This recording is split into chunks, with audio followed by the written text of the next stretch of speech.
Okay. Sherry, you ready? Yes, Mayor. Okay. Thank you. Welcome, everyone, to the July 21st City Commission meeting. And we are going to start with item A, which is to approve the agenda. The City Commission reserves the right... Oh, no, we need to start with Sherry first, Yes. and then item A. So, Sherry, go ahead. Thank you, Mayor. Good evening, everyone. If you would please silence your cell phones. Before I read my normal statement, I just want to share a quick update for those joining us remotely. We believe the last few meetings, a Zoom update impacted webinar attendees' ability to choose how they viewed meetings. As a result, participants were locked into the host camera view. We have corrected that setting for tonight's meeting. If you're joining on Zoom, you can now choose the viewing option that works best for you by selecting the View button in the upper right corner of your Zoom window. From there, you can switch between speaker view and gallery view at any time during the meeting.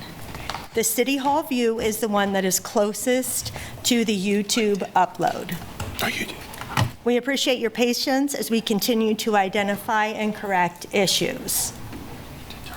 I also want to remind the public that the primary format for accessing the meeting is in person at City Hall. Thanks. Virtual access cannot be guaranteed due to potential technology issues. When the mayor calls for public comment, please approach the podium to indicate you wish to speak. Virtual participants should use the raise hand function. When prompted, select Join as Panelist. There will be a brief delay as your role changes. Once your name is called, please unmute, turn on your camera, and state your name and zip code before speaking. All comments will be limited to 3 minutes. The city reserves the right to turn videos off or mute participants. Thank you, Mayor. Thank you, Sherry, and thank you for that update. Now we'll get back to item A, which is to approve the agenda. The City Commission reserves the right to amend, supplement, and reorder the agenda during the meeting. Do I have a motion? Mayor, real quick. Yes. I wanted to offer an amendment to the agenda. Okay. If possible, if we could move G, commission items, right under E, city commission reports. I notice we've had a couple of items in the commission items docket that we've not been able to get to because of the time, and so this gives us the ability to kind of knock that out before we get to the meat of the agenda. Okay, what do others think of that? I guess I'd rather have it after the regular agenda items because the folks in the room. But I understand what you're requesting. Other thoughts on that? I mean, I certainly appreciate the sentiment. I'm good, but I would love to knock it out. I really don't think that it's going to take very long, honestly. But if everybody would like to just move forward beyond it, that's fine too. I'm ambivalent. Okay. I'm okay moving it if it's something that we feel like it's going to be important and not need to be put to the end of the meeting. Okay. Yeah, same. Okay. Well, take that as a motion to amend the agenda by Commissioner Sellers. Is there a second? Second. Motion by Commissioner Sellers, second by Vice Mayor Courtney. All those in favor say aye. Aye. Opposed? Passes 5-0. Okay, with that, we've approved the amended agenda. That takes us to the consent agenda. Items on the consent agenda are considered under one motion and approved by one motion. Members of the governing body may remove items for separate discussion if desired. Members of the public may remove items identified as quasi-judicial for separate discussion if desired. Members of the public will be limited to 3 minutes for comments. Does any member of the commission like to remove an item? I do have a couple of them. So I have a question for B4A and B6A. And then I didn't get a chance to read B6C since it came in a little bit late. And so I was hoping to just get an update about that one. Okay, you said B4A. Yep, B6A. B6A. And B6C. Okay. There's no quasi-judicial matter, so we'll look for a motion to approve the consent agenda with those exceptions. Moved. Second? Second. Motion by Commissioner Sellers, second by by Commissioner Pullian. All those in favor of approving the consent agenda with the exception of B4A, B6A, and B6C, say aye. Aye. Aye. Opposed? Passes 5-0. That brings us to B.4A and Vice Mayor. Yeah, so my question was for the MSO team on this one. So when you look at the staff report on this, the engineering expected cost of this project was almost $600,000. A lot of the proposals that came in were around $350,000, $300,000. The one that we chose was almost a third of the cost of the expectation. So I was hoping somebody from MSO could talk to, why that is. Are they using different technology? It just sort of stood out to me. In a good way, I hope. Mm-hmm. Yeah, right. Yeah.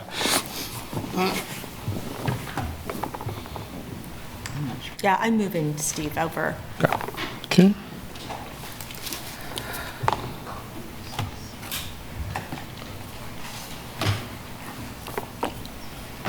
Steve, if you're there. There you go. I am. Good evening. To answer a question, I think there was a question earlier about that. I think in the low bidder Wolverine seal coating, I believe they just deal with high volume crack sealing projects, and we have a lot more pounds in this project, and it appears that they are being very competitive with the unit pricing.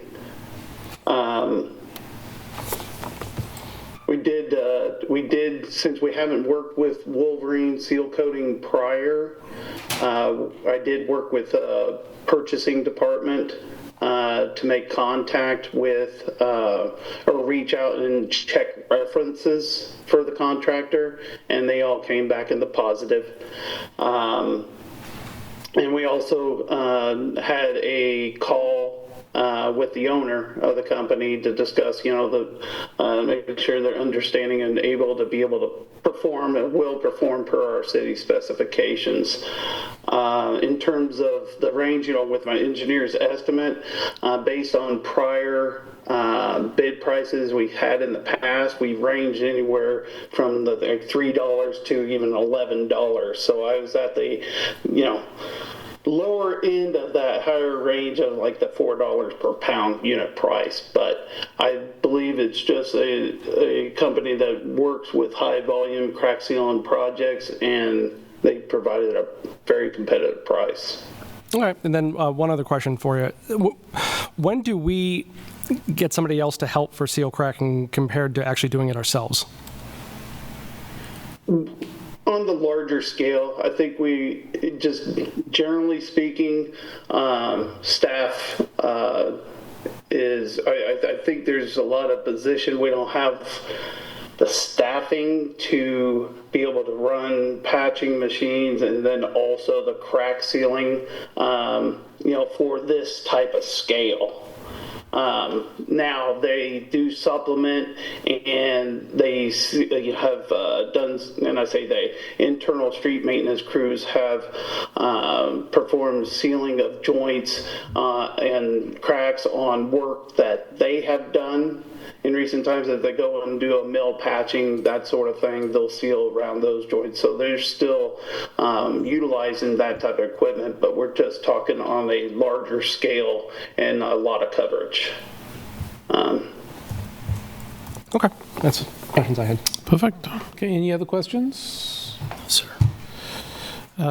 Since we pulled it off the agenda, it is a public comment item. Any member of the public like to comment on this particular item? Seeing none in the room, how about online? Yes.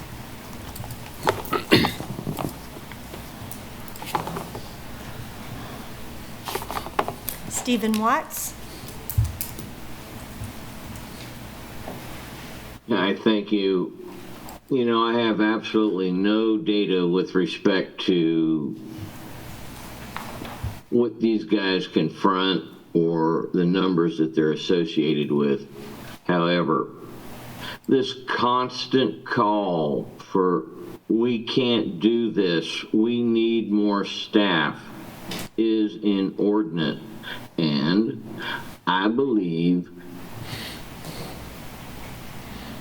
the town management needs to look at what that means and what the area of comfort is with respect to the people doing the work and the number of assignments that exist. We are looking at hundreds of millions of dollars going to an MSO campus, and yet we cannot fill the potholes in our town or seal with these products. It's just something to consider and look at as you now adjudicate. Thank you. That's it. Okay, bring it back to the commission for comments or motions. I can do a motion if there's no other comments. Move to award bid 26000031 for the 2026 crack seal program, project number MS6M26005 to Wolverine Seal Coating LLC in the amount of $215,000 and authorize the city manager to execute the contract in the amount of $250,000 to allow contingency funds for the project. Second. Okay, all those in favor say aye. Aye. Opposed? Passes 5-0. The next one, Vice Mayor, was B6A. Yep. I just had one question about this. When this land gets moved over to the library, are they in charge of maintaining grass cuttings, maintaining that area before the pavilion's put up? Lindsay and Brad Allen are both online, so we'll give Lindsay a second to move over. And to be clear, as they move over, it's currently under lease. Yep. And so this is just letting them also add something to it. Yep. So,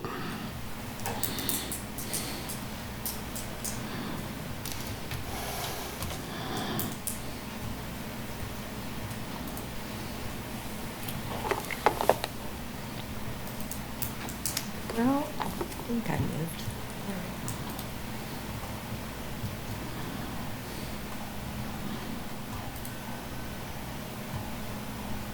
Lindsay, we can't see you, but we can probably hear you. I apologize. I'm trying to get my camera to work. That's okay. There we there are. it goes. Did you hear the Evening, question? Yeah, I can, and Brad Allen is also online to join me, but the simple answer is the details of this new lease is that the library will maintain the new structure that is being built. And so that's clearly identified that they will take care of the new structure and maintain everything, every aspect of it. And in the meantime, does that mowing and maintenance of that land, is that still on Parks and Rec, or is that on them, or maybe it wasn't on Parks and Rec? Could you help clarify that for me? Brad, can you clarify? I believe we do it. Yeah, Parks and Rec, I mean, I think it's contracted work, but yeah, I mean, it gets mowed. It's been part of the Parks and Rec for a long time. They do a really good job taking care of all of that, all of the grounds.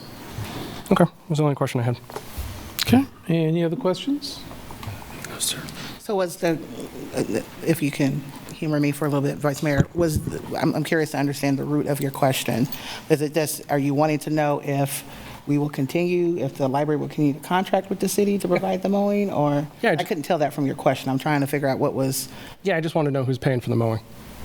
Sorry, you want to know who was paying for the mowing and who would pay for it moving forward? Yep.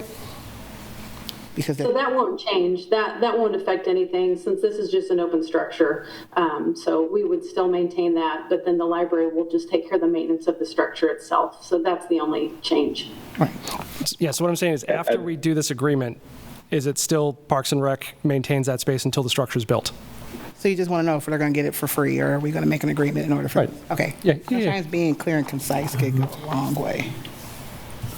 The only word that's changed, to my understanding, is temporary changed to permanent when it referred to a structure. That's the only word that is changed in this entire document that I'm aware of.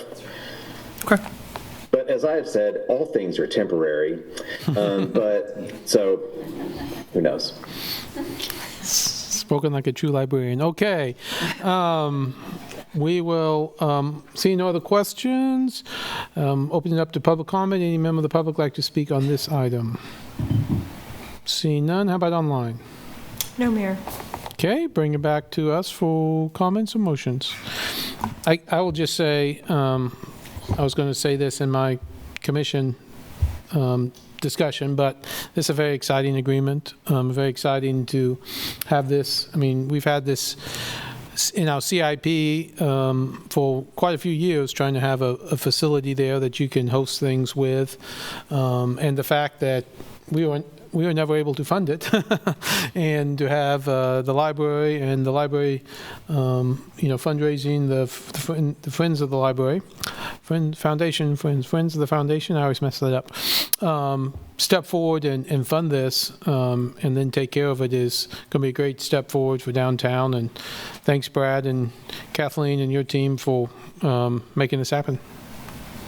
We're very excited about it. It's please hold on just a second, honey. We're really excited. They've got the site plan approved, and so now we're moving on to getting the construction work done. So it's been a long time coming. We're really excited. We appreciate it. Congratulations. Okay, is there a motion? Yep, so motion to authorize the acting city manager to execute the First Amendment to lease agreement between the City of Lawrence and the Lawrence Public Library Board of Trustees. Second? Motion by Vice Mayor Courtney, second by Commissioner Dever. All those in favor say aye. Aye. Aye. Opposed? Passes 5-0.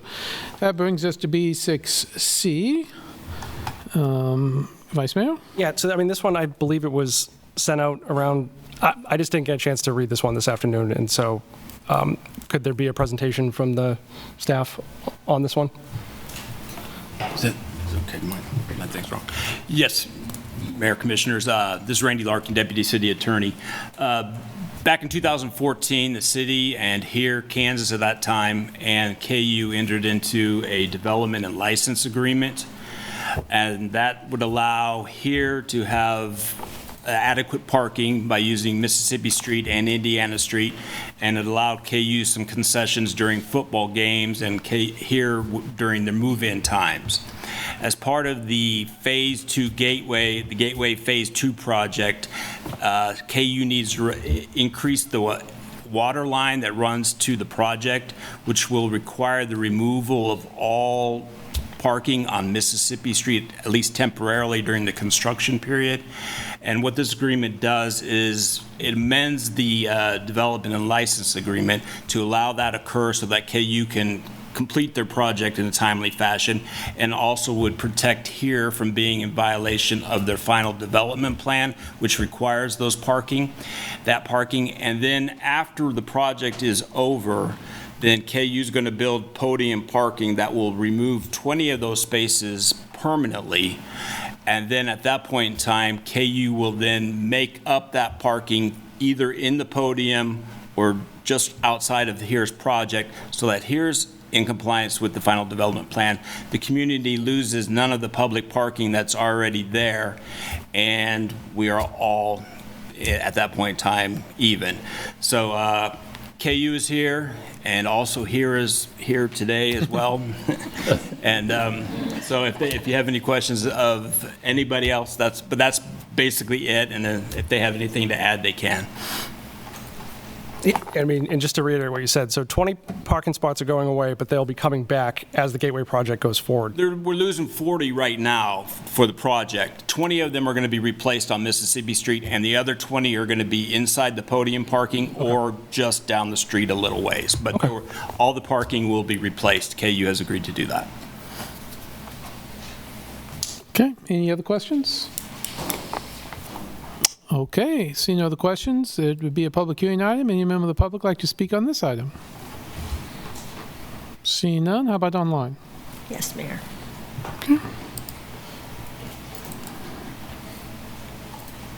Stephen Watts.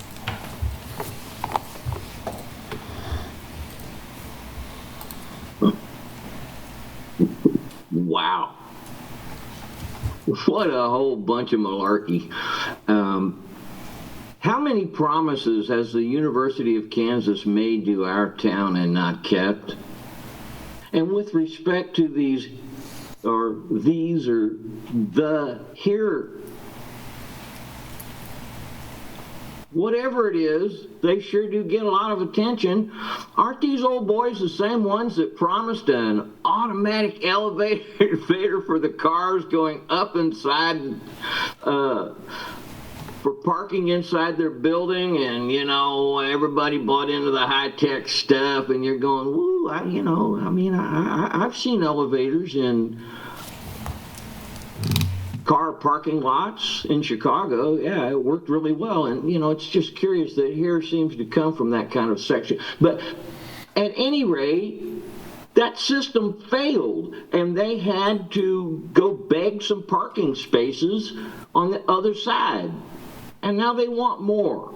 So it's just really hard to accept the word of the University of Kansas. I know that's what you guys got to do. I just want to remind you of our good friends at here and their robot-operated parking system that didn't work. Thank you.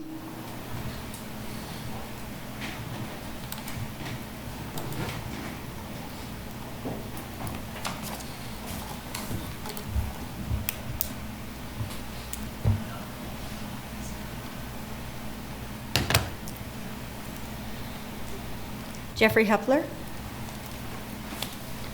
Thank you, Sherry.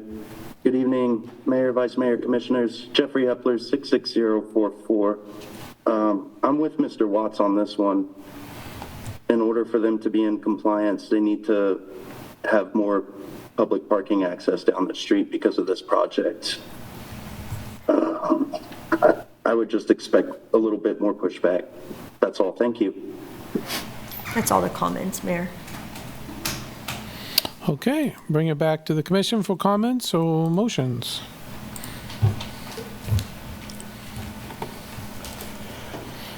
Move we authorize the city manager to execute a First Amendment to the development and license agreement with Here, Lawrence, and the University of Kansas. Second. Motion by by Commissioner Sellers, second by Commissioner Devo. All those in favor say aye. Aye. Aye. Opposed? Passes 5-0. Thank you very much. That brings us to the city manager report. Good evening, Mayor, Commission.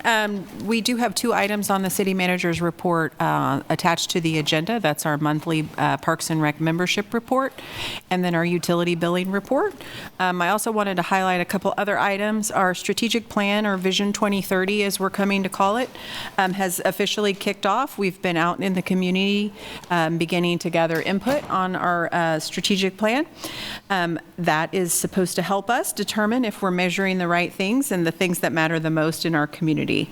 We're building on the foundation of our existing strategic plan, and we'll be doing events all throughout the summer. I tabled at the farmers market. I know we had folks at the adult swim night. We have all sorts of different events lined up over the course of the summer, so folks can look for us there. We also have a new landing page on our community engagement page, so folks can go to engage.lawrenceks.gov. We have a featured projects there for Vision 2030. Included on the materials you can find there is a timeline that talks about how we're going to be gathering input through August. We'll synthesize that input that we gather in September, and then we'll be working on bringing back an action-ready plan for you all. And our goal right now is to have the plan adopted formally by the end of this year. So lots to look forward to with that. Also, our municipal court has their school supplies drive back, so folks are able to donate school supplies to help offset some of their court fines through August 21st. So just want to recognize that opportunity for folks.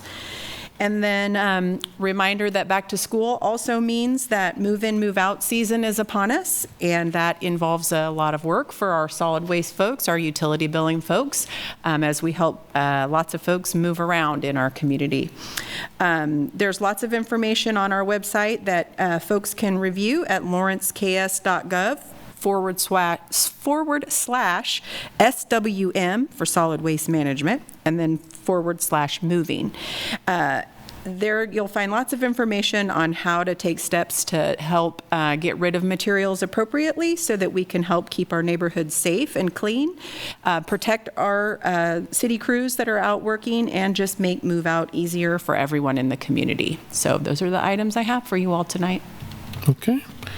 Any questions or comments on that before we go to city commission reports? Okay, that brings us to City Commission reports. I'll just start and say a couple things. I guess I already talked about the library. Other thing, the consent agenda, we approved the mural at the Free State facility. For those who haven't seen it, check it out. It's going to be pretty cool to have that. And we've gotten, several new murals here in the last few months, and so always great to see those. The other thing I'd highlight is the students from Hiratsuka, Japan, are coming.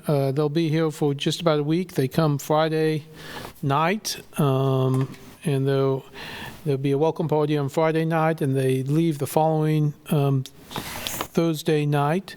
There'll be a going away party, so if anyone needs information on that, I can get that to them. I will receive them at City Hall on Monday morning and say a few words, and they'll present a gift to us.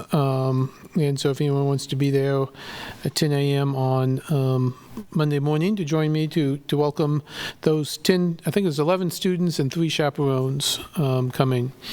So those are my highlights. Vice Mayor? No, okay. Okay, Commissioners, anyone? I'm good, thank you. Well, I'll give a quick update. Happy to be back in 3D 4K with you all. Last few weeks I've been doing just engagement with NLC as a member of the President's Exec Board for the National Black Caucus of Local Elected Officials, and on an FA committee, which is a Federal Advocacy Committee for Community and Economic Development. Each year, NLC hosts a summer leadership conference, board conference, that then dovetails into our National Black Caucus summer conference. So had a great opportunity there to engage with our FA committee. We talked about kind of some of the intricacies of the 21st Century Road to Housing Act. We talked about the transportation bill, the farm bill, and what's the road ahead is looking like for fiscal year 27 appropriations with Congress.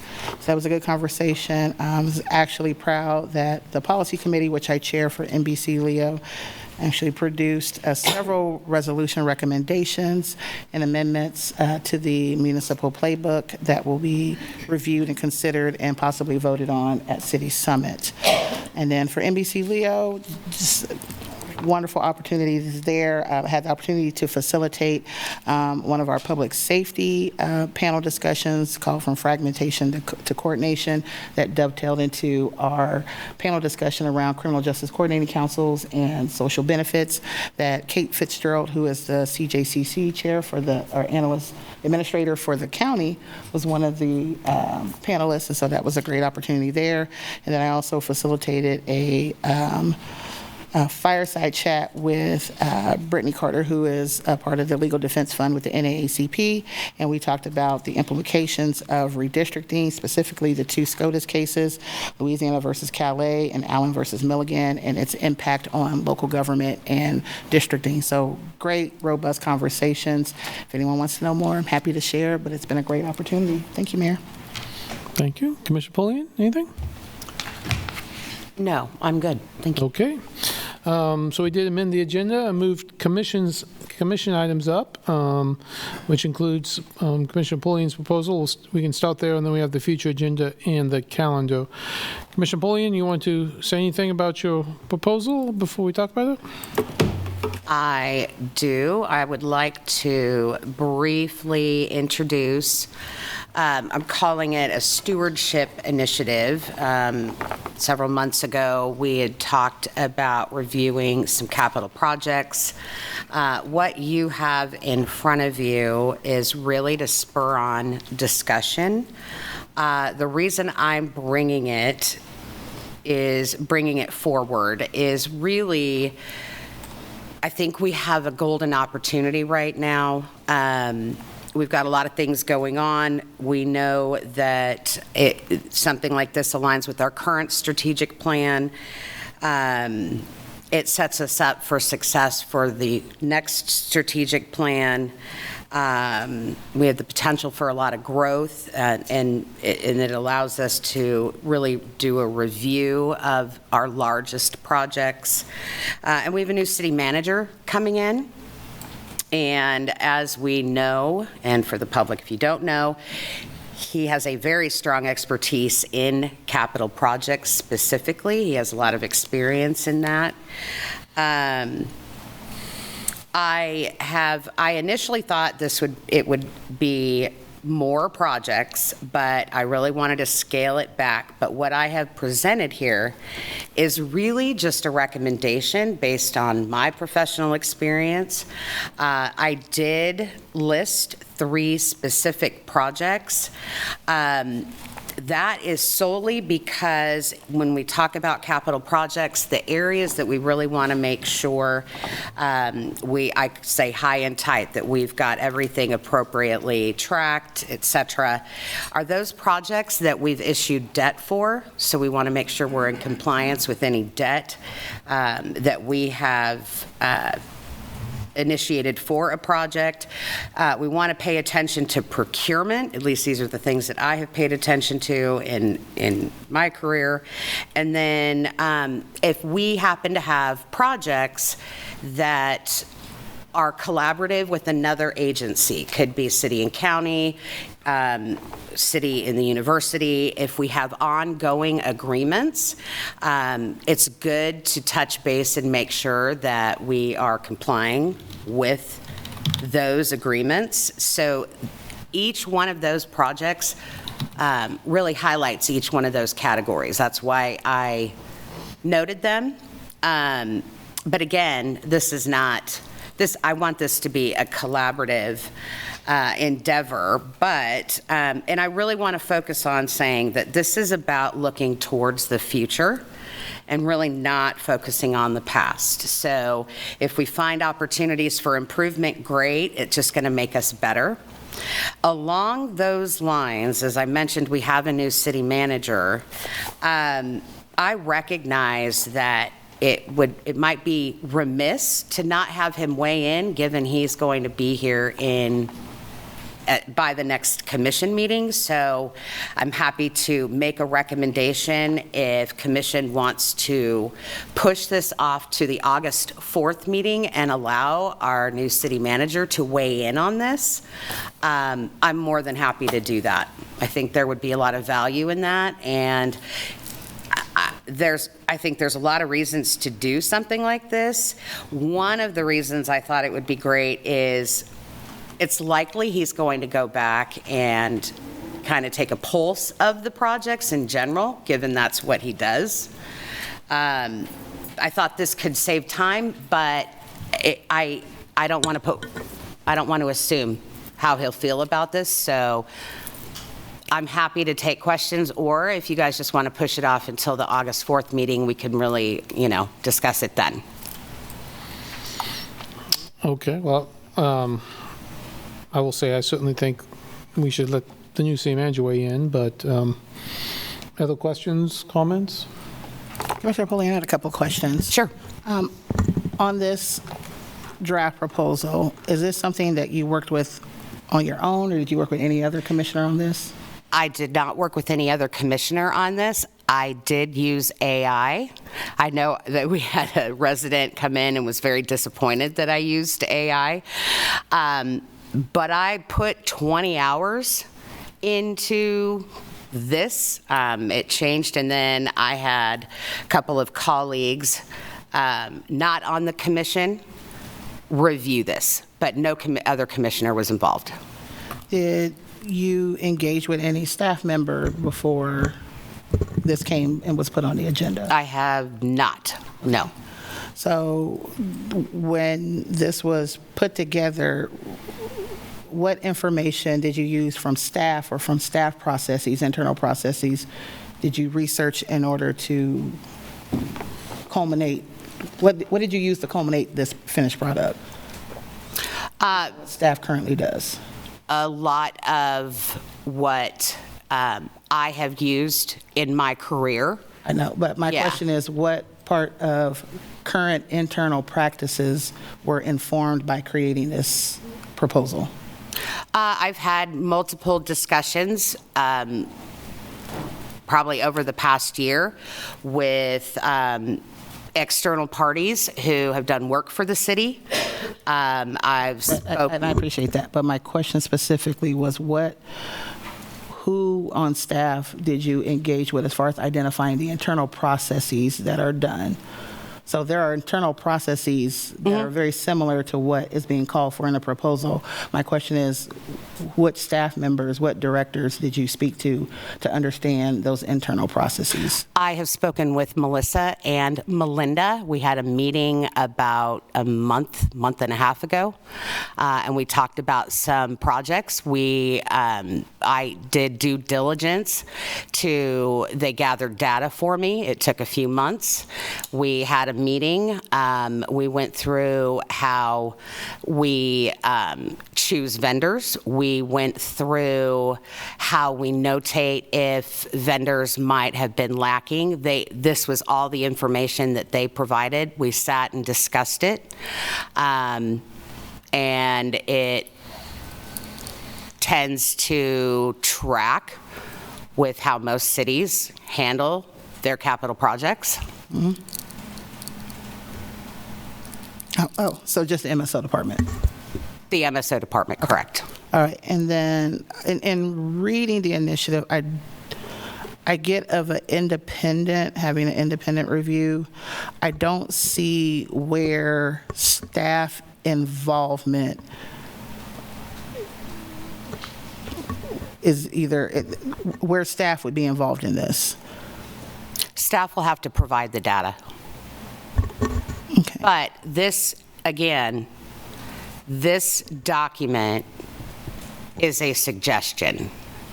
So there's no expectation on my part that it will stay looking like this. Again, it was really intended for us to have the discussion and decide if and how we would proceed. Okay. So is this a one-time process, or are you wanting to incorporate this with internal processes and other processes that we use as it relates to reviewing CIP projects? No, this is specific to our very large projects that we spend extensive amount of money, so no. I recognize. So this is just a one-off. This isn't something that is to be part of in a continuance process. I would love it if we did something like this every 5 years, just to make sure really right around where we start doing the next strategic plan.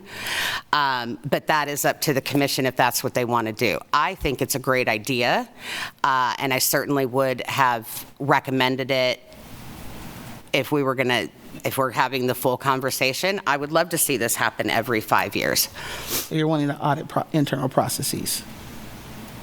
It's a performance review. Of who?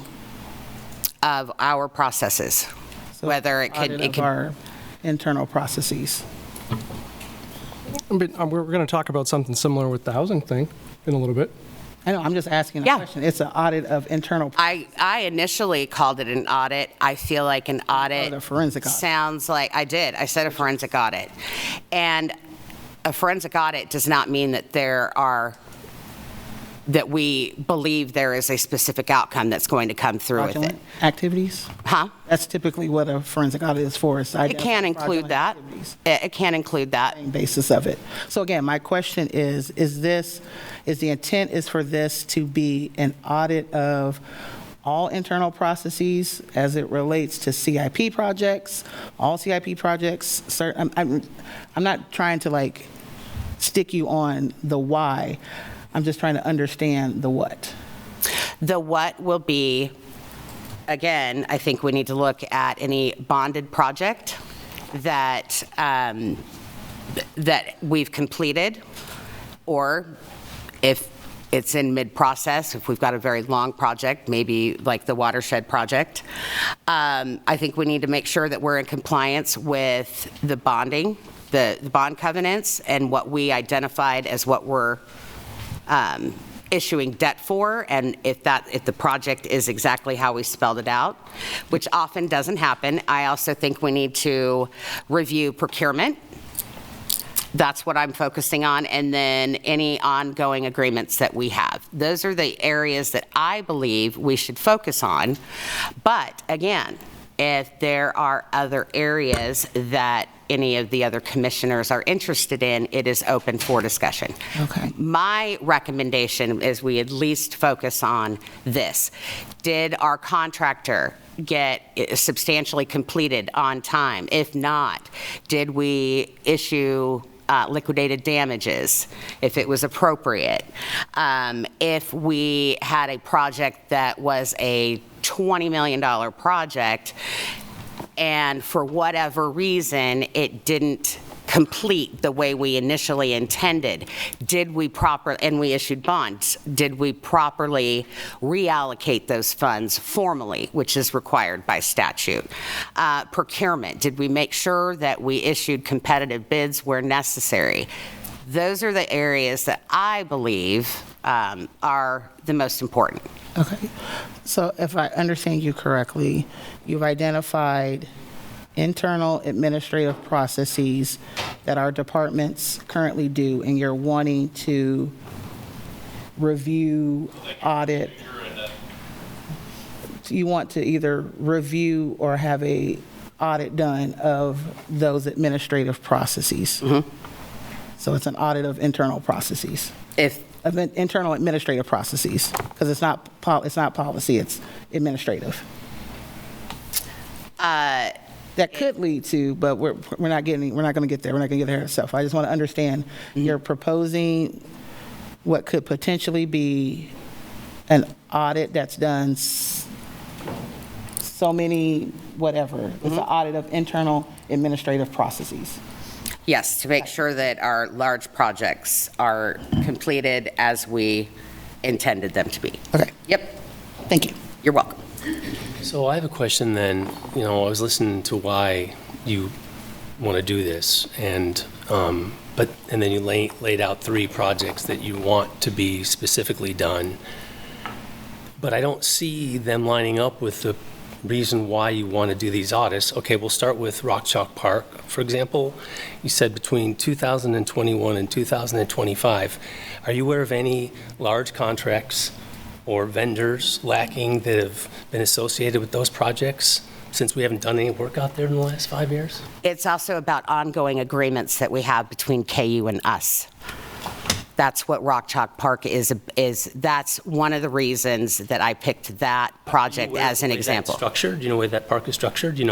All those agreements are with the owner of the property, which is Thomas Fritzl and his Bliss Sports. We have very little as far as actual processes going on there besides their own property. But if you want to look into that, I'm curious about how we spent any large sums of money on that property and how that coalesces with what you just said. It's more about, did we get the amount of, if we want to get specific, it's been pointed out that it's possible that the 5 miles of trails that KU was supposed to install is lacking. It was identified that the agreement, that it's not about, I don't. But that's not work that's been done in the last 5 years. So make sure you're clear in your scope of work. If you want to work on projects that were done 15 years ago, then you need to say that. But you want to be clear on what your scope of work is. And if we're going to start including things that were done 15 years ago, and most of the people aren't around here that did all of those negotiations, and most of that stuff doesn't probably exist, then that's fine. But yeah. So let's move on to the next one, the Lawrence Regional Airport Master Plan. What sums of money have been spent out there by the city of Lawrence specifically, and what vendor management or lacking of management besides, since in fact we manage the airport? Explain that to me. The procurement process for the master plan. Just because we don't spend money, we're recipients of federal money, we have a single audit. It was a perfect opportunity to talk about procurement. So the master plan update procurement process? Correct. Concerned about? Correct. Okay. And that has what to do with what you just said for the reasons or the basis of why we're doing this? Did we follow procurement laws? Okay. Which is something that you will always scrutinize in any capital project. And then back to the Southwest Middle School road improvements. Again, I'm not aware of, can you explain to me what's going on there and why this was singled out amongst all the millions and millions of dollars we spent in the last 5 years, that project was picked? Because that has to do with bonding. That has to do with maybe a lack of completion as it was initially intended. Are you aware, I mean, can you explain to me what you're talking about? I can. They had to close the road up when school started prematurely. Okay, so what do you want to find from that process, I guess, is what I'm saying. If we issued $20 million, that's a hypothetical number, if we issued $20 million for that project, and we did not spend that money, that total amount of money on that project, then we need to formally address it in open meeting and formally reallocate those funds if we're going to use them elsewhere. Okay, so you're aware of some specific, it would have been really helpful if you had stated those facts in this lengthy document, which I believe has some good points, but, you know, for me to come in and read this as a third party, since we didn't have conversations, I'm wondering, since, again, you reiterated the purpose of this, and in this, it states those purposes, but I don't see how the projects were connected, but I think I understand more now, but I wish you would have made it clear so that the rest of us can understand exactly what you're after here. But I guess you're saying you're hunting down trails that may or may not have happened 15 years ago on Rock Chalk Park. This is the reason you want to do this? I am interested, but again, we have the ability to set the scope as a commission. We don't have to use these projects. Initially, I selected them really, again, to highlight those three main categories that we really want to be attentive to in any large project. Do we have to use them? Absolutely not. It's at the will of the commission. And that is stated in here that this is just... But they said these ones had, I mean, it was more like mandatory review is what you said on these three items. Well, I really felt like it would... Mandatory review. I really felt like I would have the opportunity to talk about it. So we can talk about it in an open meeting. Okay, well, I would love to understand more about these issues that you're talking about, specifically the master plan conversation. We've had a lot of, we'll call them legal issues and malfeasance in some people's eyes. And I hate to try to understand that without understanding what you're after, because there's a lot of things that have happened out there. The update is the smallest concern in my mind of all the bad things that are happening in my eyes with the airport. The update is the smallest one for me, just to understand. I'm more concerned about what's happened in the past with our management thereof.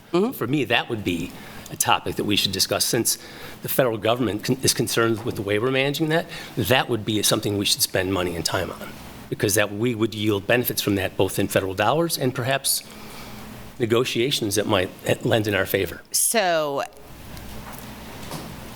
and we can certainly do that. The performance, it's not intended to really go down the rabbit hole of, hey, it is intended to identify possible opportunities for improvement. Absolutely. And then once that occurs, we can reassemble and discuss how we would like to proceed.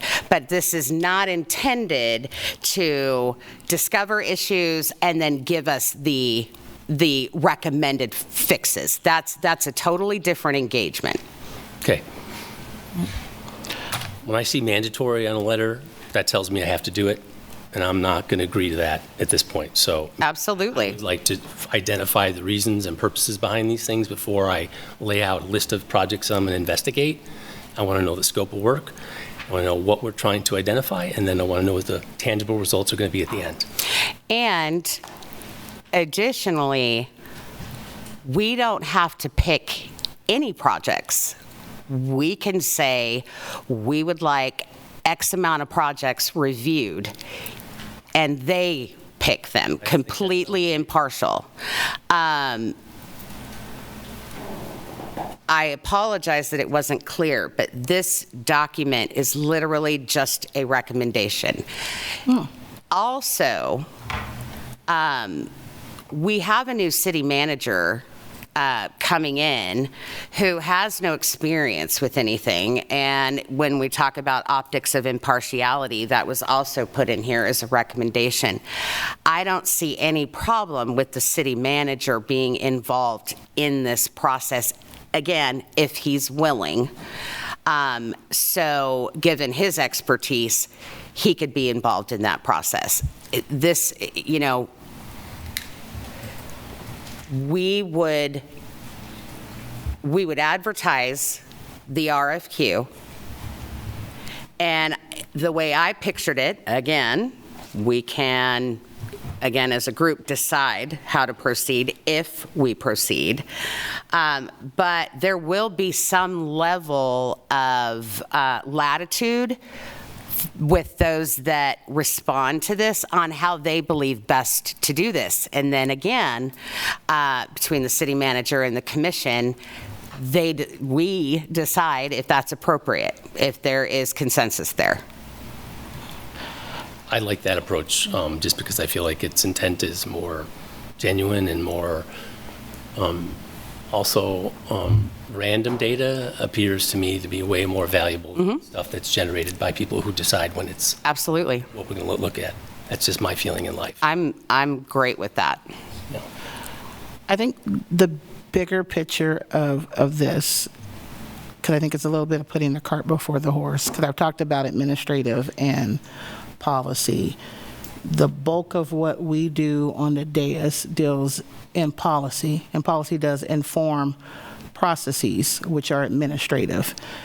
The administrative arm of our government is it is the responsibility of the city manager. And then based on those administrative reviews, if there is a need to amend, strike away, or add new policy, that's of the purview of the governing body. So when I see this and I hear city manager, not, whatnot, this is giving administrative. So if I have a city manager coming in and we have identified high-level initiatives, projects, topics that we want for them to kind of get their teeth in, if it is the recommendation or the will of the body to say, hey, we would love for you to put eyes on, the CIP process, how we've identified it, how it interfaced with the strategic plan, and to help him better understand internal processes that inform this. And then they can then have that conversation with us to then get that necessary feedback. So then if there is something that rises to policy that this governing body needs to address, then we can address that. My thing is that I don't want to get into too much of the business of directing administrative processes, because that's what the city manager is for. And so if you're wanting to have an audit of internal processes, which I don't have a problem with that, this is giving waste, fraud, and abuse, just in a whole totally different name. You can blame ChatGPT or Gronk or whoever you use, but that's definitely what it's giving. It's waste, fraud, and abuse. And that may not have been your intent, but that's what is pulled from here. And waste, fraud, and abuse is an administrative piece. You're looking at the administrative processes. And so if we're wanting to identify insufficiencies, or we want to highlight processes that are doing well, that's administrative. Leave it to the city manager. And if there is something that relates to our policy around procurement, or our policy around CIP, or our policy and our processes on how CIP projects are scored, then that comes to us. That's the policy stuff we get to talk about. But this is giving administrative, which means give this to the city manager. Let the city manager nosh on this. Since you identified him being the CIP, aficionado that he is, let him get into this. Let him bite into it. Then we can have those conversations with him, so we don't have to have them on the dais. So then we can have a product that comes back to us or comes back to the body, and we can go from there. Just a suggestion. Yes, I wholeheartedly agree with you. It is absolutely not my intent that we get involved in the administrative side of it. This is identifying, this is telling the community, here's where we've done great. We've got a lot of money that we've spent very recently. I don't disagree with that. Is there room for opportunity? Is there room for improvement? Is all that is, sets us on the path, but in no way, shape, or form is it our role, I agree with you, to sit here and scale out how things should change administratively. Right. I have no intention of that. All the things that you laid out would come to fruition if it is the will of the governing body to direct our city manager to do this and then bring that back. All I'm saying is that I get this. I don't think we don't need a consultant. We're putting the cart before the horse because we don't even have the input of the city manager. And I would want to have the input of the city manager, and for us to do it in a way that doesn't violate any type of meeting acts and open record, things of that nature. We have something for him to nosh on. Let's allow him the space and time to process through this, engage us on it, and then if it needs to come back to this body for a vote and discussion, then it comes back to the body for the vote and discussion. Okay. I think this is a start to give, to pass, to hand over to our administrator-in-chief, to have them take a look at it, and then we can have those discussions in a way that is more fluid and efficient. How does that, in your mind, how does that work? Do we give, again, this is just a recommendation. Do we want to bring it back to the next open meeting? Recommendation, because I don't think we have consensus on this. No, I don't. To bring this in front, I think in its current state, raw state, then this is a discussion to have with the city manager and say, hey, these are some things that bubbled up. This is kind of where my mind has gone, and this is what I've been able to identify. I would love to get your thoughts on what I've laid out. What does this look like, and how can this better inform you as a city manager to understanding the internal processes of the organization that we have charged him with? Mm-hmm. And so then that starts with him. Because there's nothing in here that starts with us. It all starts with the city manager, because it's all administrative.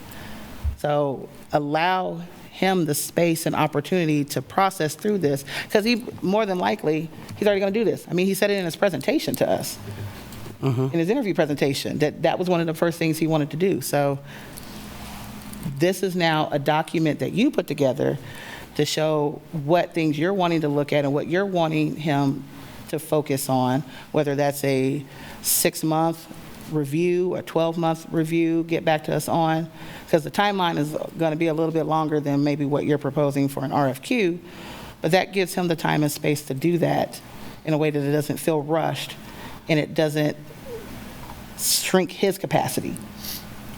Because this is all going to go back to the city manager. No matter how we skin this is all going back to the city manager. So it might 100%. start with him first. Right. And I don't disagree. I would like to still see it something that identifies how we're going to move forward instead of, I guess, let me ask. Forward is to give this to the city manager to then process through and bring back to the commission.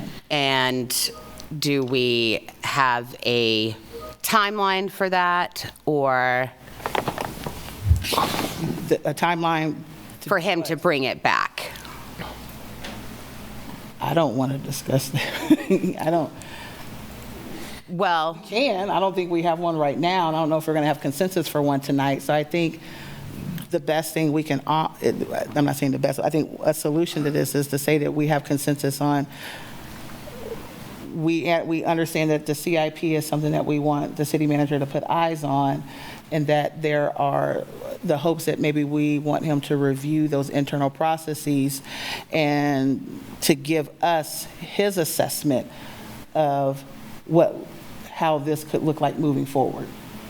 You've given a recommendation that you want an independent consultant I'd also like to hear what the city manager, since this is in his purview. Absolutely. I would very much like to hear his thoughts on this. I guess I'd say procedurally, this is a commission item, and, I think we can, it can be brought back as a commission item every week, whenever a commission item wants to be brought up. And so I think that, so I don't know, there has to be a timeline on that. I think you can bring it up when you feel like you've had a conversation to bring it back, and that might be in the first meeting in August. It might not be, depending. Certainly on his schedule. Yeah, on his schedule. And But so then I think you can bring it back, and then, until you bring it back and there's 3 people who wanted to put it on, 3 votes to put it on the agenda to adopt something, which I know you're not suggesting that tonight. You want to talk to him first. No, but absolutely.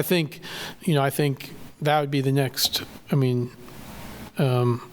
I think what maybe, I don't want to put words in Commissioner Sullivan's mouth, but I think she's saying in part, you talk about this with the city manager, and when you feel it's ready to bring it back to us. Okay. And then we will consider it. Like we do all commission items, and go from there. Is there consensus for that? I'm happy to do that. I think bring it. Yeah. Okay. Sure. Okay. And I would say, to Commissioner Devers' point, maybe we do make them random, like a group. We can make them 100% random. Yeah. And that, again, that can be with the consensus of the governing body, and certainly have the city manager weigh in on that as well. Okay. Anything else on that? We also have future agenda and calendar items. Could I talk about a commission report? Or, Commission item? commission item, Commission items for sure. Yeah, so one of the things I'm looking to do, and I'll put this together as more proposal. I always joke that PowerPoint or whatever. But I was thinking, last week we talked about how there'll be different scenarios along for the budget. Like there might be like A, B, and C. And so what I'm going to do is I'm going to read a list of things that I'm going to put together as my budget proposal and what that looks like. And then I'm going to use that as a commission item for the first August meeting. That'll give everybody a chance to read it over. And then hopefully at the end of August, we can go through, and if there's anything we all agree on certain cuts and certain level cuts, we can go forward based on that. But I just want to give a high level, where I am, what this proposal will say. I don't need any comments on it. It's more just a kind of listening thing. So when you look at, Commissioner Napoleon's, if we kept things at a revenue neutral plus the library, right now with 3606 mills, and that is $3.2 million. Where I am, and I probably should have said this last week, even though we did that procedural vote, like I'm at less than 1, including the library, but also including the community building. And the difference between 36060 and that is $2.2 million. So here I've laid out $4.3 million in cuts. And so I'll put those out there, and again, I'll put that together in more of a proposal, and we can all just sort of chew on it. So the first one is, I talked about a couple weeks ago the idea of a pay freeze. Obviously, the commission's not down for that. I do believe that we could do a 2.5% cost of living adjustment for all employees, and that would be $2 million in savings right there. There are 3 positions, additional city positions for the fire department. That's outlined on page 29 of the budget proposal. That's $200,000. I think those are positions that we could do internally. So right there, it's $2.2 million. There are a couple different service level reductions. So one of those is for fire and medical, the admin support, to go from 4 to 3. This would align with what the police currently have from an admin perspective. Another one is the facilities maintenance for MSO. This is sort of in between. So right now it's a 2. One of the reasons why I think we can bump this down to 1 is if there are any MSO buildings that will be moved into the MSO campus, those ones should basically just die on the vine. That's $786,000. Another one, and I think this will have an interesting discussion when we talk about it, is for street maintenance. So The proposal is to move from service level 3 to 2. And right now, we are in a service level 2, but we're paying for a 3. And so until we start breaking out arterial road PCI versus residential PCI, I think we should pay for what we're actually getting right now. So those 3 are $2.3 million. So it's not only in the proposal a bunch of cuts, but there's also a couple additions in service levels. So one of them is for Parks and Rec. So I asked the question, you guys probably saw it, if we moved health wellness programming from a 3 to a 4, the cost of that is $152,500, but the net gain of that is $165,000. So we'd actually make $12,500 by having 20% more programs across fitness, gymnastics, martial arts, dance, the whole 9 yards. There is a small increase for the environmental education that goes from the cost of, that's $27,000. There's a gain of $12,500, so that would be a difference of $14,550. Good thing about that is it would allow kids to have something to do on the weekend, which is something I'm sure we all hear. The other one, there's 2 more additions. So one of them is the creation of a sponsorship position under Eco Devo and Susie Carson. So that would be a service level 3 to a 4. And the way that I'm thinking about this is, we've heard from Parks and Rec where they say, hey, we don't have somebody to do sponsorships for the rec centers or, various things like that. So I believe that position, rather than being under Parks and Rec, should be under Eco Devo because of the business relationships that Susie already has. And then we could do things like sponsorships for roads, rotaries, local park amenities. We do that, tailored drift thing for the trucks. Like, it would be interesting if somebody said, hey, we're going to sponsor a fire truck, we're going to sponsor an ambulance, something along those lines. I was talking to the firefighters, and I don't want them to be a bunch of NASCAR drivers covered in patches, but I mean, that could be something too. Like, does somebody wear a patch? And so moving from 3 to 4 on that is $124,000 in the opposite direction on that one. One of the things, the questions I asked of Planning and Development was, if we had a new code compliance officer, what could that look like in terms of, paying for that? And, the reply to that said that staff currently projects that at best it may likely be even or potentially increased costs. So a question could be, we'll figure out, is that like 25%? Is that 30%? But if a code compliance officer, which is something that we talk about in the housing study where they want 3 by 2036, we could do one of those guys, and most of those costs would be from the work that they do. So total for the gains, that's minus $146,050. So from a high level, you got $2.2 million. From the balancing act cuts, that's $2.3, and then you have $146,000 for a total of $4,367,650. There's about 750 of things that I'm still looking into right now. So one of them was around the specialty units with the police. I need to talk to the chief about this. A question becomes, when you're doing drones, SWAT, et cetera, is that something that we share with the county? What does that look like? Is that something that we have to just take on the burden ourselves? So I need to learn a little bit more on that. I asked the question about how much money is earmarked by MSO and Parks and Rec on the homeless initiatives. That came back, so I want to understand. Last year, when there was Bircham Park, when there was Centennial Park, did those numbers reflect that, or those numbers that they are earmarking for that, are they for going forward without those camps in place? So I'll find out some more on that. I propose a increase of 5% for spectator fees at SPL, and in this one, about cost savings from adjusting mowing and maintenance on various parks in town. So if you have a community park, right now it's mowed once a week. For neighborhood parks, what could be the savings if we mow it twice a week? If we have certain parks, like I know Martin Park is one that's, we don't touch anymore, but maybe Robinson Park, are there parks where that either they go to natural grass and prairie, or are there ones where the community themselves in those neighborhoods could help manage that? I'll find out more about that. And then overall, a couple pots and pans other than that, but that's the high-level one I'll be talking about, and I'll make sure that each one of the department heads are here for that, so in case they, the feedback they provide to me, and we can also ask them questions if you have that as well. Thank you. Okay, thank you. Other commission items or anything on the future agenda or the? Mayor, just to clarify, so the expectation is that staff is here on the 4th to have that conversation. So I'm going to put a note together, and it will just be on there. The commission can read it. That would be the last day of August, because the mayor's going to be gone the first 2 weeks, but the last one, we should have a full commission again. And that would give plenty of time. You want staff to be here? Yep. Okay. Thanks. Yep. Okay. Anything else on those items? Okay, thank you so much. Okay, now we're going to go back. Finally, we'll get to our regular agenda items. And regular agenda item 1 is to receive a presentation on the housing study. Good evening, Mayor Commissioners. I never get to make things taller. This is very exciting. We did that just for you.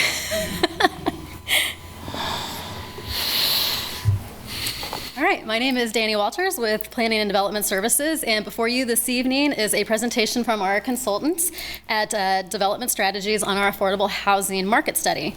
With us tonight is Justin Carney, and he'll be leading us through a presentation touching on a few analysis points of the report and then also on the proposed strategies. This also signifies the completion of this part of the project, and these strategies, if adopted, will be braided into our work with A Place for Everyone, and that serves as our annual work plan, so we will get to braid all those together. So. This report, again, we mentioned this last time, is intended to be a 10-year plan, so you'll see a lot of strategies in this document. Some things we have underway, some things we've had on our vision boards for a while, and some things are new and very exciting initiatives to undertake. So we're really excited to get going on this. Before I turn it over to Justin to lead the conversation, I would just mention that the action this evening would be to consider adopting the report and the strategies so we have a pathway to move forward with these.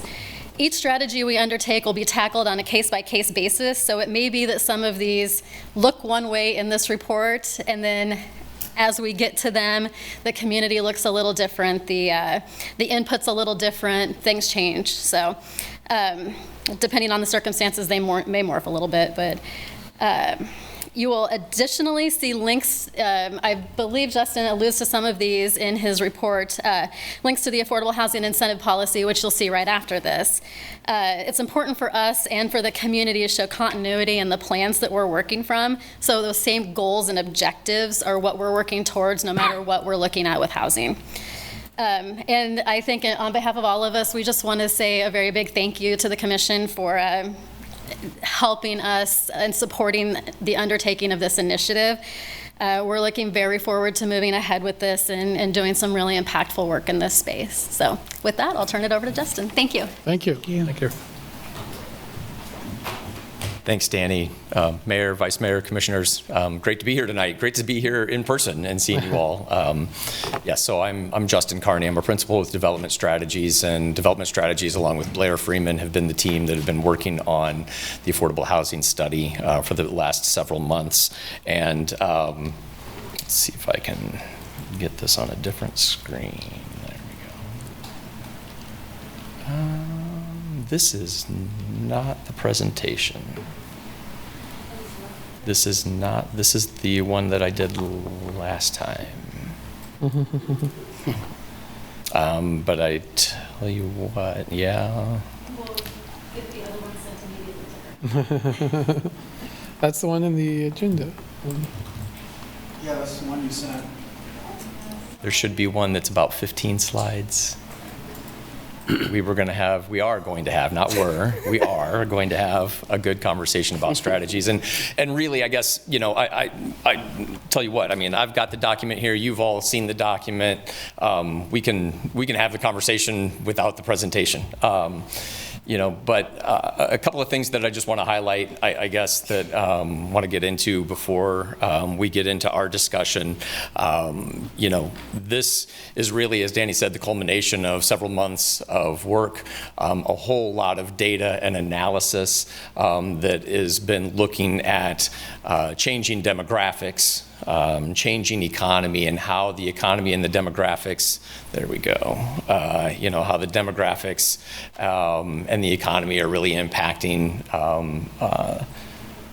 the housing housing in Lawrence. And there's also, a lot of community conversations. So we've got a lot of data and analysis. I know I think the last time I saw you online, we condensed, 50 slides, I think, down to maybe 12 there. So we've got a lot of data analysis. We've had a lot of conversations to sort of flesh out the lived experience of Lawrence to help us understand, here's what the data is telling us.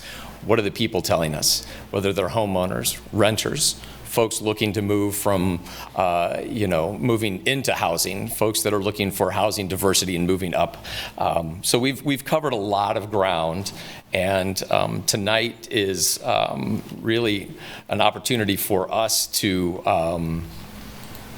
explore the strategies. You're going to see a strategic framework with the goals, 40 to 50 strategies. We can get into them as deeply as you want tonight. One of the issues that I think has always been sort of an underpinning of our approach to this, and talking with staff and you all, the conversations, there is a lot impacting it. It is the economy. It's university enrollment. It's scarcity of land, market conditions, but there's also city policies and processes. And what we really wanted to focus on through this effort was the city's role in advancing housing. Affordable housing, yes, but housing in general. And so you'll see, I think, a concerted effort in focusing on that. Just a couple of the themes that came out of analysis. We're talking about production. We need more housing, but we're also talking about the preservation of the housing that you have, the improvement of the conditions of the housing that you have, the preservation of affordability. We're talking about the fact that this is a structural issue. It is not a temporary thing. There's not going to be a quick fix or a quick way out of this. As Danny said, this is a 10-year plan. We're going to probably look at this every 5 years in a big picture way, but then every year you're going to be working in different ways to implement this. And the market alone is not going to solve the problem, and that's where you all come in and why we're focused on the city's, the city's role in this. We talked already, the last time I was here about the engagement roundtable discussions. We did the survey with over 1,200 responses. The Affordable Housing Advisory Board was our steering committee of sorts, and we had meetings with them, and then practically weekly meetings with staff to really pull this together. Some of the community themes that came out, really, for those that are in most severe need of housing, and are really suffering from housing insecurity, that housing insecurity is compounded by fragmented support systems. So finding ways to get the community partners and the community providers to work together to meet those, needs and line them up and align them better. And what is the city's role in promoting that? And then also, just again, really looking for different types of housing at different price points that do not currently exist. And that was sort of the big picture, one of the big picture items that came out of the community conversations. Well, with all of that, the analysis, the conversations with staff, we created this strategic framework with these 5 goals. Within these goals, there's numerous objectives. Within those, there's numerous strategies. Like I said, I think we're looking at 40 to 50 strategies. The way we tried to box these and kind of put these, organize these in a way that we can talk about them tonight and that you and staff and your community partners can implement them going forward is to think of them in these 3 buckets at the bottom. There's the policies and the regulations that you have a direct control over as a city government. There's investments and incentives. So we've got the incentive policy tonight. There's other incentives and tools that get used. There's other investments that happen that as they happen, capital investments that can also promote housing and the expansion and the production of housing. And then, of course, yes, we're focused on what the city can do, but the city can't do it all, right? And so what sort of partnerships and programs can we be thinking about, and where do those strategies fit within that from that perspective? So before I get into, the strategy conversation with you all, I just wanted to highlight a few key considerations. Danny alluded to a couple of them already. One is you've got a lot of programs that are already happening. You're already doing a lot of great work, and one of those is the HUD programs that you get funding from and that you implement on an annual basis.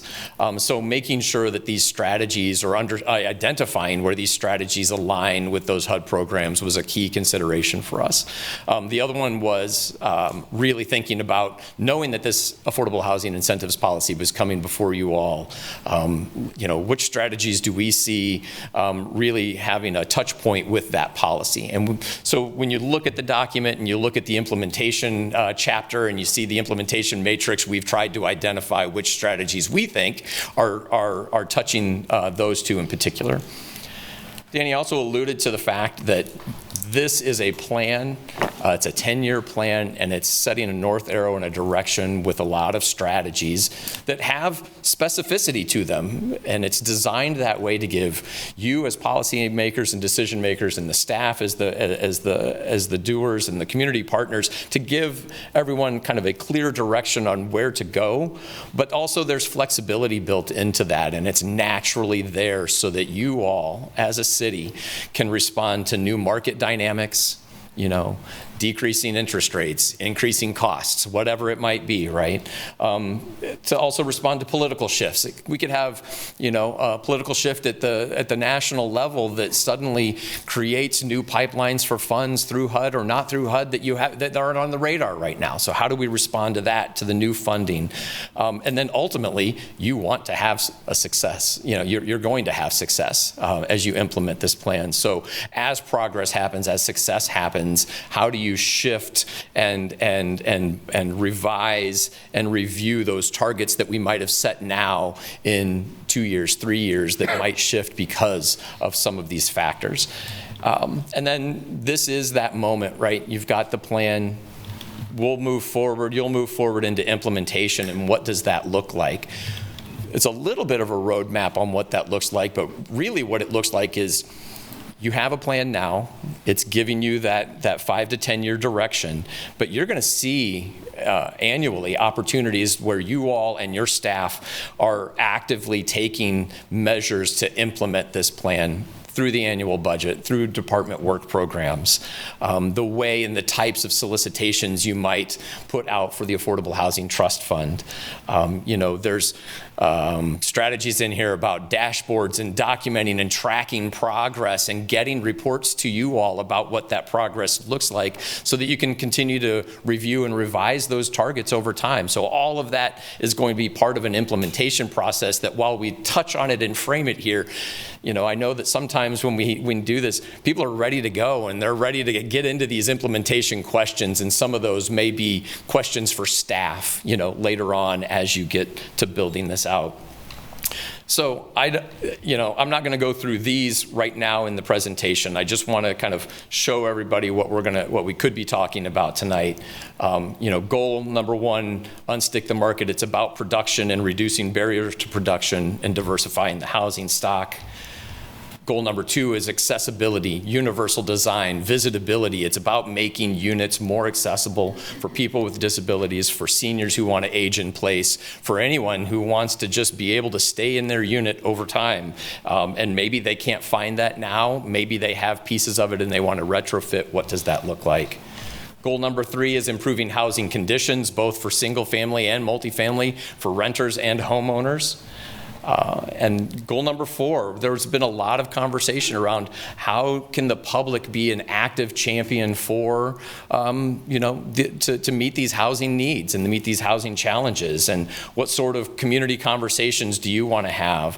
How do we tie these, policies and these regulations and these strategies to the decision making that you all do on a monthly basis? And, we've talked about creating a dashboard to make that very apparent to you all as decision makers and to the public as they watch this become implemented. And then finally, the fifth one is really just leaning into that theme of the city's influence and the city's role in this, and leveraging the city programs and policies to sustain funding, track performance, and then look outwards to the state. Are there ways that we can advocate at the state level to have them help us here, both locally and regionally? So those are the goals, those are the objectives. You can see the strategies here.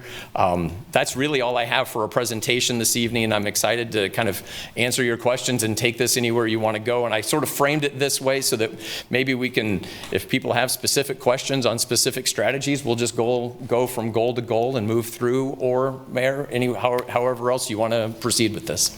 Sure. Thank you for that. And obviously, we've seen some of this before, but good time to have some questions, especially as we lead into the incentives policy next. But questions? Yeah, I mean, I got 15 questions. Let's go for it. You know what I found funny about this? At first, and I read the first 30 pages, I was like, oh, it's like whatever. But like, it gets into some meat, like later on specifically. So, from like a high level, when you work with other college towns, Development Strategies does, how does what you saw in Lawrence compare with some of those other, maybe even regional schools, regional towns that you work with that are college towns? Is there a specific way you want me to, the question that you're looking for? I mean, one way that they're very similar in a lot of ways is just how having a significant university in the town and a student population is impacting the housing market, and certainly, especially the rental market. That's the fact that there's a what do you want to say, kind of a captive audience or a baked-in audience for rental housing, and the idea that in some of the communities we look at, the universities have said, we're done building housing, and so it needs to all be done, met by the community. In other instances, because we've been doing this, some universities have said, well, maybe we'll take a second look at that. That's one way. Another way from that university town perspective is,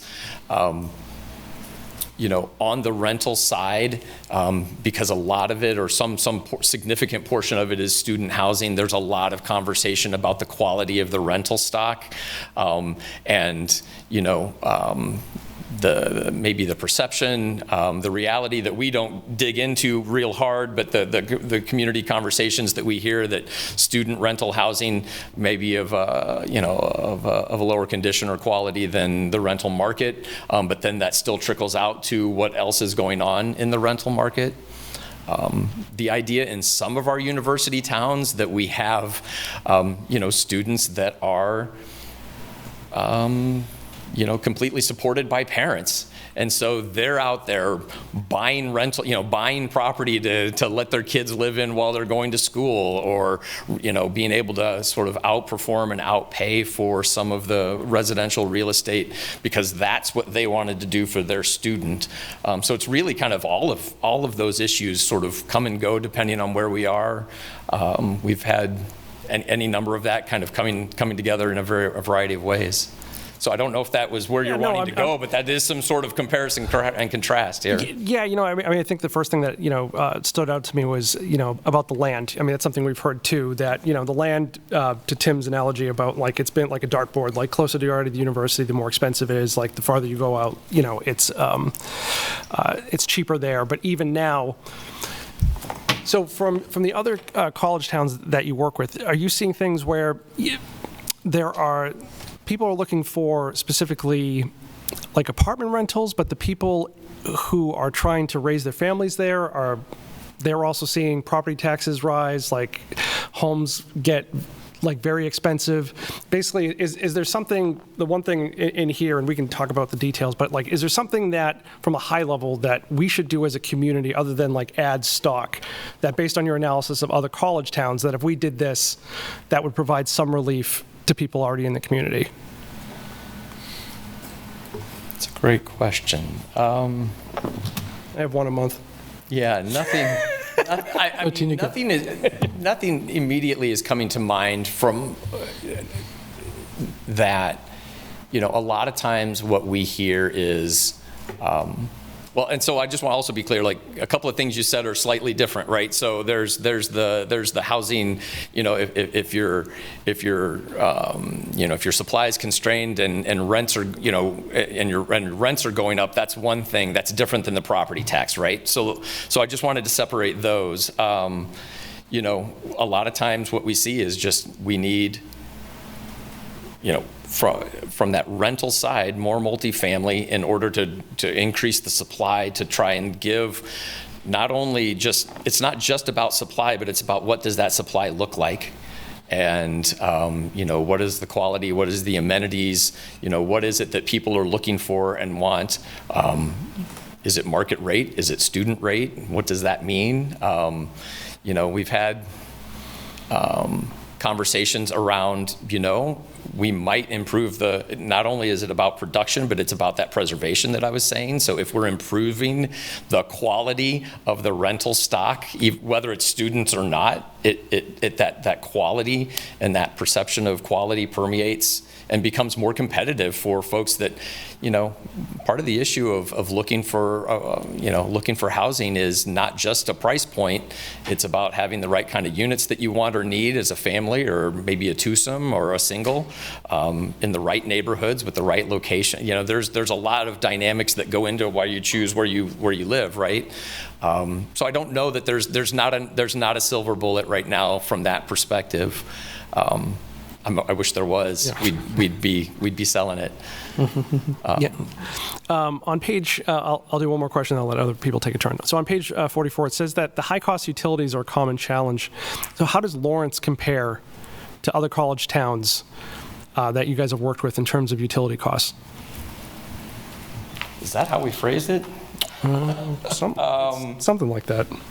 Well, and I'm just, because I guess I'm struggling to think about how being a university town per se is leading to the utility cost increase. So if we worded it that way, I apologize, because we don't typically link the two. So if you take the university town aspect out of it. Yeah, no, apologies. Yeah, it says here, the second most common challenge was the high cost utilities. Comments from homeowners focused on property taxes becoming difficult to manage. Yeah. And so maybe not even from a college, Thank you. Okay, yeah. That was what I was struggling to connect. So, So on the utility side, where we see this often is, especially in communities where, the utility costs generally come into two factors, and honestly, this is just in just about any community, and in some regards, even if we're not even talking specifically about housing, but we are. So, what are the two factors I'm thinking about here?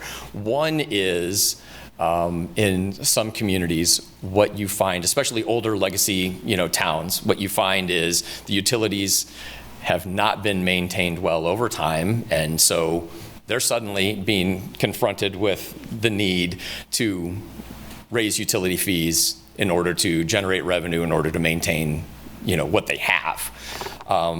That's the preservation maintenance side of things, and that's where we see utility costs going up, and people hopefully eventually seeing better quality utility service just through better maintenance of the utilities, but they're probably not. They're like, well, I already have all of the utilities. Why am I paying more for them? Well, because it's the maintenance of the system. The other side of that is the expansion, and so when there's a need to expand utilities, is it done proactively to open up land for development, or is it done at the same time that development is being proposed?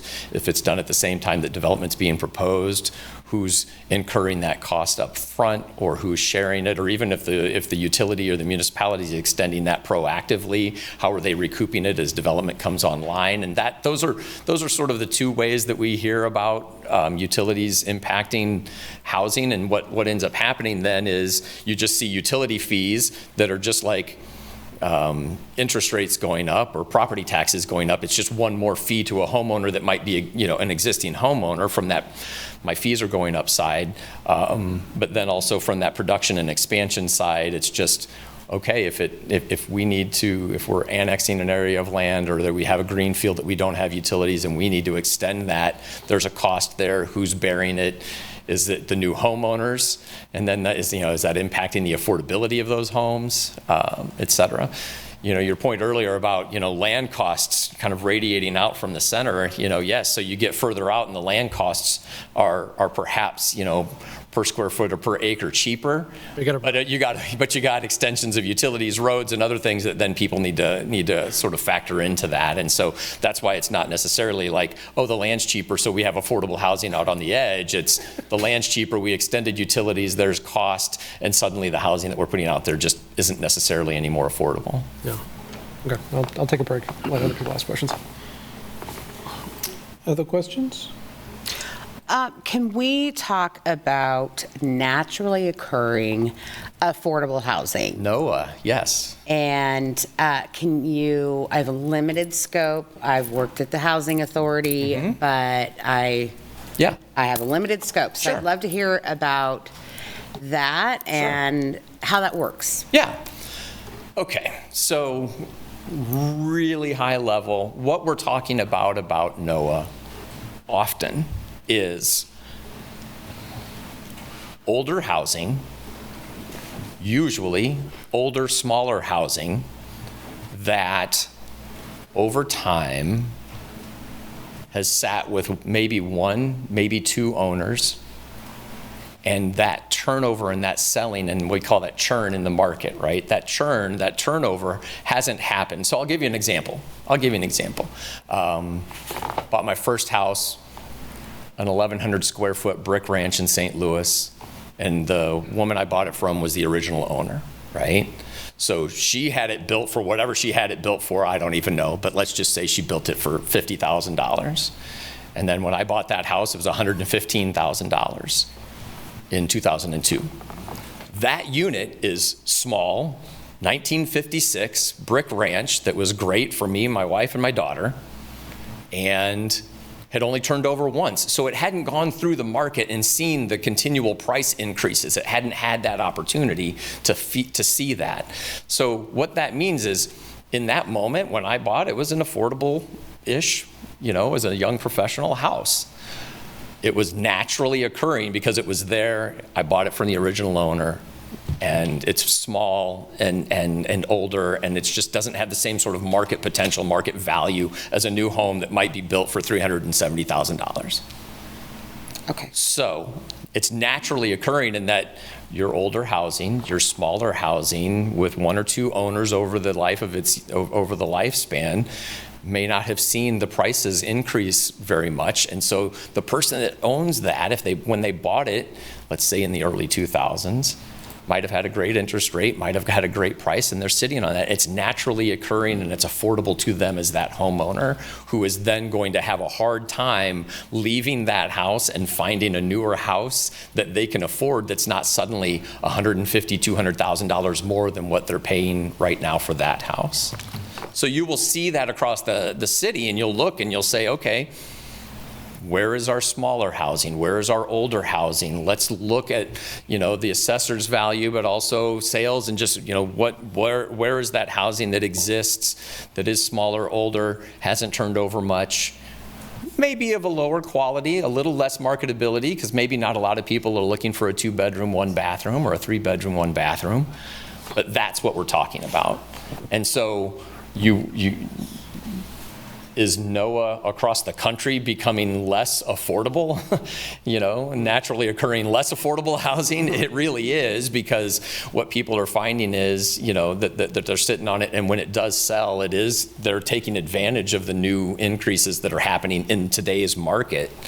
But it's still probably cheaper than what a new build, new construction house is, because just of the way the construction market is, that newer, bigger house is still going to be less affordable than what exists in the market today.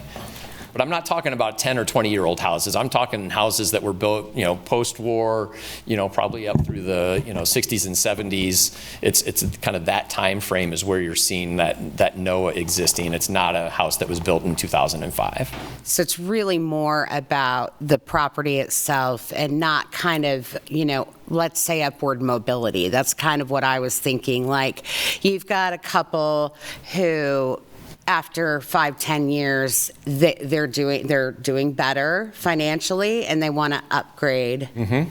And now we have this other home that's now available because that's right. not it. Okay. It's not it. Well, except that what you could find is if that couple was renting and they're wanting to move into a unit, that smaller, say 2-bedroom, 1-bathroom, or 3-bedroom, 1-bathroom older unit might still be more affordable than anything new or newer that they could find on the market. So it's more affordable to them as they move into home ownership. But if they're already in that, if they're already in that, they're moving up to something else, somebody else can move into that. It won't be as cheap as it was for that couple 20 years ago, but it will still be cheaper than a new house will be. Okay. Did that?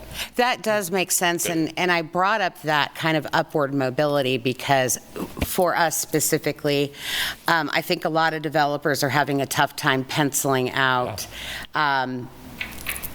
lower cost housing.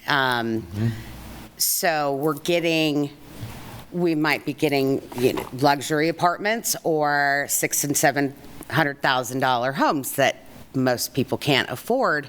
In my mind, I guess I will ask this question, so if we've got that upward mobility, we've got that couple or single person, whatever, and they move to a bigger house, that is still helping housing, right?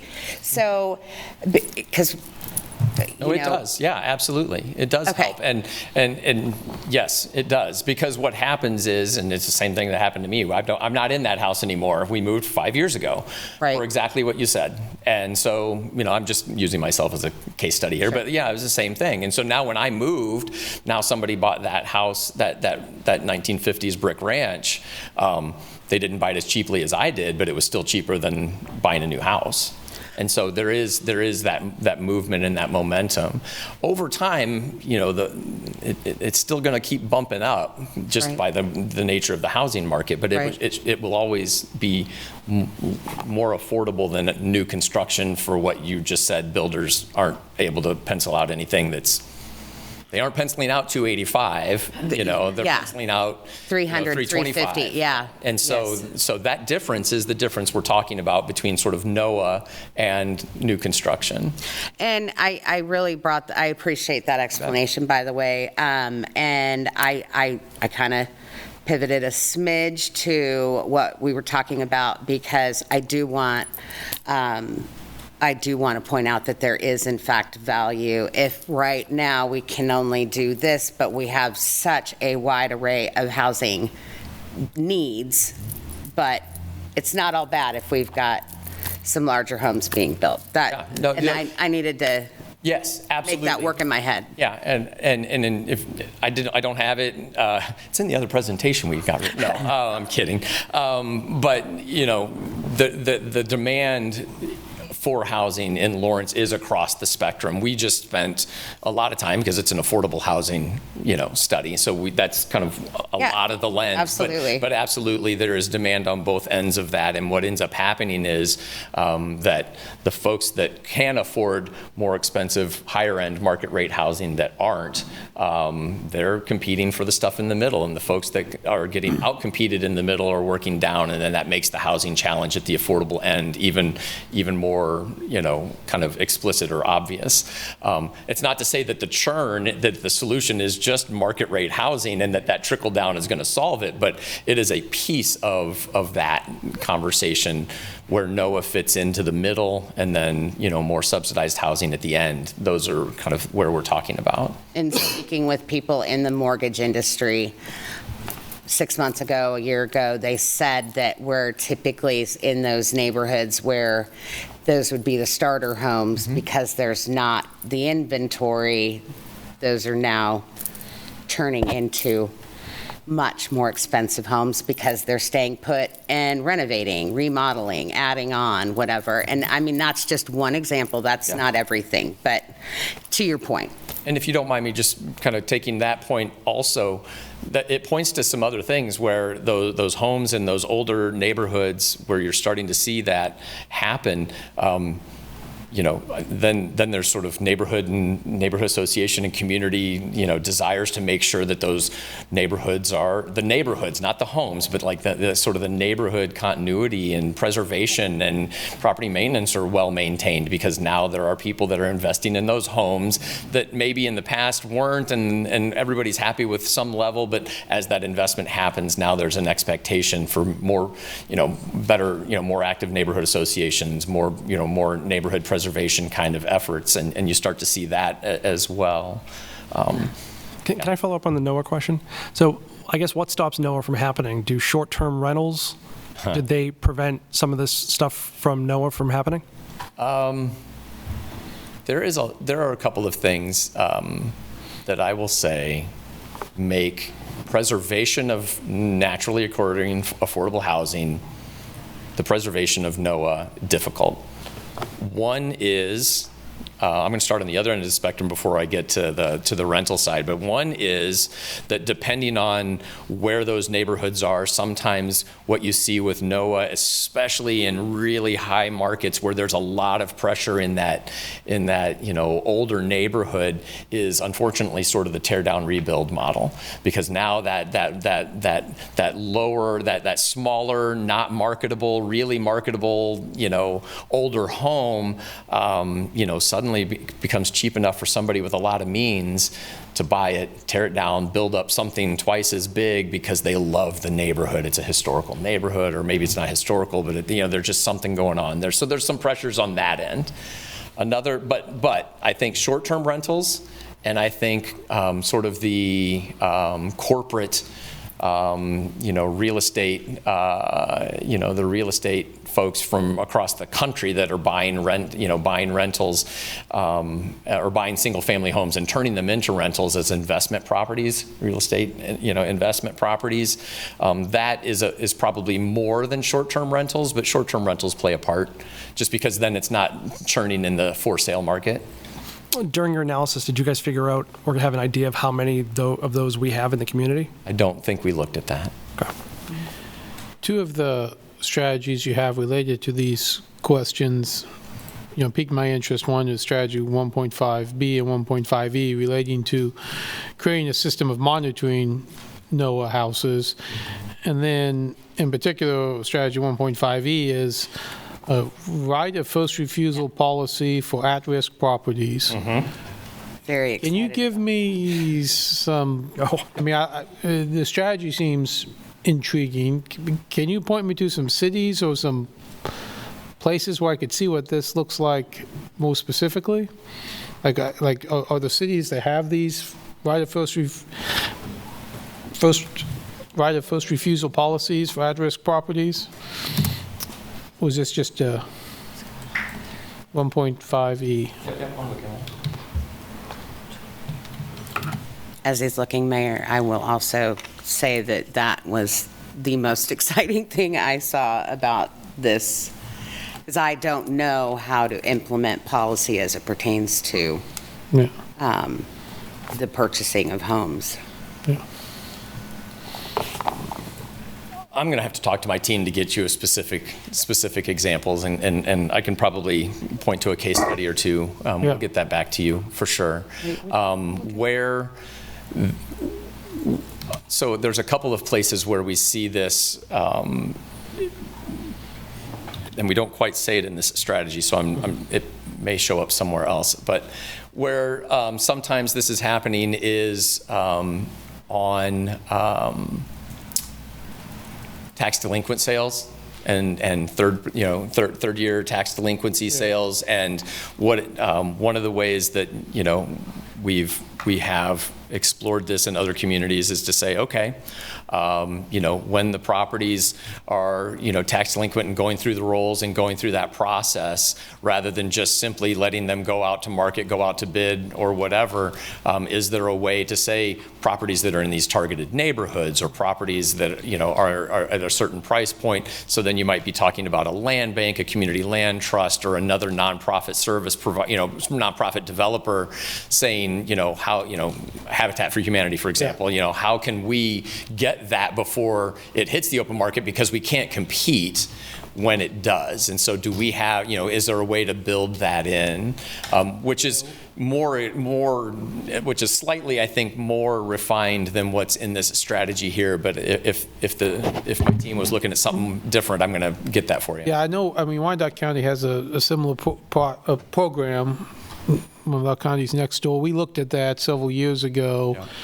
And, I mean, one of the reasons we didn't pursue it is, given our particular situation, we end up with maybe one sale at a tax foreclosure sale every couple of years, because the value is so high, people are buying them up before they get to tax foreclosure sales, whereas someplace like Wyandotte County was having 20, 30, 40 sales. And so, at least at the time, anyway, it's an interesting model, but it didn't really work here because we don't have that many tax foreclosure sales. But anyway, I'd definitely be interested in this idea. As I read 1.5E was more market, was a way to, again, somebody in your situation where we're somehow incentivizing them to stay in their house and then doing something. I'd like to see what that looked like. I'm interested in that. I think in California. Oh, okay. I think I'm thinking of the wrong right of refusal, but I was thinking. Okay, great. Thank you. I know Wyandotte has one, but I was thinking Chicago, but I couldn't. Yeah, Leah was just pointing out that something that I kind of glossed over and as I was reading it, that these are houses that are already being supported by city incentives. Yeah.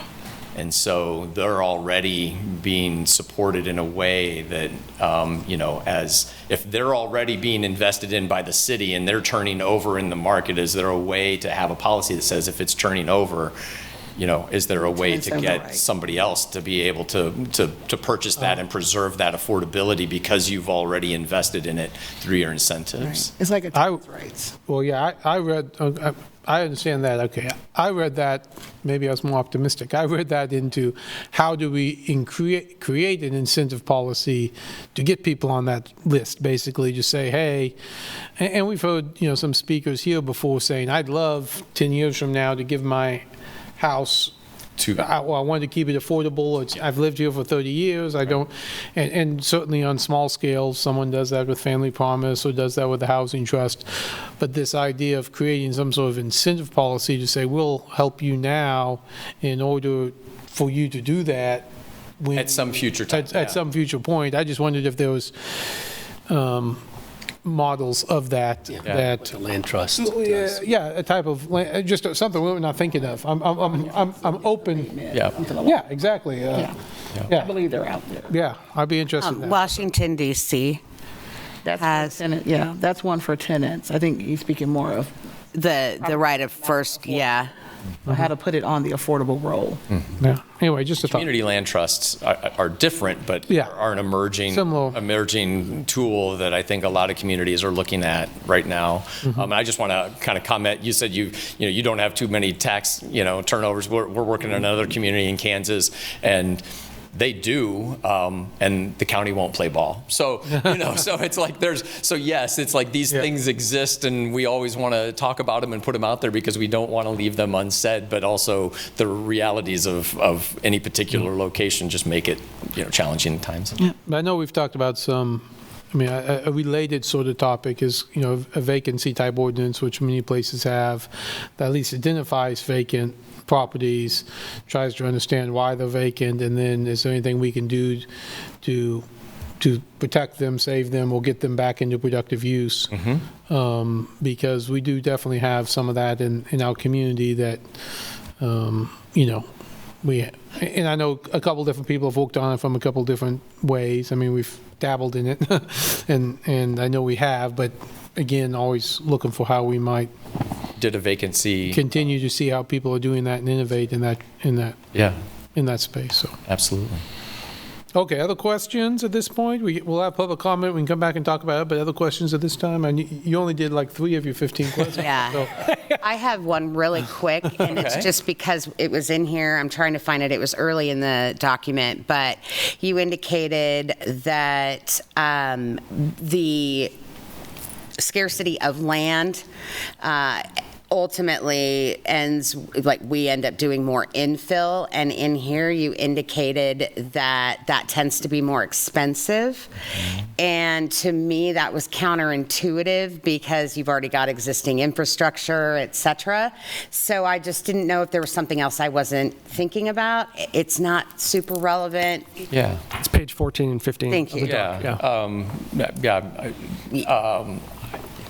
So where it becomes more costly is actually it's on a sort of an economies of scale perspective.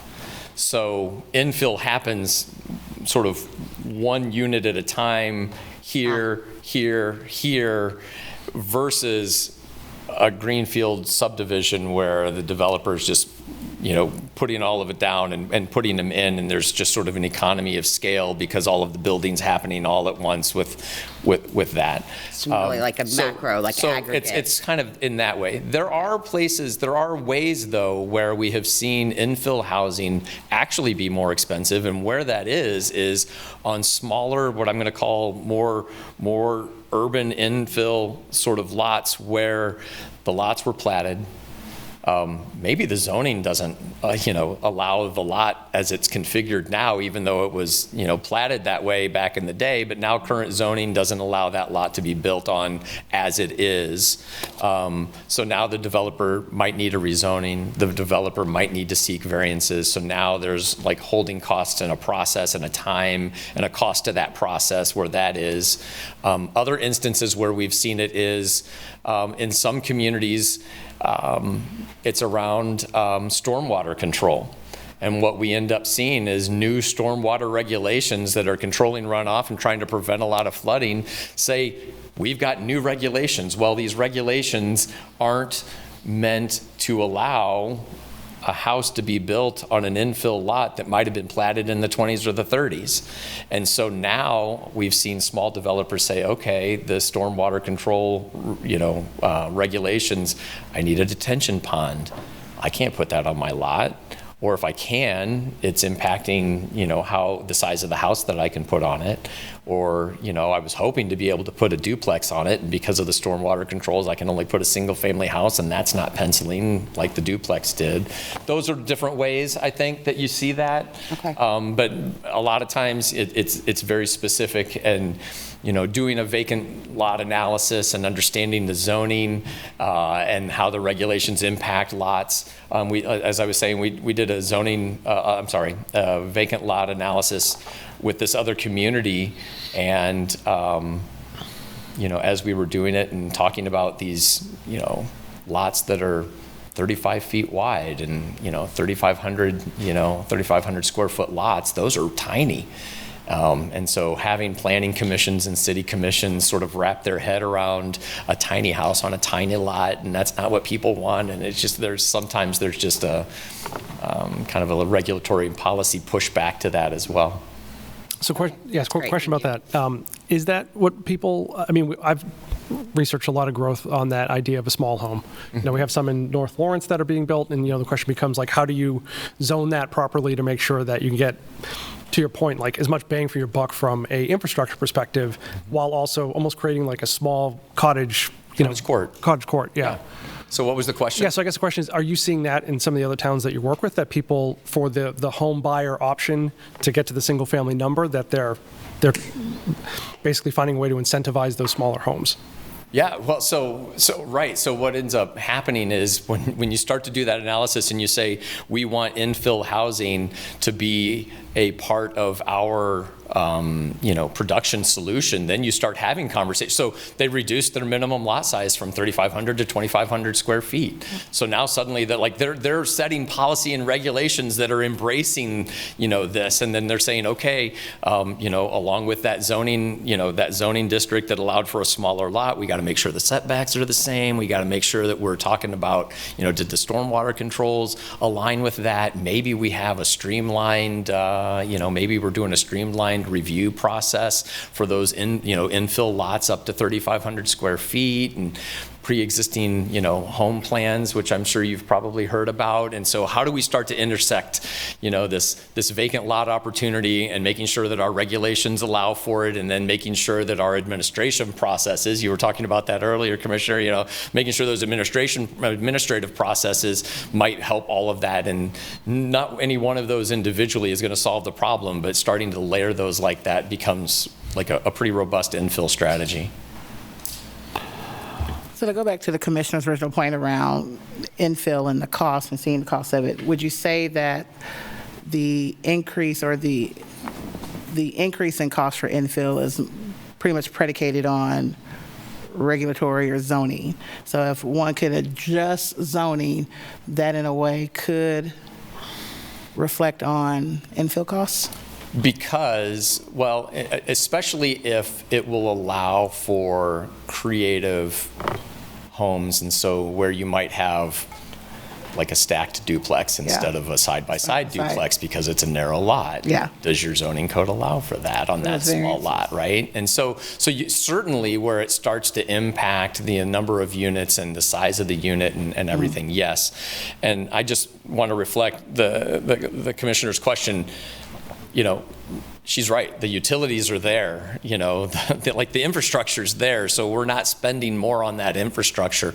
I will say, though, that just the cost per acre, just the way land values are, those smaller lots, closer in, the lots per acre are still a little bit more expensive, but there's still better reasons, I think, to approach it as a solution. It's a lot of that is in just the land cost. Okay, before I open it up for public comment, maybe this is for Danny or Leah. Tell me, we have this great plan. How are we going to prioritize what to take up next, or what do you see the next steps forward from this plan is once we adopt it? That's on us.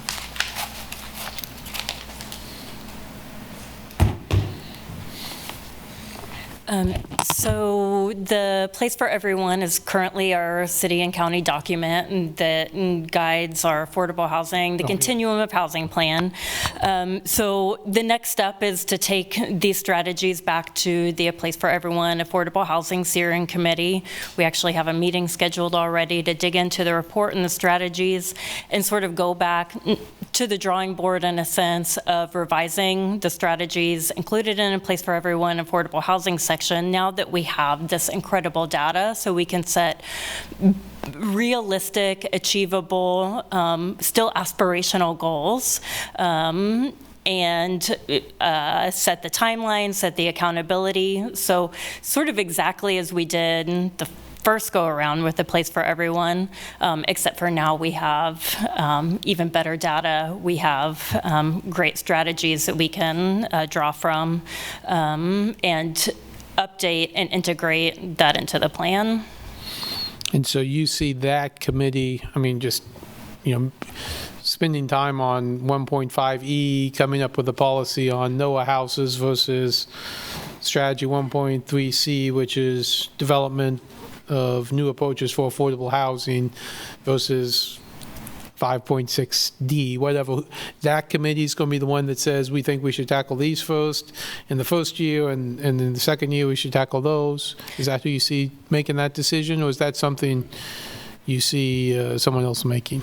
Well, the document includes timelines, so sort of already has started the prioritization. So I would say that that's what we would start as our framework. Obviously, planning and development staff, the Housing Initiatives Division will be involved, the AHAB will be involved, but since the Place for Everyone Steering Committee really is the body that has sort of been responsible for doing the roadmap for that work, I would suggest that that's a good place to start, and then make sure that that aligns with the commission, with staff, and the AHAB. Yeah, is my suggestion. No, that's great. I did see the implementation, and I just say there's a lot of check boxes to do in years 1 through 3. Agreed.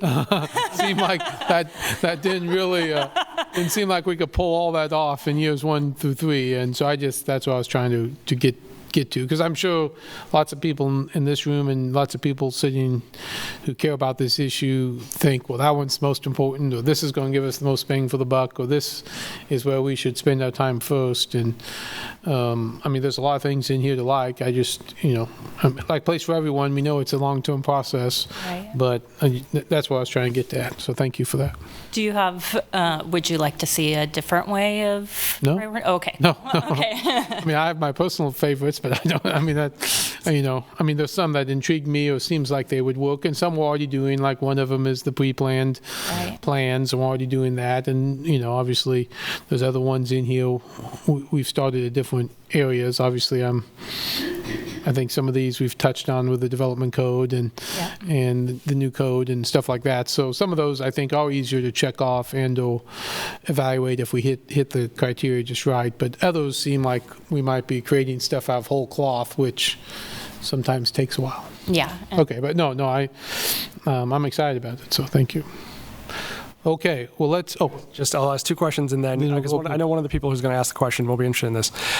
On page 96, it talks about homeowner housing rehabilitation programs.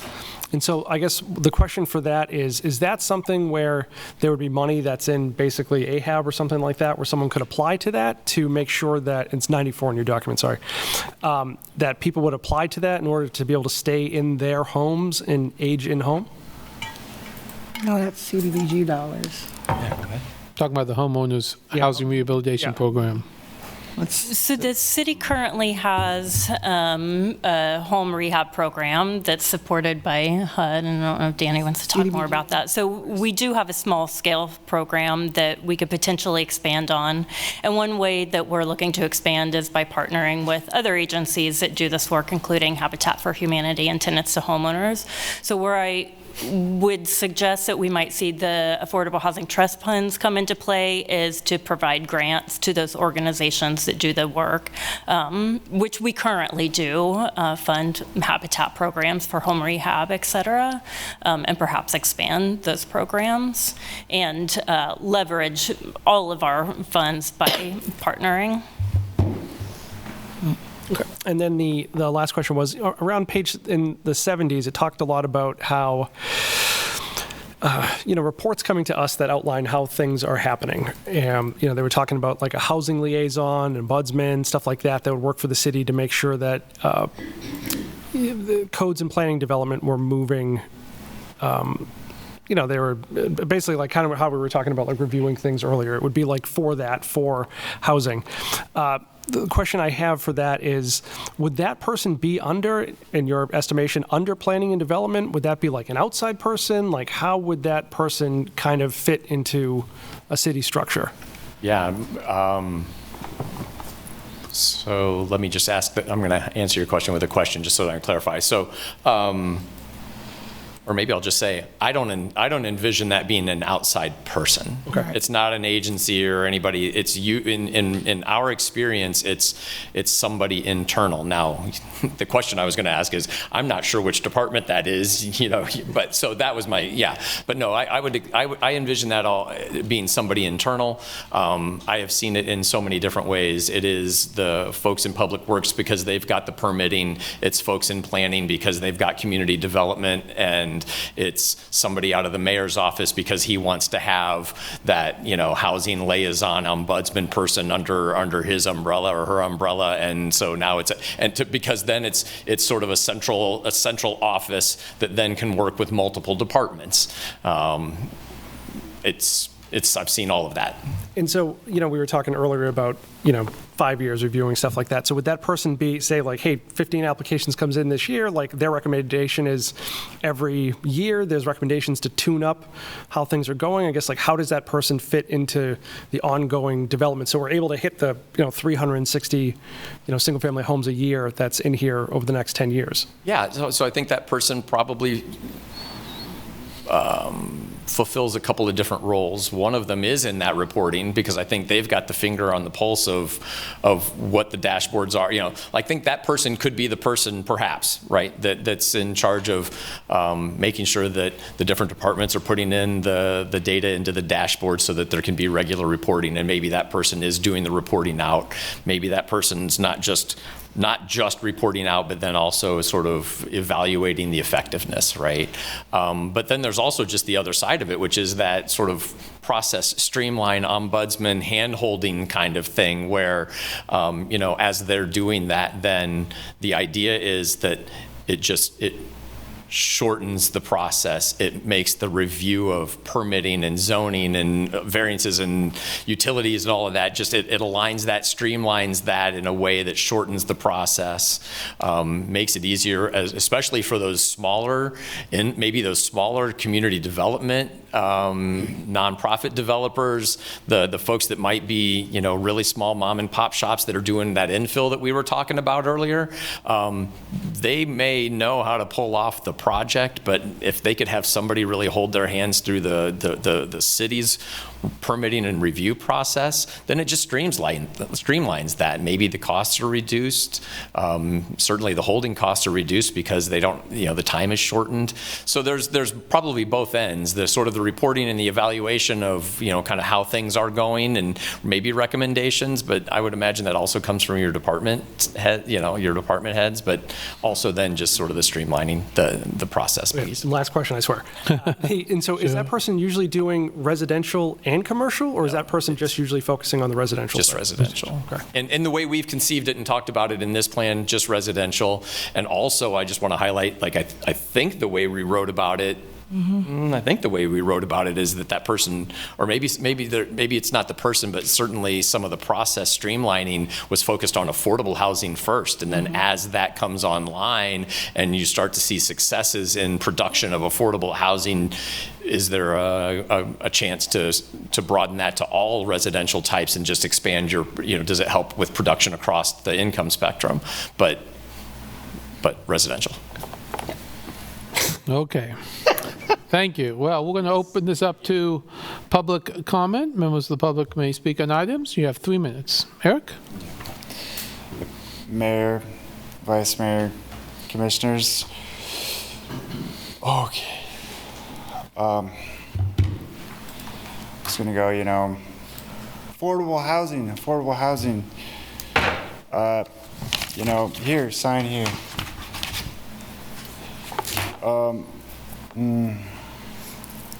So I just came across this, the Kansas Legislative Division of Post-Audit.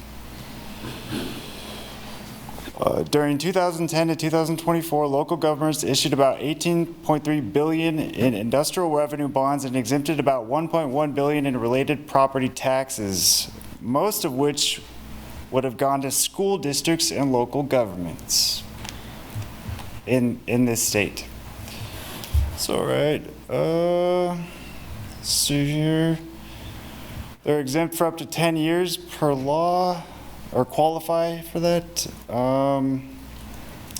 They qualify for sales tax exemptions, if it's an IRB finance project. And then this is all in the audit report. During 2010 to 2024, local governments issued about 955 IRBs worth about $18.3 billion, primarily in larger counties. And it says that was about a modest pace, but the total dollar amount of IRB's issues rose substantially more towards the end. So, all right, I just want to, this is some data from our state I just want to tell you guys about. Oh, this is important. Again, most foregone property tax revenue from IRB exempt properties would have gone to school districts and local governments, with the state receiving about only 1%. I already said that, but that's just, all right. What's the other thing that I found? Oh, in 2024, we identified 3 foreign businesses that received $282 million in IRB funds. Wow. I also want you to know that the Polo Lofts, I used to live there. I was attracted to it. It looks very pretty. Nice apartments. You get there, it's a hellhole. Same with the Penn Street Lofts, same with the Dell Lofts, same with the damn New Hampshire Lofts that you guys just built. It's gonna turn into another hellhole. And, it's increasing the tax burden on regular residents' property taxes. We already have enough. No freaking more of these damn freaking projects. Thank you. Yeah.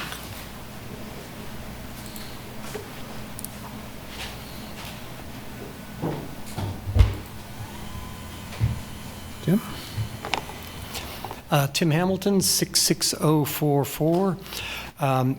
I came here and I griped about the McGrath report, if you remember, on the wage study and why it was defective for various reasons, like what their source of information was and other things.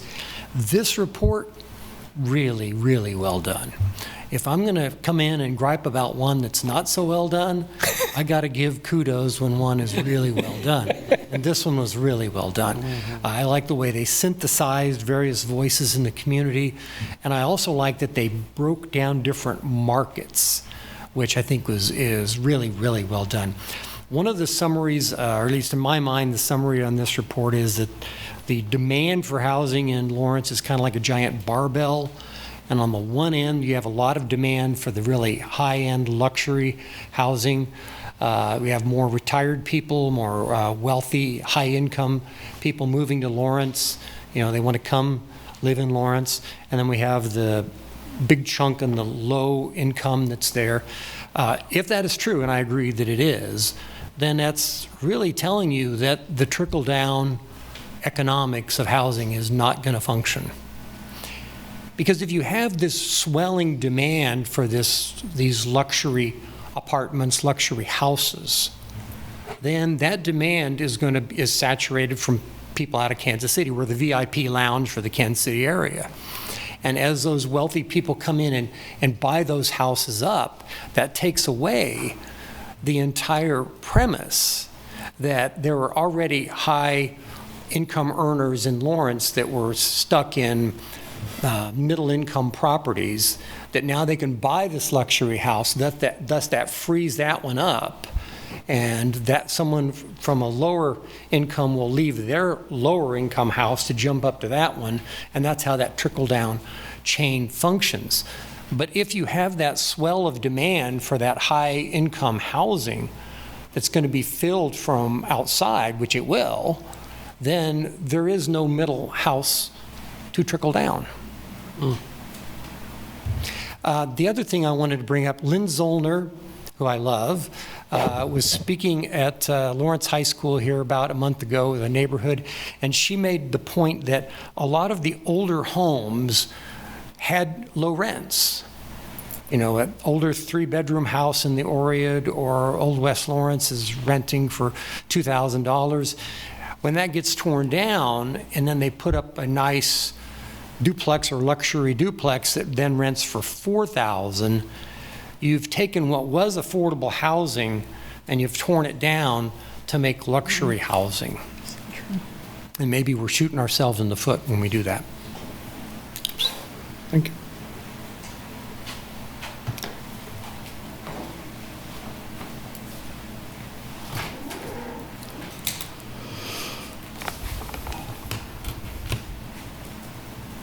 Good evening. Holly Krebs, 66046.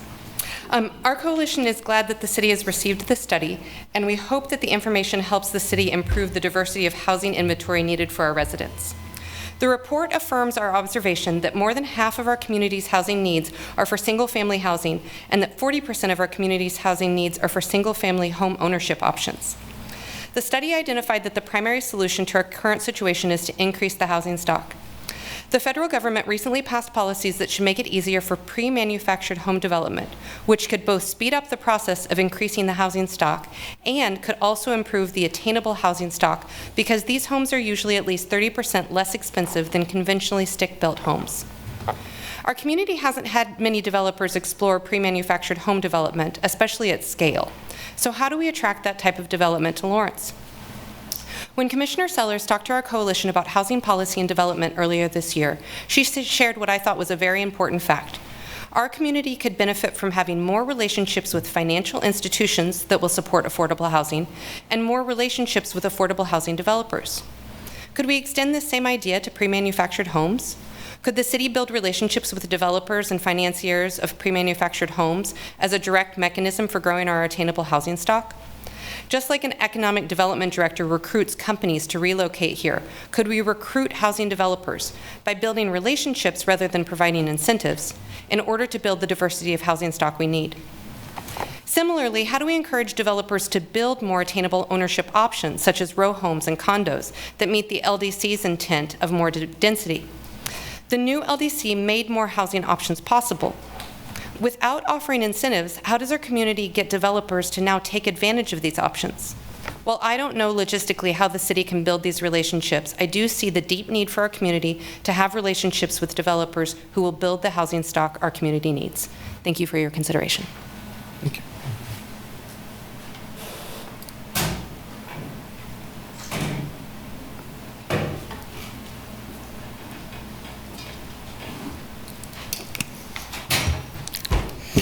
Christina McKenna, 66046. First thing I want to say is that to thank the Affordable Housing Advisory Board for such a well-researched and presented document. The PDF was very digestible in its design, and I found myself reading it more as a story than documentation with goals and metrics, which is a huge compliment. Secondly, the attainment of these housing units is based on hoping we can fill the more costly houses with local high-income earning people, opening up others for the next lower income group, then rinsing and repeating that process. It's not a criticism, just a reminder that it doesn't always happen in that direction. I also understand building materials cost such that new builds are truly affordable that are rarely truly affordable in an attainable way, and they're harder to come by than they were even a decade ago. Third, I'm grateful they brought out the fact that some concerns are shared across the board, regardless of if you're a renter or homeowner. Some of those items include the fact that housing must often include repair costs, whether it's through your landlord or by your own means. The cost of repair materials has risen exponentially since 2020, with things like a simple sheet of OSB being double the cost now. All these things factor into housing costs. For instance, my own housing costs since December of last year have included a hot water heater replacement. Last year it was estimated at around $2,000, but this year it cost $5,000 without changing anything. Exterior finishes, we extended the life of our house by 5 to 8 years, but it cost $7,000, and we needed to because there were deteriorated areas we were unaware of. Gutters, those were locally necessary for the precipitation we get, and that cost about $8,000. Our roof, we had water intrusion, and it required an insurance claim, but we still had to pay over $2,000 toward the full cost of $15,000. A sump pump, full replacement for this system was around $700, but also extremely necessary. All these items alone cost about $37,000, and I never would have been able to pay for that if I hadn't been in a car accident at the end of last year and had the insurance claim for the roof this year. Something I wish on no one. I shared all that because these costs are shared by renters and homeowners alike. No one is immune, and they aren't getting cheaper and cannot be ignored. Finally, I'm in agreement with many of the suggestions and think we need to be able to adjust the budget in order to fund mutually beneficial programs like this. Plus, there are buildings that are not occupied and should be looked at to increase housing opportunities in Lawrence. Many of them are falling into disrepair, increasing their cost to anyone who would invest in them to get them ready for habitation. But if we want to help increase housing affordability and availability now, it's an untapped resource of an already existing building that we might be able to help with the housing pinch we're currently in. Thank you. Okay.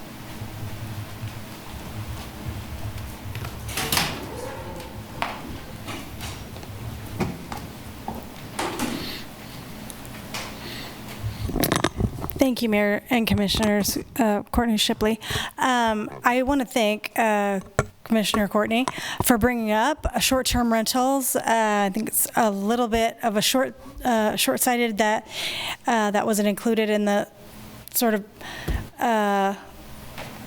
area of university town. We know that they are here. We know that we're not enforcing them. They are taking actual housing stock offline. Definitely will be coming to you in other spaces, especially here where someone gets an entire suite of incentives and then puts Airbnbs in the same building that has affordable housing units. You're literally shooting yourself in the foot. It's undoing everything you do. So if you have an Airbnb in the exact same building that you have affordable housing units paid for by the taxpayers, you've undone everything that you were trying to do. So I would hope to see in the future some regulation that says that is disallowed. If you receive all of the suite of incentives that in that building, regardless of whether it's live work units, that there should be no Airbnbs or short-term rentals in that space. It takes housing offline. So I hope you will give some consideration to that in the future, and certainly expect the people who did the study here to give you some more information about what that actually is and the ecosystem that we exist in. Thanks. Thank you.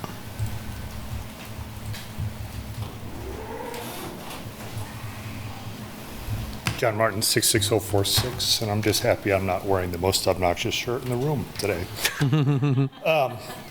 Just real quick, a couple notes. I really appreciate the study. Was well done. The only question I had was the June study was what was attached to what was released to the public. July study is what was presented today. So what were the delta? What was the delta between the two versions there? If there's a substantial delta, I'd recommend at least giving the community another week to kind of digest it. I don't anticipate the community's feelings changing about it because it's such a well-done documentation, but some additional questions might arise. A couple other points. Infill availability is substantial in town. I know people say it isn't, but it really is. If you drive up and down Harper on the east side of or Haskell on the east side of town, you'll see multiple open lots. You'll see an entire school that are no longer being used with 100 acres right there. So quite a bit of infill available. You've got a lot of depressed commercial areas that could be redeveloped as well. And the city can look at policies that kind of encourage redevelopment of those areas versus annexing 300 acres of land that we're not really quite sure what we're going to do with. I wanted to hit on NOAA. NOAA can be encouraged through neighborhood preservation. So strong neighborhood associations where tear downs and rebuilds aren't necessarily encouraged by the code.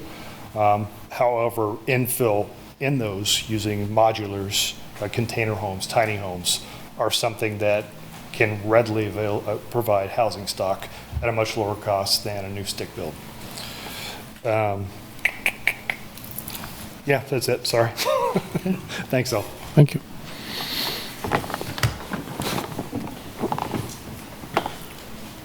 Good evening, Commissioners. Dominique, 66049. I didn't have enough time to read through this document, and I wish I did, because what I'm seeing on face value is very interesting, and I'm really interested about the way that we can leverage maybe some like financial institutions locally to start reinvesting into our community and provide incentives with affordable housing. But I went to the Planning Commission last night, and I was actually sorely disappointed about how that event went. So we had what is arguably the largest annexation reviewed by the Planning Commission last night on west of K10. And that in itself is not my issue, but the fact that I didn't see the Planning Commission do any bargaining on the zonings to include more housing, while hearing the whole time that housing was such a severe need was a little bit frustrating. There was 126 acres of just community commercial. And I know from what the developer has given us so far that the majority of that land wouldn't necessarily need to be zoned in that way. What we could have done is we could have had the commissioners do a lesser zoning to M2 or something of the like, where we could have then put housing. And so I think when we think about affordable housing, I think people people need to, and this is not just the commissioners, I'm sure you guys are aware, but the community needs to know that the planning portion is important and we need to start paying attention. And I think we need to encourage our planning commissioners to be negotiators on a first level step. So we talk about how this is the first step, and then we go to the city commission and there's regulatory when it comes to zoning and planning. But our planning commissioners can be our negotiators. We want mixed use. This is the whole point of the Land Development Code. It was to incentivize this. We're talking about doing more density, but then we see suburban sprawl patterns still continuing, even though we have this land code that could be really uniquely applied to a brand new space. And so I think it's really disappointing, and it was disappointing that there was only 3 minutes for people to be able to speak about such a large project when there were 7 rezonings, and I think we could have taken time to look and try to give some ideas to how we could negotiate for that instead of a development being an all or nothing. So I'm very worried about this going forward when it comes to the annexations, where we feel that these annexations are an all or nothing, and then we as a community don't get to have negotiating power. Along our highways are one of the most powerful negotiating places we can do because it's supposedly high-priced land. So then we should be able to negotiate on what we want and say, actually, we think we should reduce this and convert it to mixed use. Or maybe we can put conditions for affordable housing. That was something that was talked about in abstract. I know in rezoning it's hard, you don't have a plan, but can we put conditions to require that a certain amount of land becomes affordable housing? These are things that I think need to be addressed, and I think this is not necessarily that the commission can do this, but this is something I think we as a community, and the people need to advocate at the planning level, because there was only 3 people, Chamber of Commerce, developers, and a notorious lawyer at the meeting last night, and I think there's something going on with the planning. I think the codes can be used beautifully. Thank you.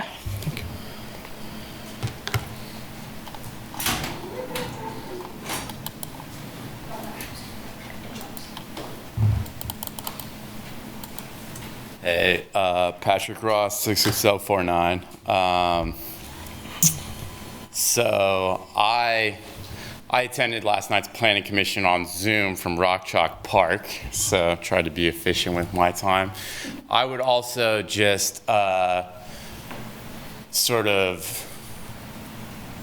would agree with what Dominique said about last night's planning commission and how so many items were wrapped up into a single public comment. I mean, I was talking to Dom afterwards, and she was saying that she had all these ideas that she would love to talk about for each one of those items, and for whatever reason, the chair and the commission decided that it was better to eliminate public feedback on 7 different agenda items that we could have had these very discussions last night when we're annexing 288 acres of land. Let's talk about housing, not the process last night. Right. Dominique at least tied them together I guess a little bit closer, so focus on that. I would have a question for you, Mayor, then. Yeah. How can we as a community advocate for housing initiatives if the very governing bodies that are beginning these processes in very impactful ways are not coordinating with the Affordable Housing Advisory Board and the very initiatives that they just presented to us? Good tie. Because one of the districts was R2, and there was a brief mention about the possibility of affordable housing. Again, just dangling a carrot out there for where our community is going to be developing and highlighting how great the new Land Development Code brings density to our town when we're sprawling out into farmland and agricultural areas, and touting that as infill and density. I would have loved in last night's, 100-meter dash to do all of that, to then already have affordable housing in place when we're asking the community to grow in such an expansive way.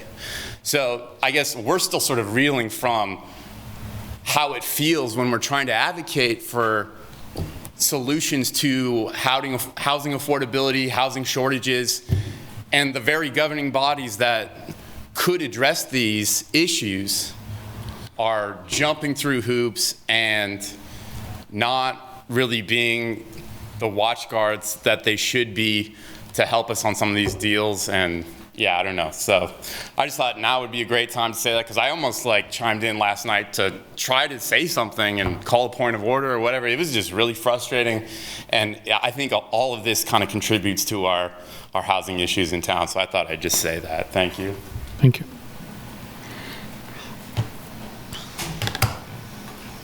Anyone else in the room? How about online?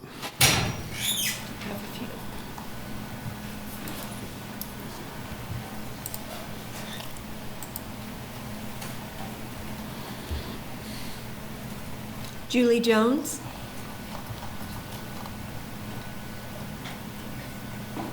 Julie Jones, 66047. I'm hearing plans, I'm hearing steps, but I'm not hearing solutions. And I follow real estate closely because I used to be a broker and had an office. There are units in this town that have not been inspected by the city, and I recognize we only have like 2 city inspectors. I'm trying to help somebody right now who's living in a totally mold-infested place, and the city came in and looked at it and said, well, there's nothing we can really do to the owner. And I've come to find out that unit is connected with 3 other buildings over on West 24th Street. I think there's a lot of cleaning up that needs to happen in town and accountability to the landlords, but I don't know how you're going to create affordability in a town where they are so money hungry. I don't know how you're going to do that. And the modular homes, for those of you who don't know that about modular homes, the Dillons there at Iowa and 23rd, that was a modular home, so the walls all went up in one piece. For those who are negative about a modular home or a home built inside a building and then put in place, I mean, they're like twice as fast as a stick-built home. I don't know. I get you guys doing these consultants, but I don't see the steps to complete it all or how to do it. I'm not trying to say I'm a know-it-all, but all I see it coming back down to is us, the homeowners, or us, the citizens, paying more for somebody else to live in a house. So, and we're already strapped as seniors.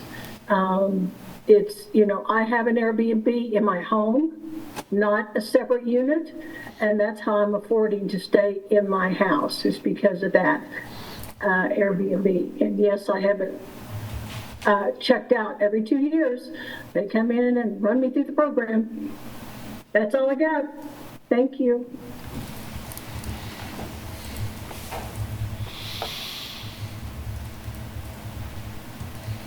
Stephen Watts. Hi, thank you. This is about all the written material that was sent in, 104 million pages, And the plan places an overemphasis and reliance upon a not-for-profit that has been growing due to the infusions of money from the town. We have to watch out for giving too much control over certain entities. A lot is written about, giving money to Habitat for Humanity. Is everybody aware that they don't repair existing housing stock at the present because, quote, at this time we're pausing on accepting new applications as we complete our current workload? That's been on their webpage for months, if not years. The property uses are controlled by them, and The Tenants to Homeowners program is controlled by them and their board, and they call it a community land trust. It is not. It is controlled by the not-for-profit, which at any time can have a change in orientation by change of board members. The annual meeting is not made readily available by public publishing. The town must not rely on singular entities and must begin to return to government-owned and directed housing. Not to be overly personal, but the town staff person herself owns a house through Tenants to Homeowners. This entire plan is written naming these specific not-for-profit operations, which I would like to see a movement from. Certainly the concepts and the ideas and the work that both of these organizations have done, Tenants to Homeowners and Habitat for Humanity, have a great deal of merit, but they are not panaceas. Partnering with those groups has to be monitored, and the town does not monitor. No, they party. Neither provides updates relative to the rehabilitation of homes, and in fact, Habitat for Humanity stopped taking applications, as I've noted. You know, I have requested a meeting with Ms. Walters going back to May 1 with respect to my own personal experience with Habitat for Humanity. And let's see, that was on April 24th. And what I got back was that we're on holiday and that we're going to get back to you after May 1st. Well, you know, here it is in July and nothing. Thank you, Stephen. Thank you.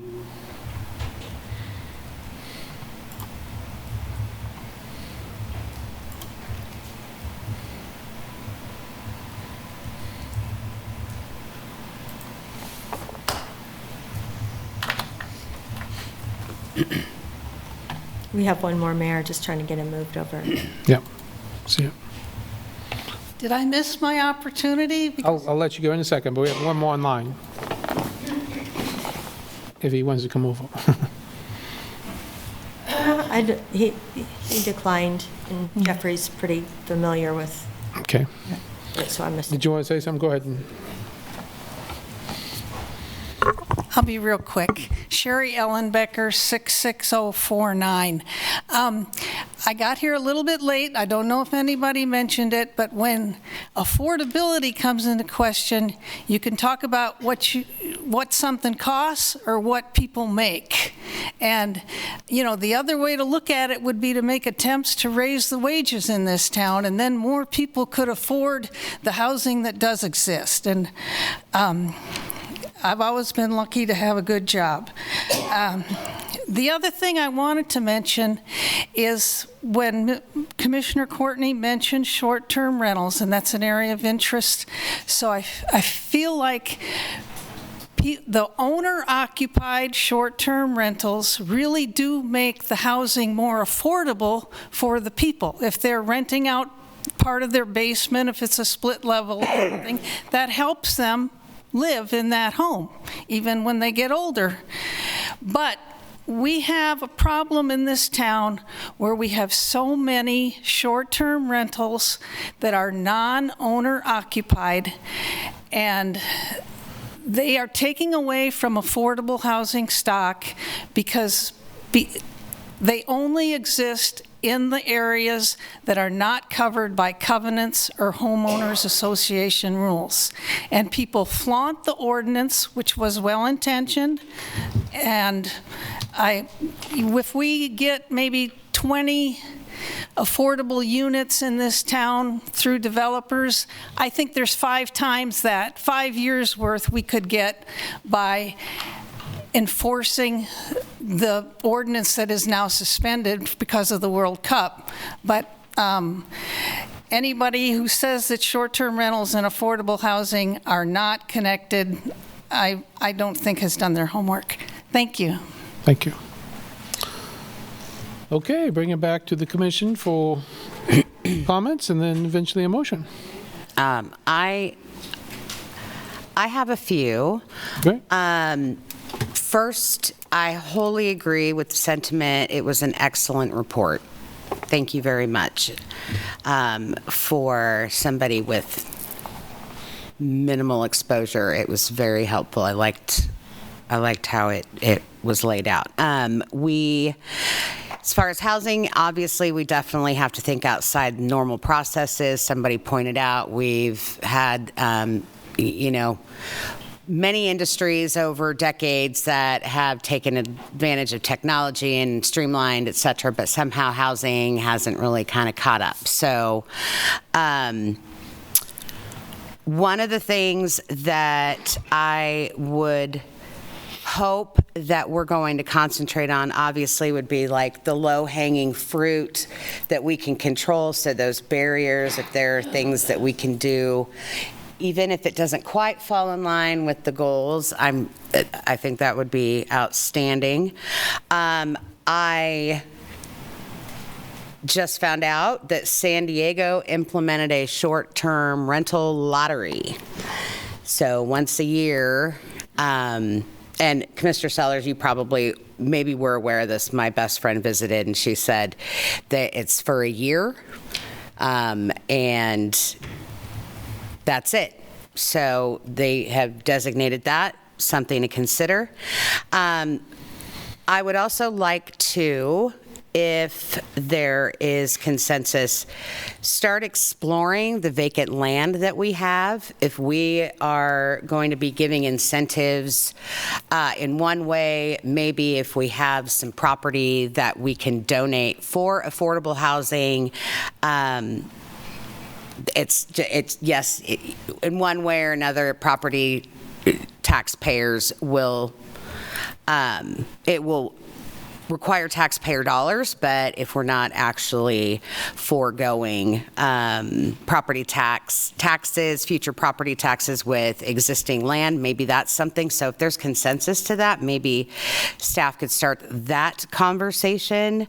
And I don't know anything about, I've created a land bank in my past, but it was from a developer that was insolvent ultimately and couldn't pay taxes on it, and we sold the lots for, $5,000, which was pretty darn cheap, and we had a credit union that offered folks 10% down payment with no PMI, looser credit requirements. So I don't know how to create a land bank that isn't desperate and can't pay, but I know there's a lot of options. So I am really interested in at least definitely considering our vacant land and seeing if there is a desire to do anything in whole or part towards affordable housing versus maybe incentives. And that's all I have. Thank you very much. It was excellent. Other comments? A couple of takeaways. I appreciate the comments that Mr. Ross stated, I think, in regards to process and policies. Interesting enough, we spoke about this during our FA committee meeting in Louisville, in Kentucky. And one of the things that came out of the conversation is the need for municipalities to ensure that they are reviewing their master plans while they are also reviewing their strategic plans. And the quote was that master plan and land development code reviews must address affordable home and growth. And the only way you can do that is if you make sure you're aligning that you're reviewing those master plans with your strategic plan. So I wanted to put a pin in that. I did have the opportunity also in Alabama to speak with a gentleman in regards to vacant lot registries and what that could look like and how you can outsource that. So definitely have information on that I've shared with staff, Commissioner Polian, so there is some conversations on that. So if you'd like to know more, I'd be more than happy to share that with you. Yes. A couple of things in regards to this. Kudos, and I concur with everyone else about the study. I think what strategies and opportunities I pulled out of this were a couple of things. One, where the data shows about income, we don't really have a multivariate analysis to tell us whether or not that's related to age, if that's related to folks who are attracted to higher income wages, and that's why we're seeing more. And so now we have that missing middle in housing, and we're starting to see that missing middle in income. And we see the weight of that. I think we had a conferee that talked about the idea of wages. I have been preaching to the choir about wages. Unfortunately, we are preempted. We are preempted by a state statute that we cannot mandate our people who do business in our community that. So if maybe some of our bigger corporations, partners here in the community chamber would do some work around looking at how we can remove that barrier, then we have a more stronger leveraging tool, because right now we don't. And so yes, for a long time we have stated that we are a community for the affluent and the ones who are affluent who want to age in place, not putting any thought onto who are supposed to support those individuals, who are supposed to support those families. And the fact that they're supporting it on less than $10 an hour, that's insulting. So we definitely need to do some policy piece. That's a piece that's not within our realms, but it isn't within our advocacy realms. And that's something that our business partners can do for us. I appreciate everything that was rolled out in this, specifically around policy and regulations, because a lot of this aligns with the 21st Century Road to Housing. Conversations that I've talked about, how do we leverage our partners who receive CRA dollars? How can we review their exams, and how are they using those dollars? Oftentimes we see that they're using it for education. That's all fun and great, but we don't need 5 institutions doing first-time homeowner education. Give me that money so I can put it into a revolving loan or leverage that in some way of doing quick loan or revitalization and things of that nature. We know that that's available to us. We can now use that we've always been able to use CDBG dollars for new builds, but now we can use home dollars.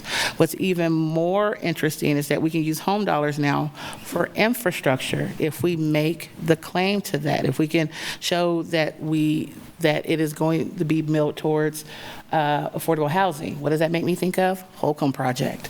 There's also the idea of an innovation fund that municipalities can apply to if they show that they have a track record of bringing affordable housing on board. These are all things that are available through us through the 21st Century Housing. So a lot of these pieces that are in some of the strategies under number 1, I'm fully on board with, and it's getting us to the direction that now that we know what we know, now let's start putting things in place that we can do that. I know I've heard a lot of people talk about modular houses, and I love it. It's not a silver bullet. It's not a strategy. It's a tool. And yes, builds do come online quicker.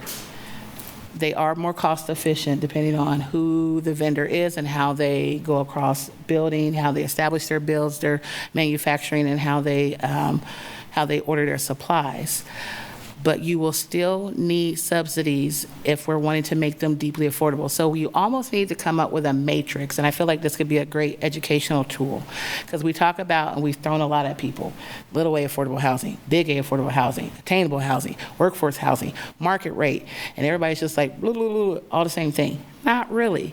But what we could do is to maybe create a matrix that shows if I do modular for what does that look like? What would that look like if I wanted it to be within 30 to 60% AMI, 60 to 80, 80 and above? To know that in some of these pieces, even with stick builds, you're going to need some level of incentive. Incentives would never go away. They're just not going to. Because unfortunately, our missing middle has been, because there is no trickle down, it's been missing, and it's going to continue to be missing if we don't change policies that developers don't feel like the only option they can create to make money is either single family detached or high dense multifamily. That's literally been housing policy. Wrote a whole thesis on it. So until we can start to create policies to address that middle, it's always going to be incentives. But I love modular homes. I truly do. Toured one in Kentucky. I've toured one in Ohio. I've even seen some of the things that's been done here. So we have tools available to us. We now have some policies. Now we got to work on the middle. It's the strategies. How do we take the policies to build the strategies with the tools that we have to create the product that we want? So this is that first step. I appreciate it. Another piece was the right of first refusal. I feel like having a policy around that aligns with NOAA, because the thing around NOAA is that there's no clear universal defined definition for NOAA. So what's affordable now? Is it big A affordable, little A affordable, workforce attainable affordable? You know, because it won't be affordable for me. I don't think there's anything in University Place that I can afford.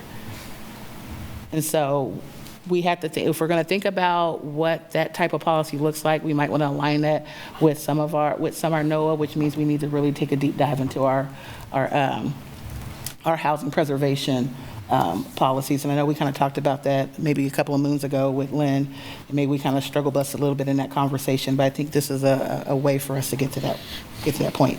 I'm also excited that, well, I'll just leave it there. I'm too excited. I'm just excited. Thank you for this. Yeah, I mean, again, yeah, thank you for this. I think this is going to be the document we look at going forward for a long time.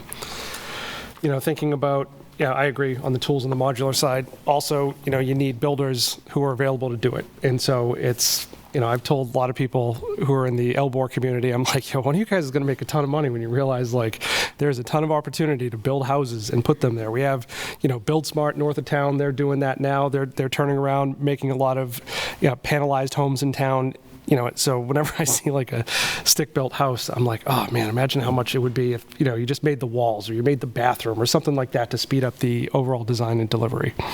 So, you know, I agree with what Commissioner Sells was saying here. Like, yeah, we do need to put some policy around this. But yeah, I mean, I feel like this is going to be the document we look at for the next 5 years, and how are we doing and what that looks like. In terms of incentives, though, I think one of the incentives that we can provide to developers is also to just streamline this overall process.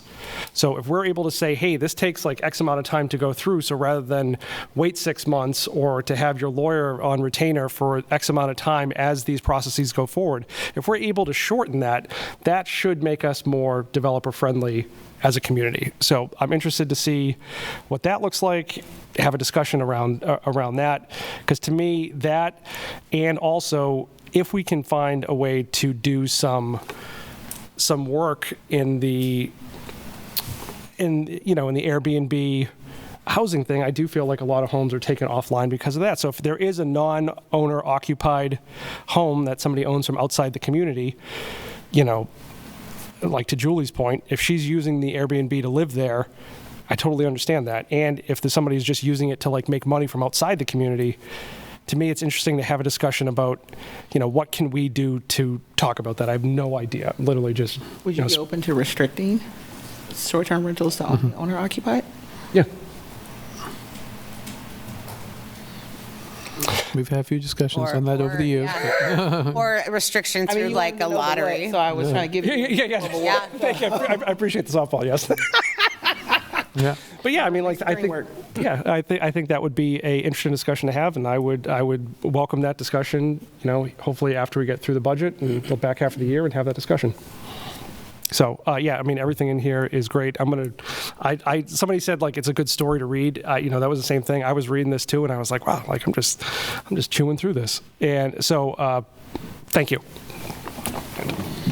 Anything, Commissioner Devereaux? Yeah, I just want to, two things. I think it's important we set goals and try to identify ways to attain those goals. And I think part of that is having this plan. I really appreciate the time and effort went into it. I appreciate that people read it because it is very long and full of details that a lot of people for the first time may not have really thought about. And I think this is the tool that we can use to move forward with actually making a reality, some of these things a reality. But I think we've done a pretty good job with the resources we have of creating that affordable housing base in your Lords. And I think we need to make sure we don't forget to invite people to our community who are willing and able to do these kind of actions, because it's easy to talk about it. And I've talked about this for years, and there still isn't anyone lining up outside our door to build.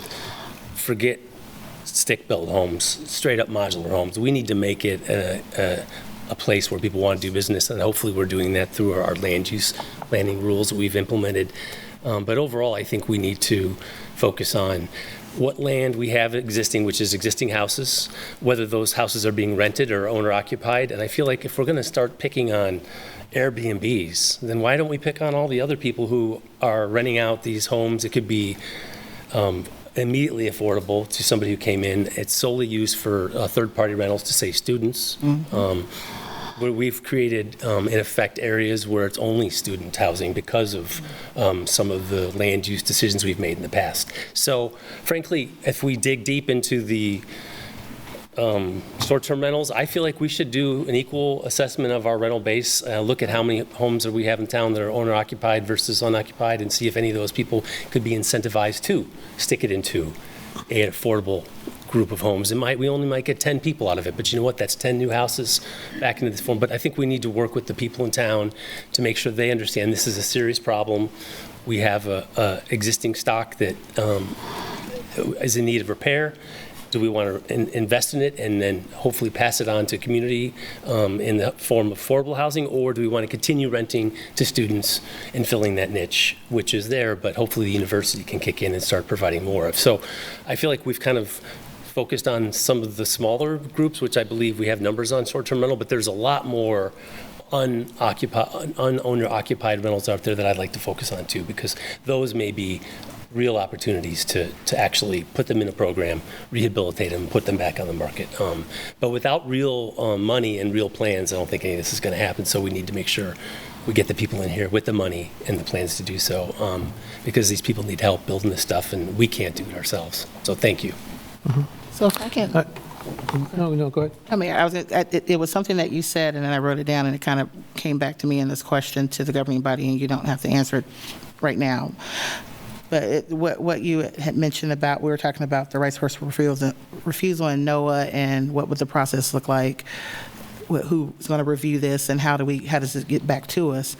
And the question, what I said was that what is the will of the governing body? And I think what this document tells us, and what we'll see with the incentive policy that we'll have, what is the will of this governing body? So as it relates to affordable housing, what is your policy will? What do you want to see?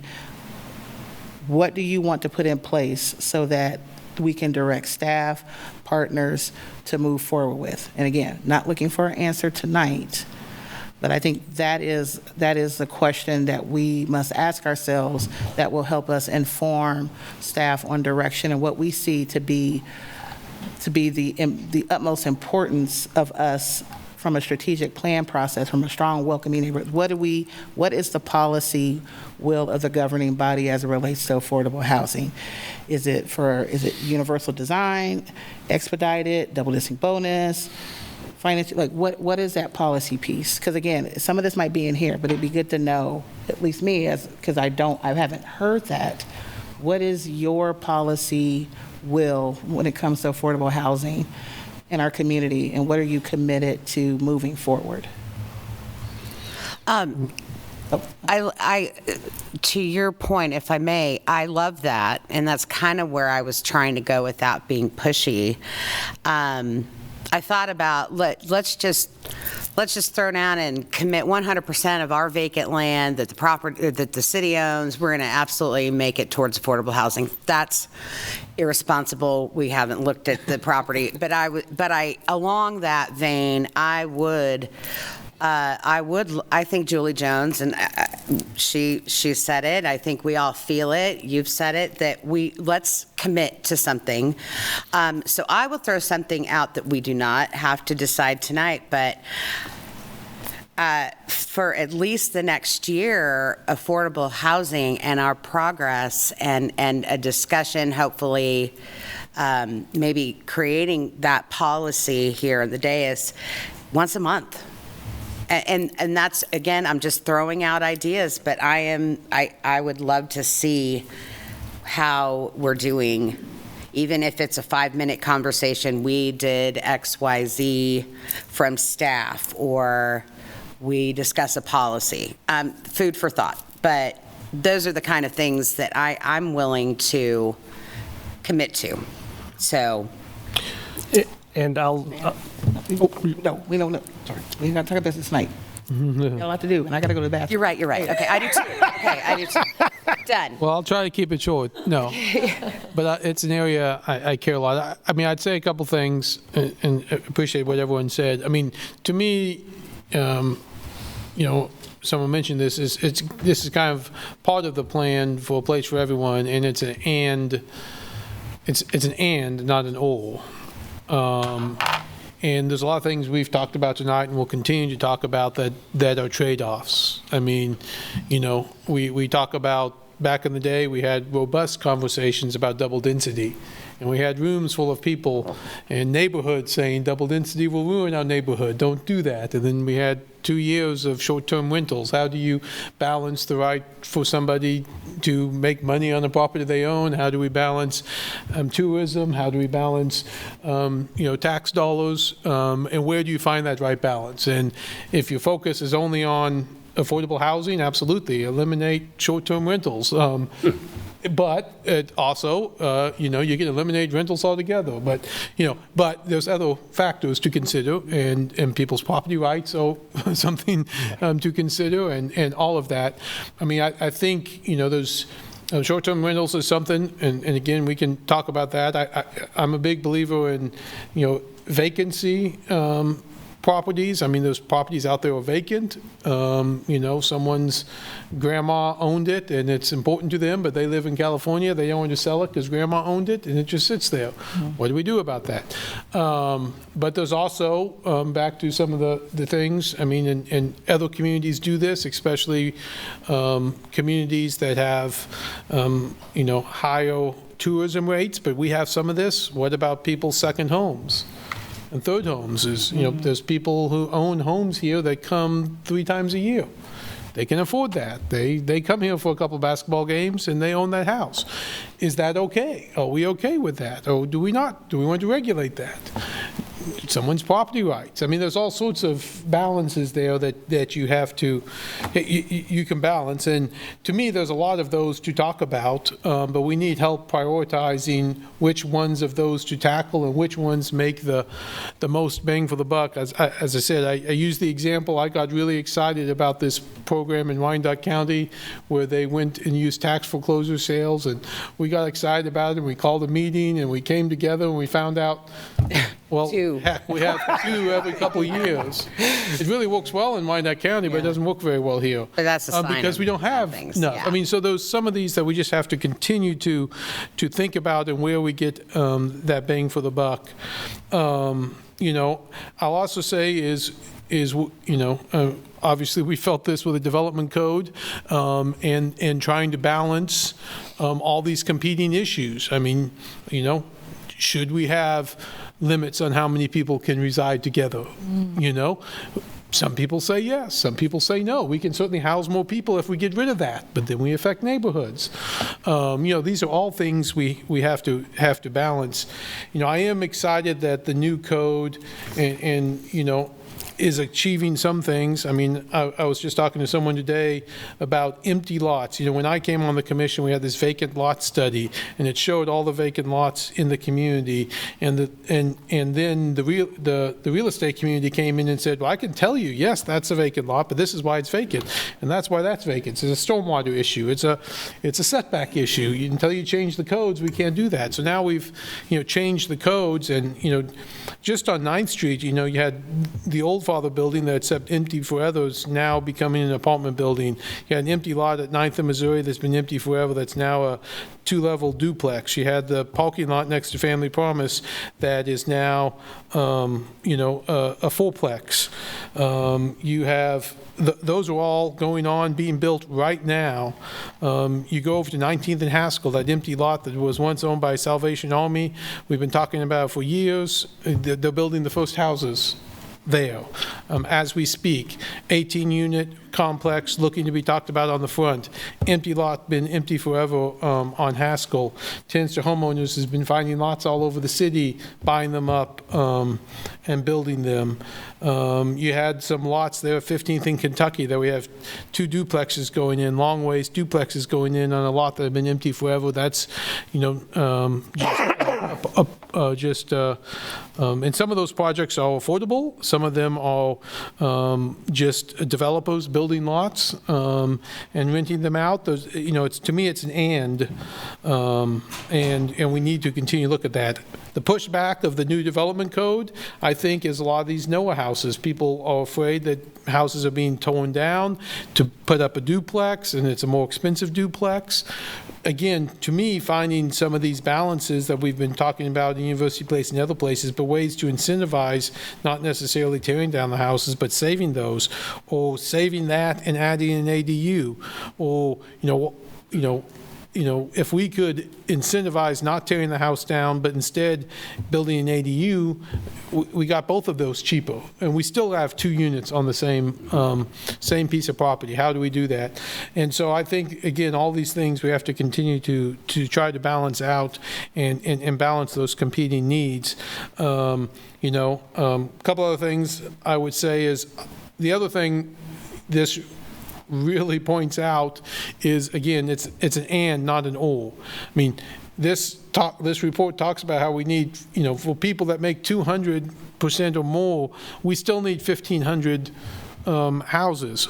We still need 275 rental units for people that make those. This report does not say we don't want those. We don't need housing on the upper end. We need that. That doesn't. It's an and. It's a both. To a couple of the comments, we cannot.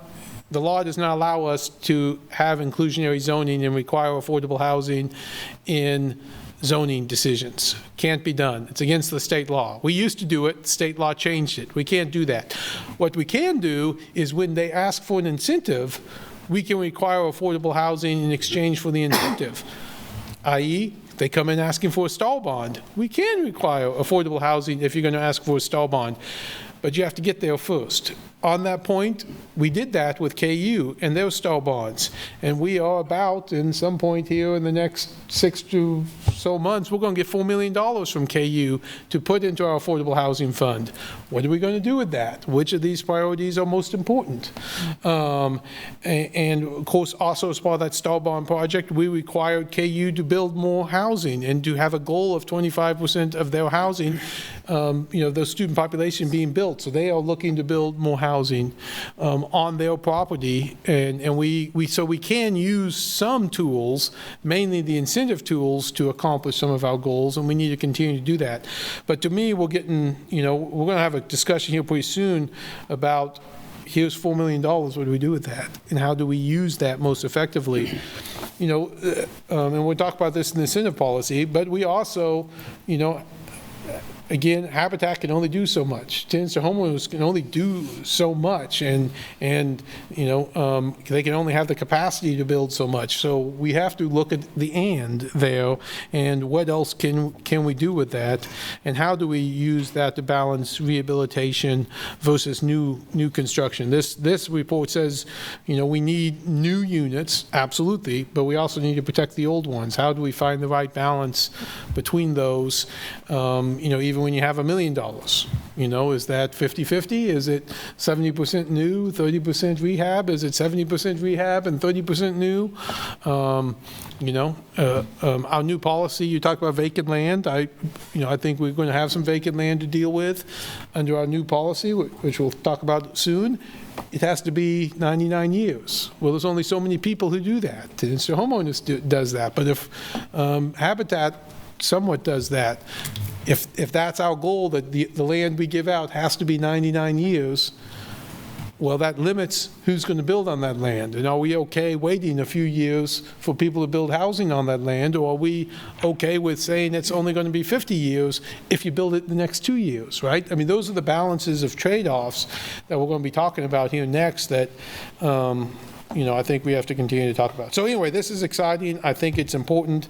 I think it helps us look at those policies to try to make all those balances.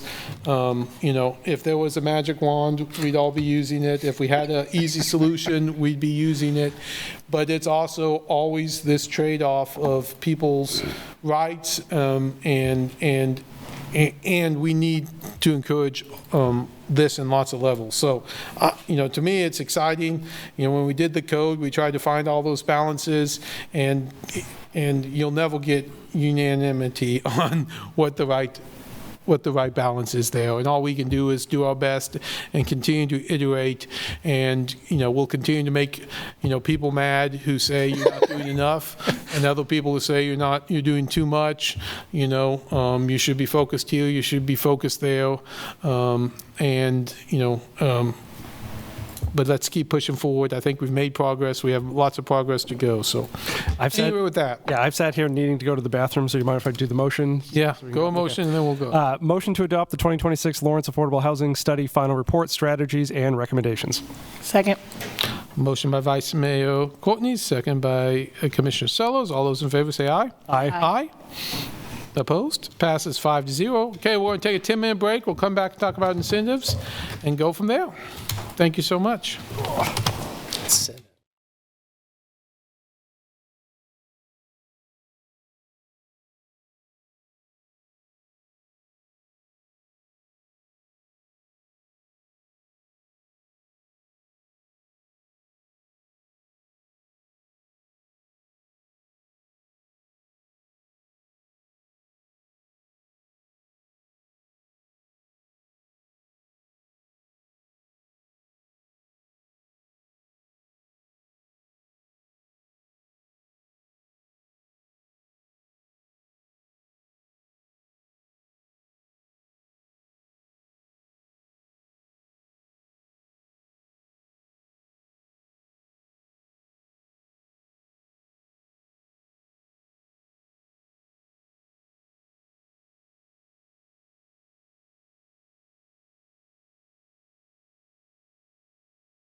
You ready? Yes. Ready. Start.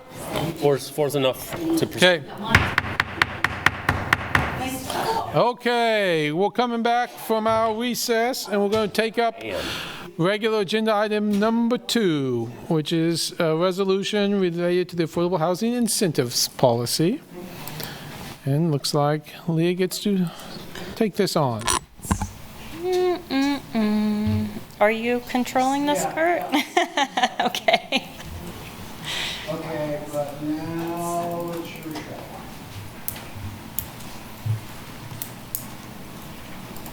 How do I? You got it.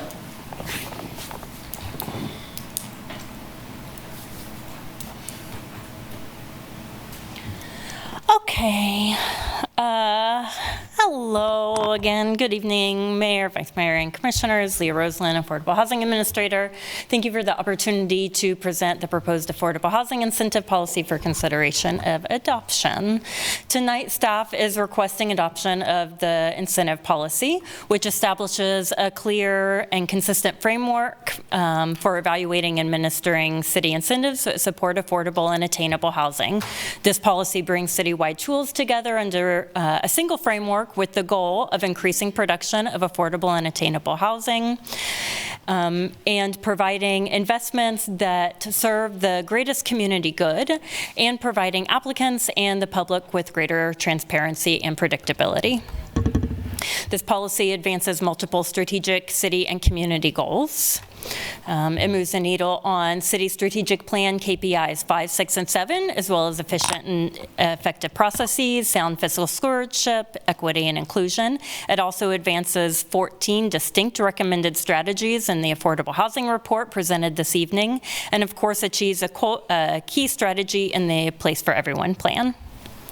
As a reminder, staff recommends utilizing a variety of tools to incentivize affordable and attainable housing, which are needed because it is not possible to build housing that's affordable for people at 80% AMI, even up to 100% AMI, even without profit. Just the cost to build it is more than what many households can afford. Even the cost of the land can price out many households.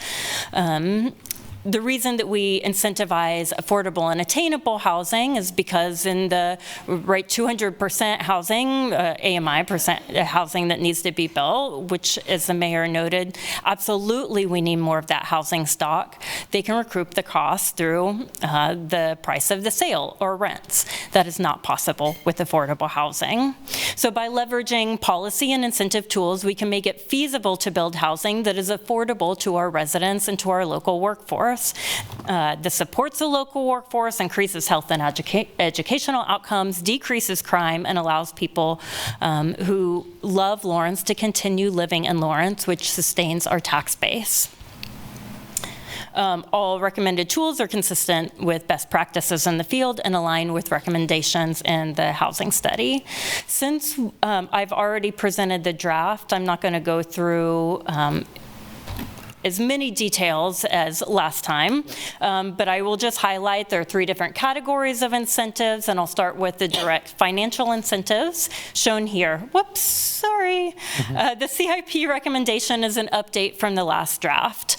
When it became clear that it just would not be possible for the city to waive system development fees, CIP was added as an alternative way to achieve the same goal while diversifying city support so that it truly is an additional city incentive and not just further stretching the already limited trust fund. The city has approved 2 CIP projects for affordable housing in the last 5 years. One was funded and one remains unfunded, so there is precedent. However, affordable housing proposals typically aren't scored very competitively under the current CIP rubric, and so its inclusion here would establish affordable housing as a competitive request viable for serious consideration.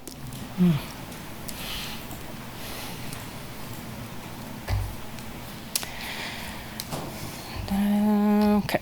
Other direct city incentives employs internal assets rather than direct financial provisions. Those under consideration under this policy are PDS fee waivers and donating public land, as has been discussed this evening. Finally, the city may employ the following tax incentives. As we've discussed, NRAs and IRBs are tools the city has already employed for affordable housing development. RIDs are a tool we have not yet utilized in Lawrence, but are really eager to do so, and have a developer working with tenants to homeowners on the Holcomb project that would love to use RID to help that project. A summary of each of these incentives and the other incentives is on part 5, page 14 of the policy. This table provides an overview of the incentives, the affordability period, and fees required. This is on page 15 of the policy. I just want to note that the fees are meant to cover resources the city invests in consideration of the incentives. In many cases, the city will also enter into a funding agreement with the applicant, whereby the applicant will pay or reimburse for the city for the issuance of any consultant fees, so that that work is paid for by the applicant. So that's what those larger fees represent.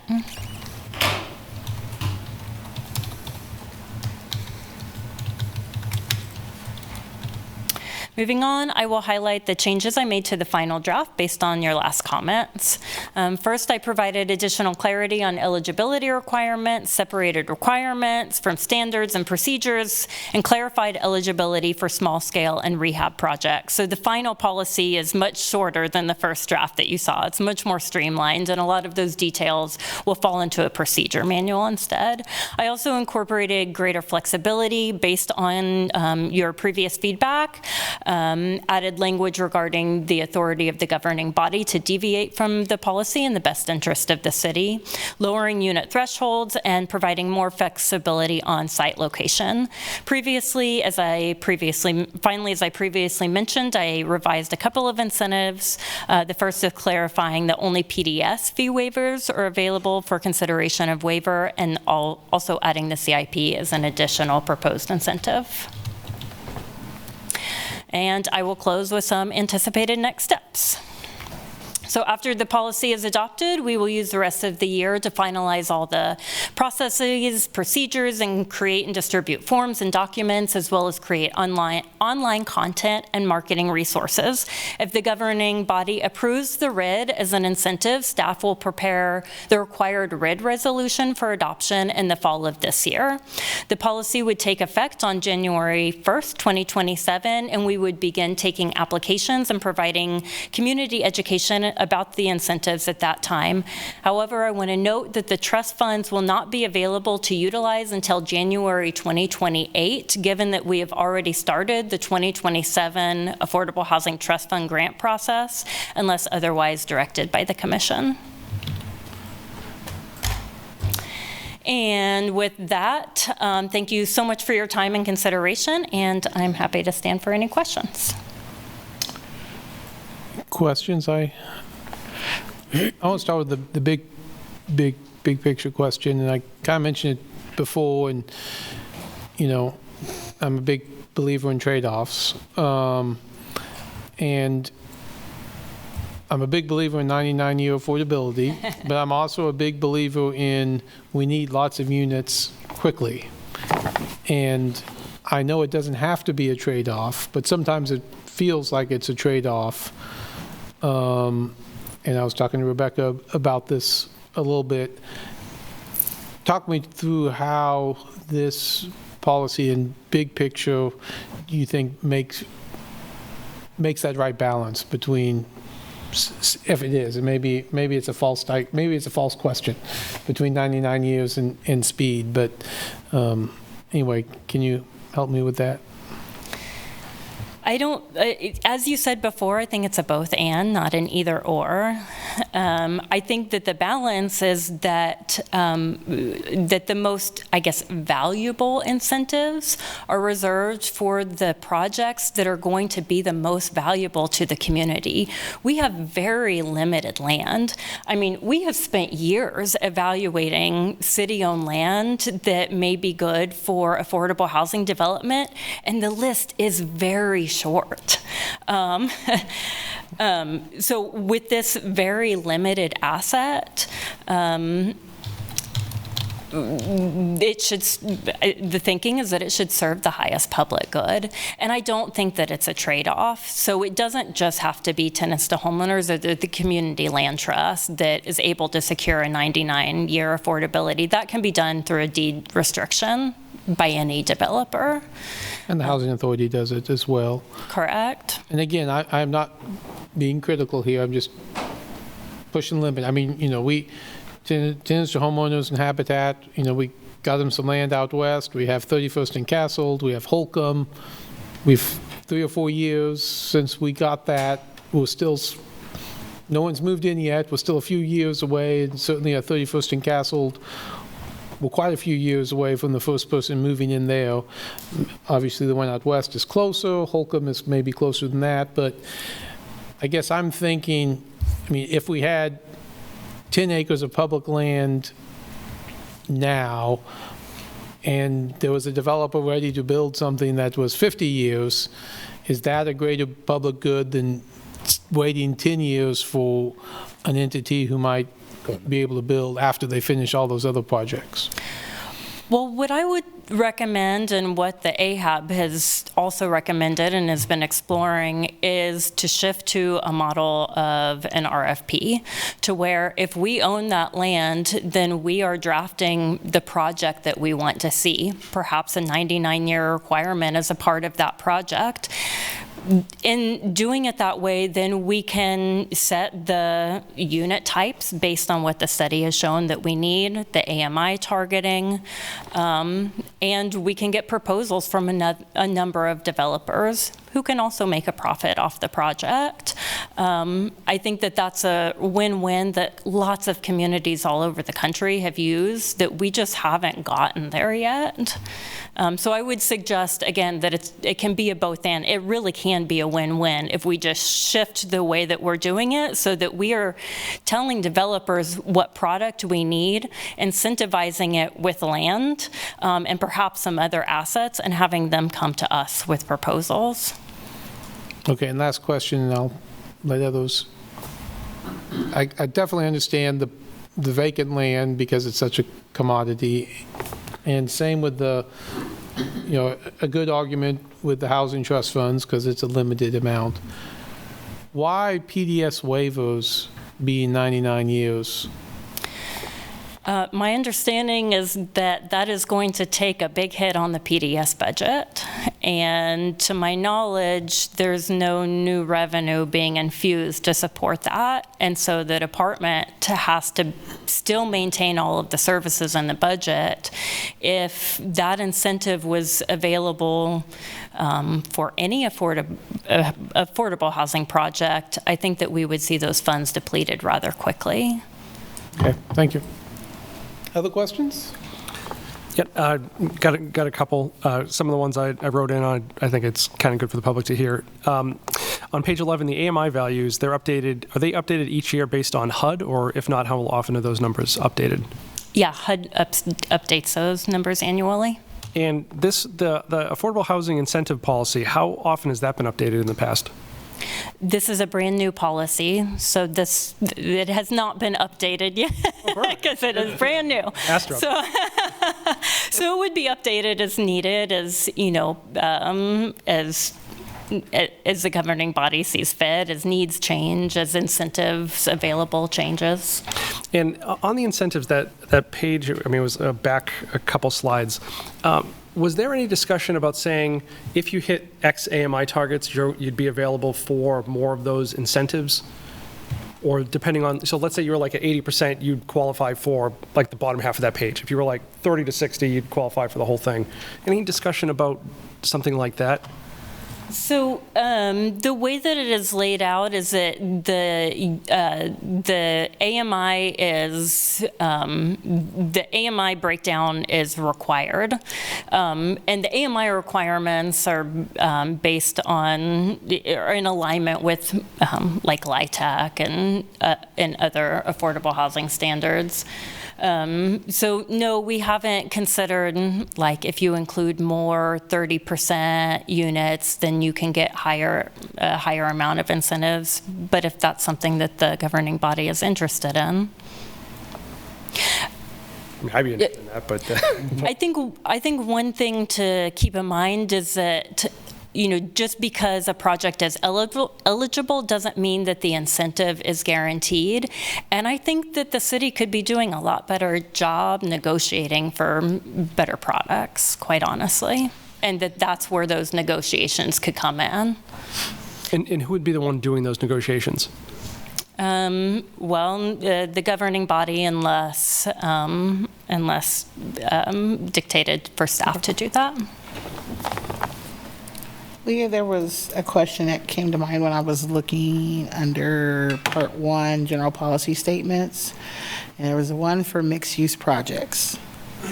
And this kind of gave me a little bit of deja vu to the conversation we had earlier this year in regards to mixed-use projects that use LIHTC dollars. And I think what we did, because the governing body came back to find dollars for those fees, and it kind of dug into the whole, I think it was the qualified allocation plan. And so what was at the crux of that conversation was, yes, we don't have a policy on fee waiving. However, this is a project that is mixing market rate with affordable housing, and there is no way to delineate what portion of the fees is for the affordable housing, what portion of the fees is for market. Correct. So in theory, we gave $80,000 to cover not just the affordable housing piece, but also the market rate piece, which was, we didn't have anything to trigger it as it relates to this, about 25%, if greater than 25% of the proposed development, gross floor, blah, blah, blah. So, Correct. What is this something that us as a governing body, we need to elevate to KHRC so that we don't find ourselves in this conundrum? Because I don't feel like, no disrespect, I don't feel like number 7, it gives us a buffer for that, but it doesn't solve the problem in the end, that if we continue to get mixed use projects that follow that same pattern or ingredient pattern, and the developer comes to us and say, can you help me out?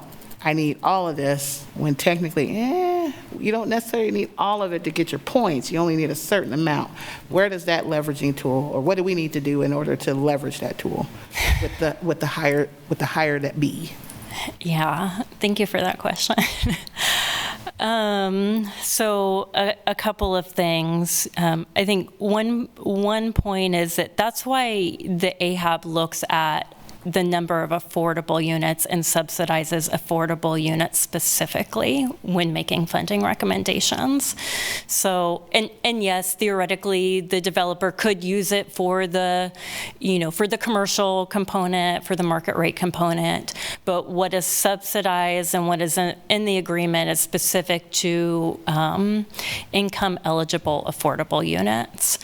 In contrast, it's very interesting because KHRC in the QAP does, for the fee waivers, includes all of the units for the development. So they don't specify you're just subsidizing the affordable unit. So with the development you're talking about, that was a mixed use, commercial, market rate, and affordable.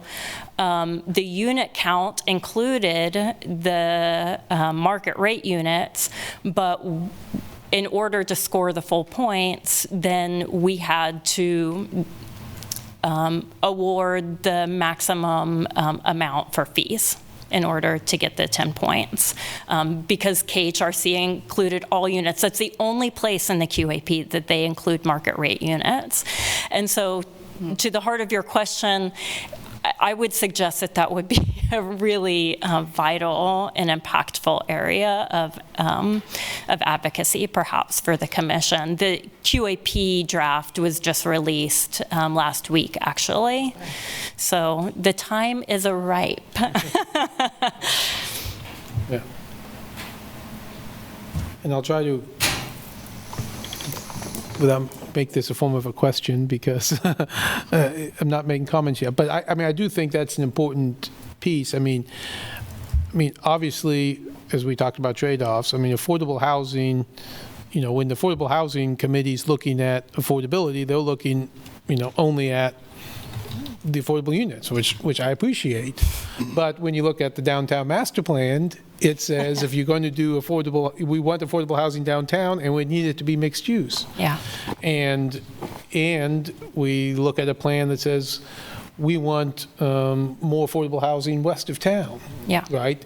And so to me, all three different projects with three different things, I don't look at all three of those exactly the same by just looking at how many affordable units they create, because there's other benefits that make me want to weigh projects differently because there's other components. So I guess I just want to be sure that you think this policy is discretionary enough that we're not just focused on units without any other context about where they're located or how they're located or,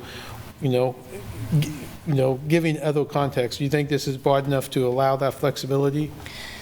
In my opinion, it is. There's a statement that the governing body may deviate from the policy in the best interest of the community when you see fit. So if there are projects that are exceptional. And AMI and unit count is one component of the policy, but it still addresses location and, dignity, quality housing, design, all of those components as well. Okay. Thank you. Other questions? That was basically going to be mine, very succinctly. How binding is this? And if it's incredibly binding and we're concerned about it, maybe we do. I think they put some flexibility in there. If you put, yeah, so. Yeah. Yeah, I can show that specific. I personally trust you. I appreciate that. And then the only other question I would ask, and this is just food for thought, is there any value in waiting to present this to the new city manager to get his take on it? He's also done a lot of affordable housing. Is there a time sensitivity to it? Maybe there's not even a desire for commission to delay. I'm literally throwing it out there with no expectation either way.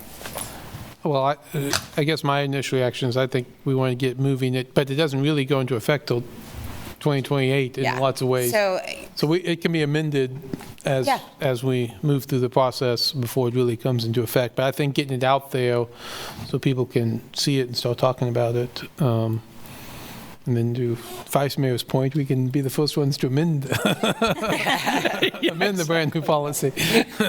And it's been. Okay, it's been. Yeah. Okay. And if there's no other questions at the moment, we'll open it up to public comment, and then we can come back for discussion and otherwise. So this is a public hearing item. Speakers have 3 minutes. Eric? Eric Hyde, 66046. Mayor, Vice Mayor, Commissioners.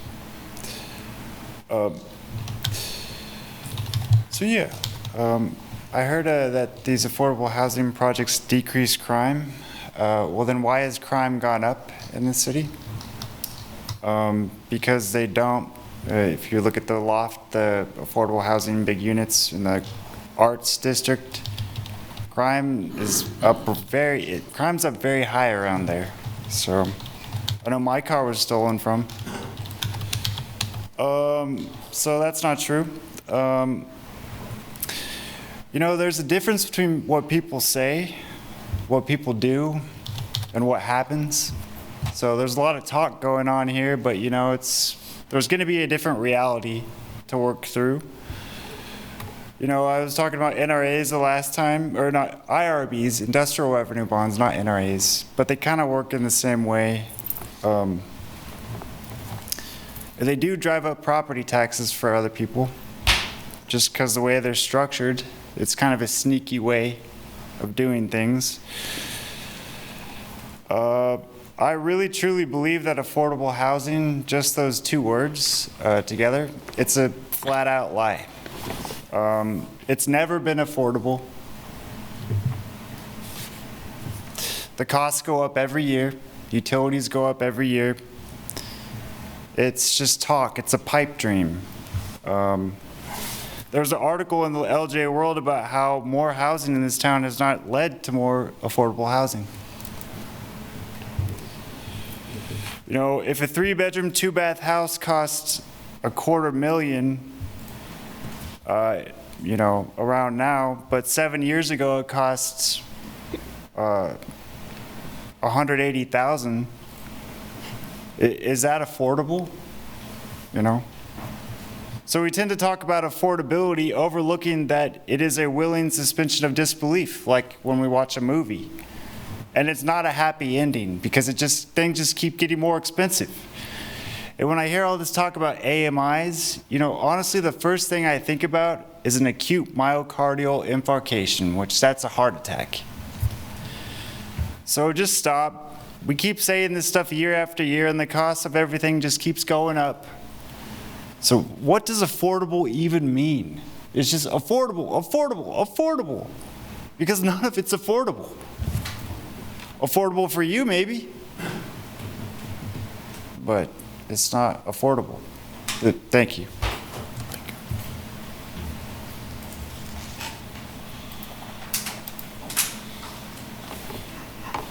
Looks like Holly's coming. I'll be quick. Holly Krebs, 66046. Our coalition examined the affordable housing incentives policy in depth last year, and we very much appreciated its wide variety of incentive options, clear application and accountability processes, and very long-term affordability. This proposal reflects our community's compassionate commitment to increasing sustainable, transparent, and consistently affordable housing opportunities for its residents. We participated in community engagement on this policy and also submitted our group's feedback and found this process to exemplify the city's commitment to collaborative community engagement. We are impressed at Ms. Rosalind's thoughtful, clear, and extensive integration of our and other community advocates' feedback, and we appreciate additions of clear eligibility requirements for homeownership options in addition to affordable rental options. Because our coalition is also well aware of the city's budget challenges, we request that the city implement a good system for documenting all affordable housing projects in Lawrence, the incentives they received, and their fiscal impact on the city's budget. Our community will benefit from the support this policy provides for more affordable units, and we recognize that the city needs to be judicious in how much they apply this policy in order to be financially sustainable for the city to be able to provide the infrastructure and services required for this housing as well. Thank you.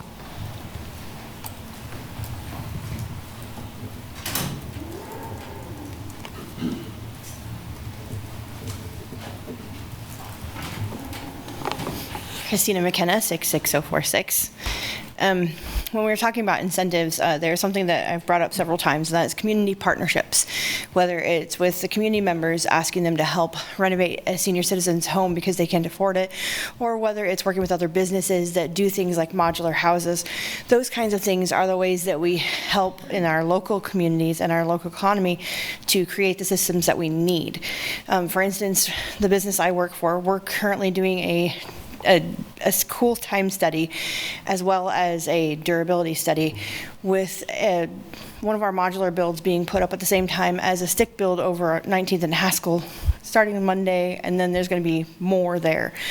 But the whole point is that what we keep doing is buying up property or working with other developers to create houses and buildings and things like that. And the more we have this trade on relationships in the community, the more we're able to invest in the community, including taking more development chances, building things that can then become more and more affordable, believe it or not, because it's then built in bulk for us. Thank you. Tim? Tim Hamilton, 66044. So last year when the Coalition for Collaborative Governance met with Leah, it was amazing. She's an amazing employee that you have here at the city. And it seems to me that we're kind of asking her to do what the Chiefs asked Mahomes to do last year. We're going to give you no tools. Here, now go win the game. It seems that her staff probably needs to be expanded. And her budget, now I know it's like Hamilton saying this, the guy that wants to cut health insurance premiums is saying spend more money. In this case, yes, because it's an investment, I think we're, Right, I'm writing this down. at some point, right there, 2 weeks after your birthday. But it's true. She's an amazing woman, but you're asking her to do a lot, and you haven't even mentioned any incentives in here yet for landlords, for rentals, for landlords that are currently renting their properties. That should be also part of the package. But how much can you ask one department with limited personnel to do? So I think that at some point, the city, show me your budget and I'll tell you your values. If the affordable housing is going to really be a marker that the city's going to take an initiative on, then that department needs to be expanded, and the personnel and the tools need to be there. And one of the things that ought to be put in is incentives for landlords, at least investigate those and start having a dialogue with landlords and how they can bring rents in at what might be below market rent, because there are opportunities to do that. But individual landlords don't have much incentive on their own to do it. So Christina talked in the first section here, about an hour ago, about her costs and her house going up. As a landlord, you cannot, every time you call an HVAC guy out on air conditioning, if it's a recharge, it's $350 minimum. If they're replacing a part, it's $500 minimum. I had a plumber do some work on a house I have on Tennessee, and it was a nozzle on a bathtub. It was $619. So material prices have gone way up, labor's gone way up, but there's probably some mechanisms that we can work with landlords to make their rents more affordable, knowing that costs are going way up, as well as taxes and insurance. So anyway, that would be something to think about. And no, I'm not on commission, but I think our department probably needs a little more coin. Any other comments? Okay, Courtney's good. Thank you, Mayor. Of course. I'm glad there was some discussion about the thing I mentioned earlier. I want to bring that up again. I think there should be some policy discussion about disallowing Airbnbs in units or buildings that get the entire suite of incentives. I think the taxpayer wants you to be stewards of that and wants to know that those units are being used for housing, not hotels. But there's another thing that came to my attention, interestingly, just from watching everything that goes on, and you guys know I do. And that's, I'm a little concerned that the AHAB are not required to disclose ex parte communications. Don't technically whether they're ex parte communications in that sense, because it's a grant-giving body. Would love to hear from Randy Larkin on that, and possibly you, Mayor. But I think as a taxpayer and a voter, knowing that they are stewards and you are stewards of our money and how these grants are given out, I'd like to know that who they speak with before they give these grants out. I'd like that information to be given out. It seems kind of clear from watching them that there are communications going on outside of those meetings, and I think it's fair for us to hear what those are in advance of the voting. Thank you.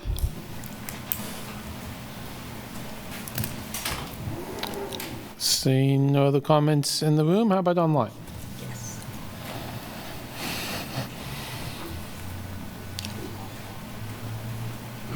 Stephen Watts.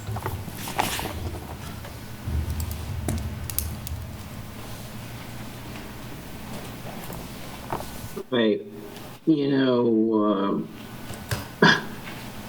where is it? Ms. Shipley's comments are pretty cogent. Yeah, we need to know who's talking to who and when they're talking to who. And, I got a little bit of egg on my face because I was speaking about this very matter when I should have been speaking to what the consultant was speaking about in terms of what they had found in that study. Although that guy's just being paid by this department to parrot back what they want to say. There's no question that the department works good at, hey, I'm all for expanding it. I mean, expanding it grossly. And the best way to do that is to cut the cops in the school system and bring them over into this department so we can stop crime by providing people with housing. That's just something to think about. But this policy and plan, again, it should not name not-for-profit organizations in there who are the primary sources of recipients for these monies. That's just obscene. It's wrong. And these people pick and choose who they want to work with because the need is so great. Instead of being first in line and taking people according in an egalitarian kind of manner, they decide who is the most needy. And that is a problem in terms of providing fairness to how these monies are distributed, or how the monies are distributed. And so in developing the policy needs to eliminate the names of organizations. And you know, when the C4C coalition talks about how great the department is, yes, the department has a lot of merit. However, that merit needs to function on providing on a first-come, first-served basis. They do not supervise or provide any kind of administrative management of these organizations once the city gives them money. Nobody does. Asking landlords, I hope that other guy wasn't talking about allowing landlords to come before you guys and ask for money for repairs for their rental properties. And a 619 bath fixture, come on, man. Is that a fancy bathtub? It must have been. I mean, what are you going to do? Let's see. It's just disquieting the names of these specific not-for-profits written in a town policy. You know, it really is. It shouldn't work that way. Thank you. Thank you. That's all the comments there. Okay. Bring back to the commissions for questions. Randy, do you want to address quasi-judicial and disclosures and ex parte? Yes. In 30 seconds or less. 30 seconds or less. You know, obviously it can be asked, and, you know, to be transparent is a good idea, but the awarding of grants is not a quasi-judicial function. It's a legislative function. So, you know, the fact that they talk to somebody outside is not required to be disclosed. Would it be a good idea? Perhaps it would be. You'd want to avoid a situation where you have quid pro quo or something like that, which leads to bribery or something, which would be a much more serious thing and a problem. But the law would not necessarily require it here. Thank you. Leah, a question for you on 5B. So I'm looking at the criteria. I want to support this policy. I'm probably going to support it. But, you know, I am hoping on speed of construction. When I look at in the incentives, which is in Part 4, General Procedural Guidelines, Section 5, the Affordable Housing Incentive Evaluation Criteria. 5B says, projects will be prioritized by their ability to advance the adopted city affordable housing goals as outlined in the Place for Everyone Affordable Housing Plan. When you read that, does that, I mean, the Place for Everyone plan says we need units. We need units.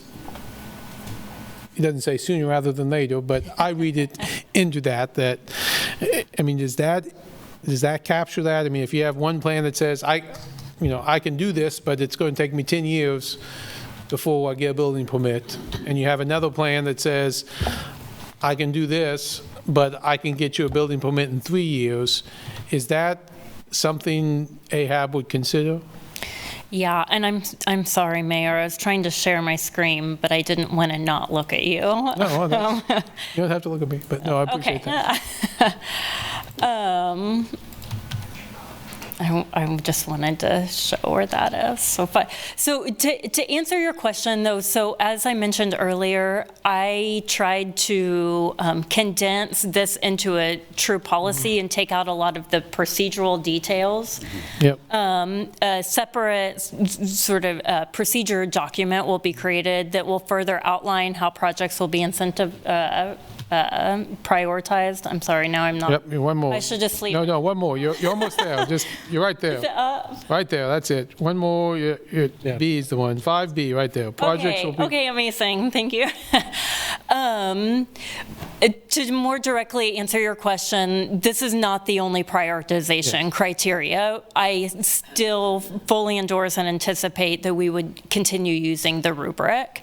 And there are multiple things on the scoring aspects on the rubric that's used that speak to feasibility, timeline for construction, financing, those sorts of details that would lead us to how long it's going to be before this project breaks ground.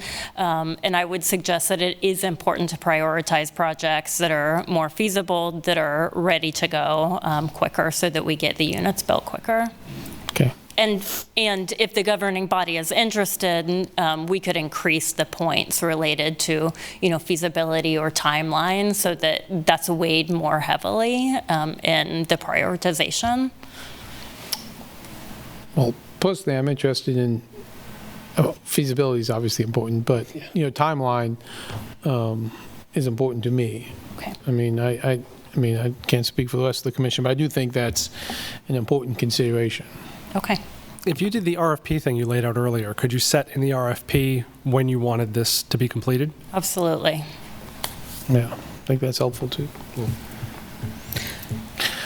Okay, thank you. That was my question. Well, again, to me, it's all trade-offs. I like the policy. I think it's important to have a policy. I think we're trying to find the right balance. Obviously, anytime you do this, you'll know in a few years how well it worked in accomplishing all your goals. But I think you've satisfied my questions and concerns, and I'll go ahead and support this as written.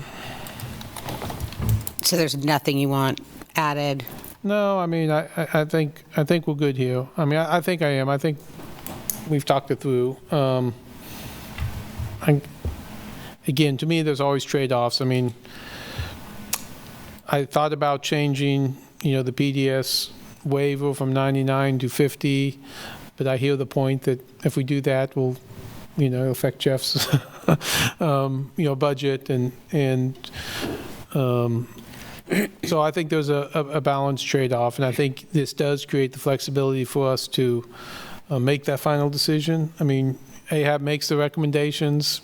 They come to us, we get to weigh them, and if we think they've weighed it wrong, that's up to us to make that final decision. I think this gives us that framework to do that.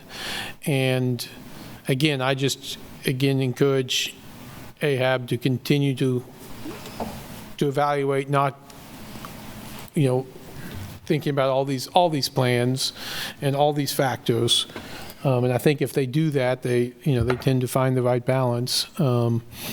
But my fear was this policy would tilt the balance to supporting only 99-year projects, and we would lose,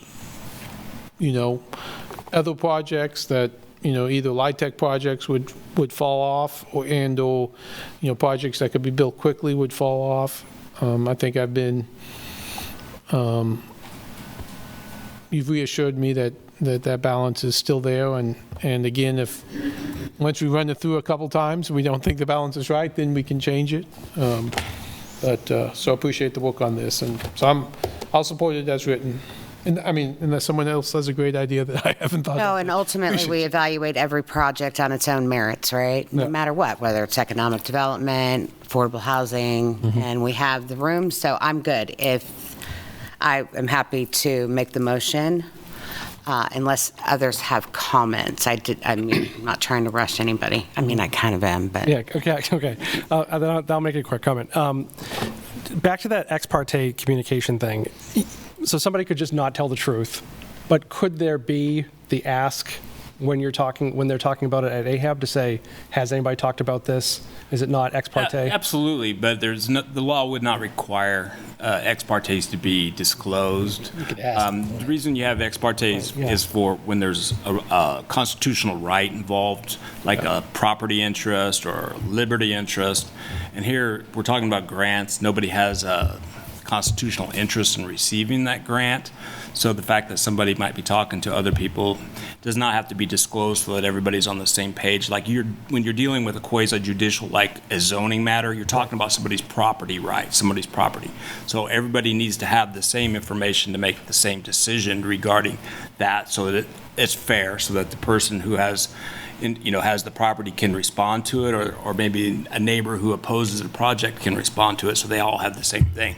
When this is a legislative matter, and people lobby legislators all the time, so I mean that's kind of the situation. Would it be more transparent and perhaps a better situation if maybe those were disclosed? Yes, but the law wouldn't require it. I say this jokingly. It's like, please disclose everyone you talk to the budget about. Any funding decision, I mean, it could be a long list. So there's a distinction, but that doesn't mean we shouldn't talk about that. And can't we always maybe make a statement as the governing body that we would appreciate total transparency, ex parte, communicate. I mean, we could draw something up like that and say, hey, pass it. And though it's, we can't force it, we certainly appreciate, and the community does as well. You can ask. Right? Yeah. Please, I'd support that. Please, yes, communicate it. It would be greatly appreciated. So maybe, Mayor, maybe you can add that. I think we can work on that in the AHAB bylaws. Okay. I mean, ask AHAB to look at that and bring that back to us. Yep. Yeah, I think we have consensus to have AHAB look at that and bring it back. Yeah, I mean, two other things. I love that our idea of the RFP, rather than just waiting for people to come here and tell us what they want to give us, actually going out, finding what we want, and incentivizing based on that. I love that idea. One of the things that, I was going to talk about somewhere was, we're getting this $4 million from KU, and one of the thoughts that I had, and I haven't even brought it up here, but, I think we should take that $4 million and put it in the equivalent of an endowment. And, one thing for that is that could feed into the Affordable Trust Fund, or we could say that feeds into, at a 5%, $4 million would be $200,000. Maybe that feeds in a way for Leah to have more people to work with. Like, we do that as a way to be able to fund this department in a proper way. And then that funding mechanism is there in perpetuity. I do want to be clear, because Silas asked me this question. We do not know yet if we're going to get the $4 million in property or get the $4 million in cash. I think that discussion is ongoing. They have the right to give it to us in several different ways. I know there's been some discussion that we might be getting in cash, as the original discussion was in property. Yep. So I would say we could get a piece of property, and the question might be, do we sell that and put the money in, or do we RFP it out to see who can build on it if we do get a piece of property? But again, I would say I'm interested to think more about your proposal. The one thing about endowments, again, is you're trading off short-term gains. Yeah, and a governing body versus, can wipe it out in the future. Yeah, versus long-term stability that a future governing body wouldn't have to abide by. Right. So I'd have to think more about that, but I understand where you're going with that thought. Yeah. But other than that, I support this. I'm going to throw this out there. I think we all have seen very recently where an RFP process did not go great. So, and that is not being critical of anybody. Just the end result certainly wasn't anything I appreciated. So, though I absolutely love the RFP idea, I'd like to make sure that we have identified best practice, what we're interested in, how the process looks, et cetera. Just throwing that out there. Otherwise, I'm in support of this. Okay. Other comments before the motion? Okay, look for a motion then. Where is this? I move to adopt resolution number 7680, approving the policies and incentives set forth in the Affordable Housing Incentive Policy. Second. Motion by Commissioner Pulliam, second by Vice Mayor Courtney. All those in favor say aye. Aye. Opposed? Aye. Yeah. Passes 5-0. Okay. Thank you so much. Thanks for all your work on this. Okay, that brings us to regular agenda item 3, which is to receive a request from the Chamber of Lawrence, Kansas regarding a modified form of government with a directly elected mayor. I think Evie is going to present this as she comes forward, I think, for those in the audience, and we've gotten lots of emails about this. Just so you know, this is not an action item in the sense that we're approving or disapproving anything. It's like a commission item. The question would be, at the end of this, do 3 people want to move it forward and ask staff to bring something back and put it on an agenda, which then you'd have a discussion about. And I think we're going to hear about the Chamber's request, or maybe modified request, but I just throw that out there. Go ahead. Thank you, Mayor Finkeldye. Thank you, Vice Mayor. Thank you, Commissioners. I'm here on behalf of the Chamber and our CEO. We would appreciate consideration of continuing the discussion of possibly looking at a directly elected mayor. We've had a lot of discussions. We've found more and more interesting statistics that 72% of all U.S. municipalities have a directly elected mayor. I'm sorry, I can't see you. And just hold it. It takes a second. Thank you. In particular, university towns, it seems to work well with them, especially in our region and also around the country. We would love more time to look at how this might come together, and also, of course, to involve our new city manager, who is coming himself from a town with a directly elected mayor in DeSoto, Texas. We have talked to a lot of community organizations, a lot of mayors. There is really, the consensus is it needs more time. I mean, among other opinions, it needs more time. We need a little bit more meat on the bones and more time to get this going. The last time Lawrence voted to change the government was in 1951, when they went to this form, and before that it was 1913. We really believe that this is something that has possibilities, and is something that could help prepare us moving forward with a mayor having time to enact a vision rather than passing the gavel when someone's just getting started in 1 year. This would not be a request for a vote or for this year's ballot, but just looking at how we could move ahead and discussing it. Happy to take any questions.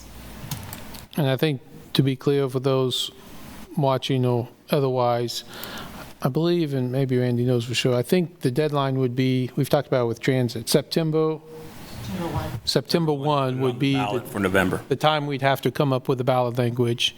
And what you're suggesting is we don't have enough time to have a good discussion about it between now and September 1. No, and there have been robust discussions. Yeah. We really appreciate the input of, we met with 8 organizations or their leaders, all the former mayors. It was really good, robust discussion. Clearly, we're not there right now. Okay. Any questions at the moment? Okay, appreciate that. Okay, well, this is a public comment item. Like I said, not taking votes, but certainly tonight on this, but interested in anyone's thoughts on that. I know we've got quite a few emails about it, and I know there's some folks who would like to talk about this, so you have 3 minutes. It's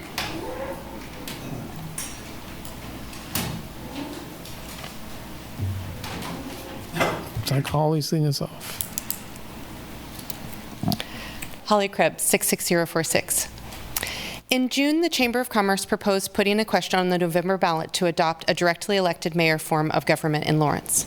After receiving mixed responses, the Chamber changed course and now suggests community discussion of the idea beyond the November election. Our coalition analyzed the Chamber's initial proposal and determined that a directly elected mayor is not in alignment with our goal of collaborative governance that empowers all stakeholders. We offer the following analysis to inform any future conversations on this topic. Our coalition appreciates that the current system of at-large city commissioners means each one represents all Lawrence residents, and that the cycle of rotating mayors distributes power and leadership among the commissioners. The Chamber suggests that our governing body needs a single individual who could provide more continuity in vision and leadership over a 4-year term. Our coalition does not believe that this is the primary problem facing our community right now, nor one that a directly elected mayor would necessarily solve. The current form of Lawrence government is strongly democratic, encourages collaboration among our 5 commissioners, and provides well-balanced representation. A directly elected mayor serving 4 years would concentrate power in one individual, and we suspect more decisions would be negotiated behind closed doors rather than in meetings open to the public. With more power, the mayoral office could likely become a target for moneyed interests. The race could attract high-dollar campaign donations, increasing wealthy donors' influences over local decisions, and making the position less accessible to candidates without financial resources or wealthy connections. Concentrating power at the top also creates what the tech world calls a, quote, single point of failure, quote, where a system can crash if one element fails. The current system distributes power and lessens the risk of a poor or even corrupt leader misdirecting the community for years. A Lawrence mayor resigned just a decade ago after embezzling money from his employer and using a city credit card for personal expenses, which reminds us that corruption still occurs. Our system of rotating mayors may have made it easier for city staff to report these irregularities without fear of long-term retribution. Lawrence residents also rejected a ballot measure for a directly elected mayor just 2 years ago. One shortcoming of that proposal was that its details weren't fully fleshed out before voters went to the polls.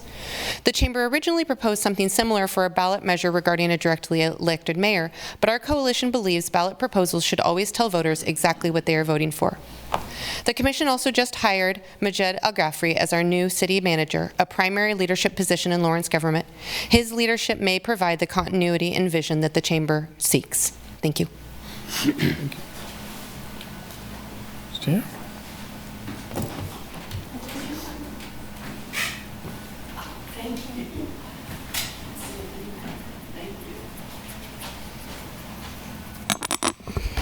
Christina McKenna, 66046.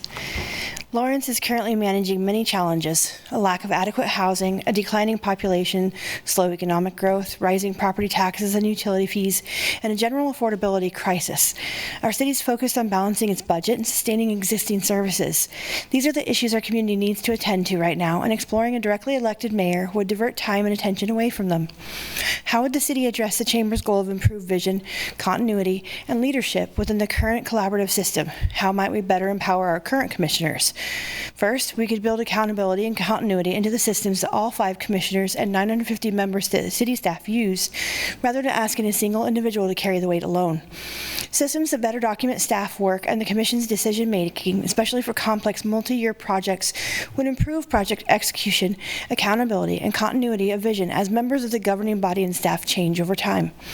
Second, the Commission's meetings, discussions, and actions are primarily responses to staff reports and presentations.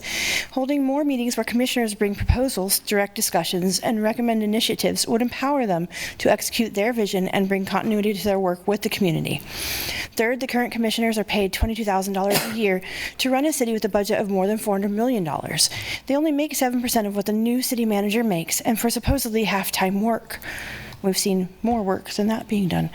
That means the commissioners make just over $21 an hour, while our city lifeguards make between $14 and $18 an hour. And in Lawrence, $21 an hour for a full-time job is barely considered a living wage.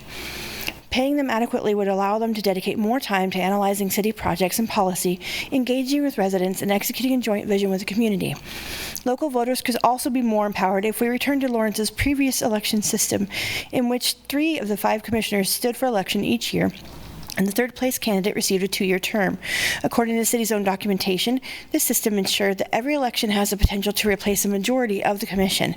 In 23, the commission moved all commissioners to 4-year terms to improve continuity and experience, and the reasoning was understandable, but the community never got to vote on the change that reduced our electorate's power. Our coalition advocates for transparent, collaborative, and accountable governance with community involvement. A directly elected mayor would move our city government away from that vision, further empowering the city commissioners and voters would better realize this plan for right now and into the future. Thank you. Thank you. Eric? Guide 66046, Mayor, Vice Mayor, Commissioners. I'll get to it, just bear with me. Right?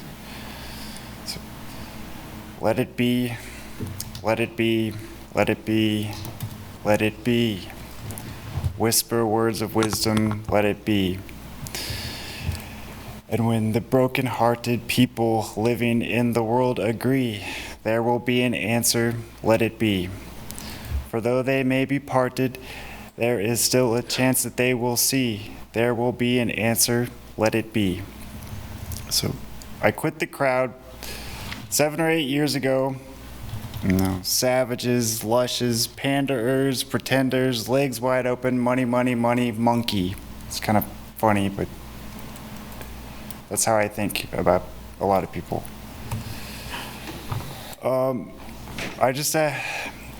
I like this idea, but I just don't think we're ready. So I say, what for, you know? People crave leadership. But when it comes time, they choose those who follow pressure, fear, and tell people what they want to hear. And that's not a leader. So we must never allow ourselves to be cowed by conformity. That's President Lyndon B. Johnson. Because enlightened statesmen will not always be at the helm. President James Madison. We disagree and treat each other like enemies. But that's not who we are. Asking hard questions is not hatred. So ask who this proposal helps. Ask why the chamber, and I like the chamber, but ask why the chamber can place a question before voters while ordinary residents must gather thousands of signatures to do the same thing.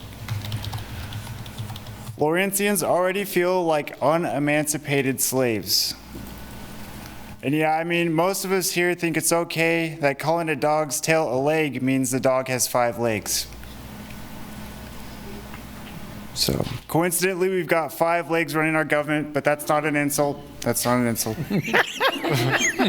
Tail. Or do we have 5 legs running our government? I like the idea of 7 commissioners, a direct mayor, sure, but I'm saying, why do we have to change everything so fast? I mean, don't you remember what it used to be like? Like, a long time ago, things were like slower. We were just like, we slowed down. Now we're just all, oh, fast, fast, fast. Well, we're gonna, yeah, anyway, thanks. Thank you.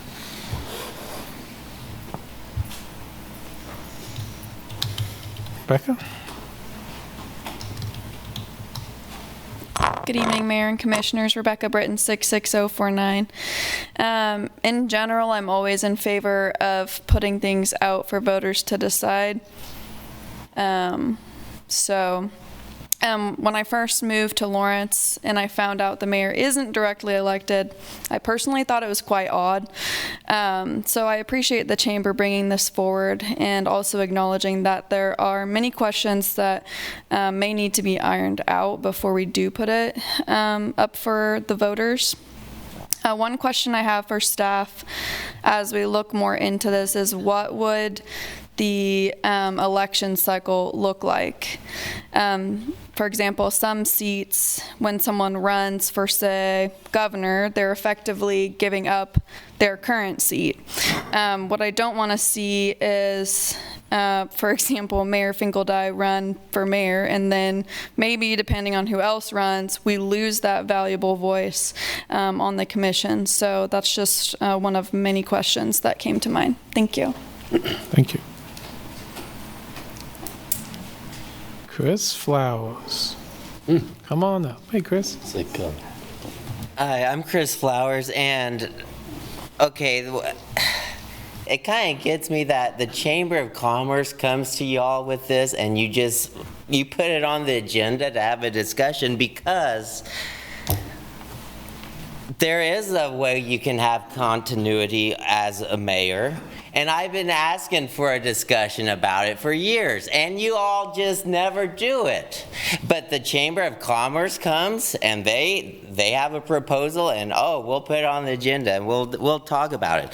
But I want to know, why can't you all elect a mayor based on who you all think would be the best job? Because isn't that usually how places or boards that have an election where they elect who's going to be their leader, don't they usually choose based on who would be the best leader? So if other places do that, why can't we look? I'm not saying we should do it, but why won't you all have a discussion about it? And I'll tell you why you won't have a discussion: because you like the current setup, because it means no one gets their feelings hurt, because you won't have to tell someone, hey, you'd be bad at this. And I think that's part of the reason why it's this way, because if it's just y'all get a term as mayor, except for Commissioner Sellers.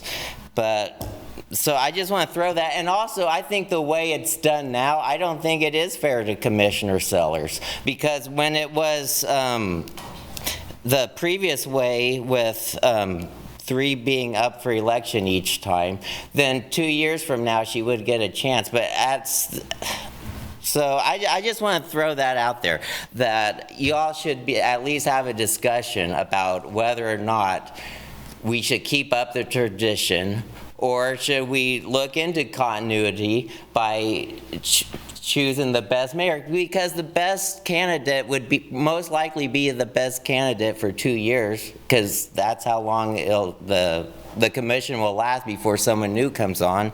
And also, I want to say we need to have a discussion about going back to the previous way, where 3 candidates were up for election each time. And I believe part of the reason when it switched is, hey, we have to switch it to do the new thing you were considering before it got voted down. And that was part of the reason why we did it that way. But now, since that got voted down, why don't we have a discussion about turning it back to how it was? So I just want to throw that out there. Those are the 2 things I think about. Thank you. Thank you.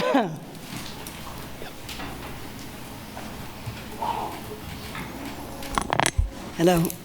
I'll stand over here. Lower it if you want. Lower it. Yep. Pam Burkhead, 66044, and I guess I'm on the fence on this topic, so I'm not here for a dog in the fight at this point, but I think it would be worthwhile for you guys to investigate it. I don't know if the mayor's position would change or to have the same power it does now to appoint people to commissions, if it's going to take more time or not. If it's the same role, then it does give it back to the citizens to decide who the mayor is. I think before you bring it to a vote, though, how it plays out will need to be defined. I think that's the commission's job, and I think the chamber's just saying you need to look at that. So I would like you to look at it, just so we can all see what both sides are. Thanks. Thank you. Courtney? Marcy's going to wait, I think. Thank you, Mayor. I do want to point out, Mayor, that you were democratically elected and that you got the most votes after former Mayor Dever. So the idea that you are somehow not democratically elected is a false narrative, and I think people need to have a better understanding of how it is you guys choose amongst yourselves. I do think that this being brought up at this time is, and I appreciate the chamber realizing, untimely and not really fleshed out well enough for the community. But I would point out that several years ago, 3, we had a steering committee, and there were people from all corners of the community that were involved in that, and there was a lot of dialogue around that. This is not a new idea. It's been brought up for over 10 years. Multiple people, including my beloved John Nalbandian, former mayor, who I look up to but disagree with about this particular issue. There's been a lot of dialogue around this. I think this is entirely at this moment being brought up because it's about special interest groups, and people need to understand the extent to which special interests and, more importantly, money doesn't really factor into our local government in the same way that it does at the state or national level. And we should be glad that we are not plagued with that kind of interference. I hope people think hard about what they think leadership actually is. And I do want to point out, as I know another commissioner will, you guys could appoint a mayor or choose a mayor amongst yourselves for more than 1 year without putting it on the ballot. You guys could just recognize that there's one person who's really good at this and very qualified who could do it for more than 1 year in a row, who was democratically elected. Not to agree with Chris Flowers, I try not to, but he is not wrong that you could all have that conversation amongst yourselves and realize the person who got the most votes, for example, is the one who was chosen by the public and who could have a 2 or 3 year term. Thank you. Thank you. Anyone else in the room? Commissioner Marcy, who are you going to, you want to speak after someone's on Zoom, right? If that's possible. Do you know who that is? Tell me who that is so we can move them over last. Or do you know who it is? You know? Someone from the collaboration government? Okay. Looks like maybe John Martin. Okay. Yes. We'll just move him over third. Okay.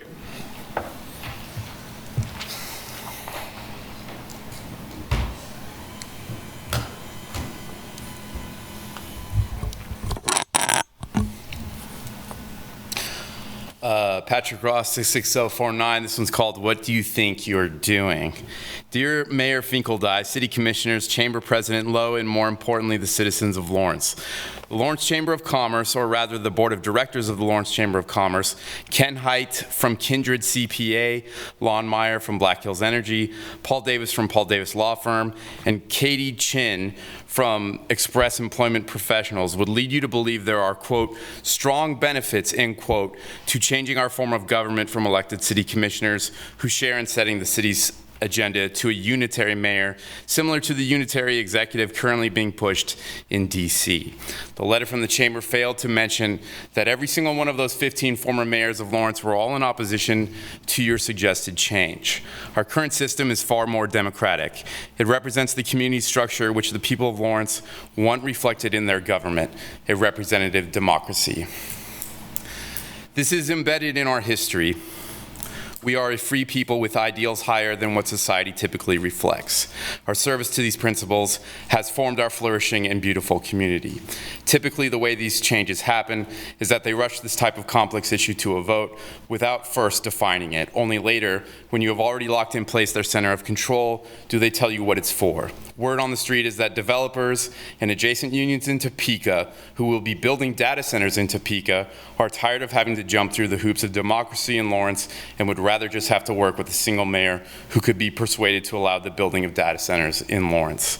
I would also point out that in the contract of our new city manager, Majid Al-Ghafri, a provision was made that if Lawrence were to change its form of government, just as this agenda item proposes, that he receives a substantial raise. That means that this commission, who all reviewed the city manager's contract in executive sessions, knew that change was in his contract, and who at least 3 of which agree enough to change our form of government and put this agenda item into motion.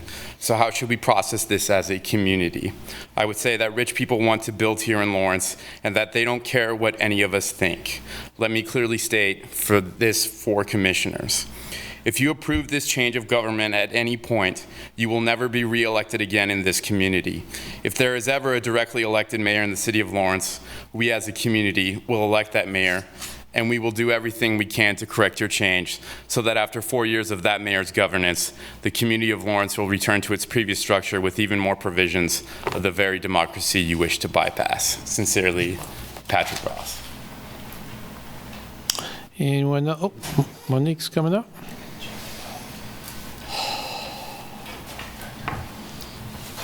Okay. Good evening, Commissioners. Dominic 66049. I I just don't see the point in rehashing some of these conversations personally. And maybe some other people want to have the conversation, but I think we could just be focused on utilizing staff resources for something that's better. We did go through this a couple years ago. We can review a lot of that information. I don't know if there's been a massive community change as well, from what I understand in my community and the people I've interacted, where this would, to even just start the discussion, I guess I just don't see the point. I think staff's time could be used better. I think the commission's time could be used better to discuss things that I think are a little bit more present, like the things we talked about, you know, just before, the affordable housing, where we want to go in the future with growth, other policies, things of that nature. So I just don't see the reason for us. This seems kind of just like a pointless thing, I guess, to us, where it's like, oh yeah, I guess we can talk about it in the future. Should we send it to staff and then maybe have staff bring it back, and then we talk about it for a bit? It just, I fail to see the point, I guess, because I believe that the commission can change the term of the mayor. If that's something we needed to have, was a longer term mayor, then we could do so. But I just fail to see the point, and that's it. Thank you. Thank you. Seeing no one else in the room except Marcy, who's going to speak after John. We'll go to online.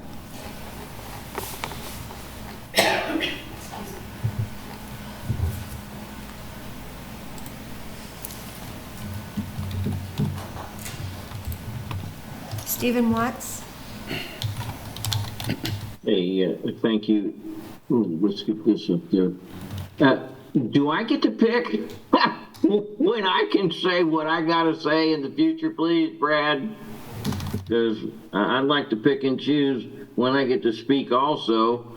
Hey,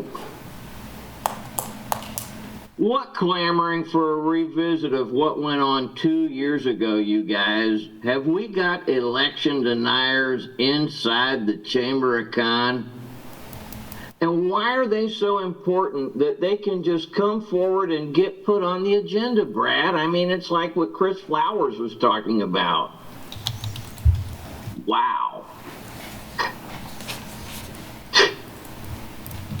You gotta laugh at it, or I do. And, you know, as the Coalition for Collaborative Government is ever so impressive in what they're saying, let's not forget about the board of directors who allowed Jeremy Farmer to embezzle money and use the town credit card. And where are these members of the board of directors that were on Just Food at that time? Because it seems to me there was a tax to pay for them as well, but they didn't. Poor old Jeremy got stuck with it. You just got to shake your head at all this stuff and go, why do we need to do this? Why are we revisiting something that the people voted on just 2 years ago, and we're standing here, or we're in this meeting tonight, warbling on about it? And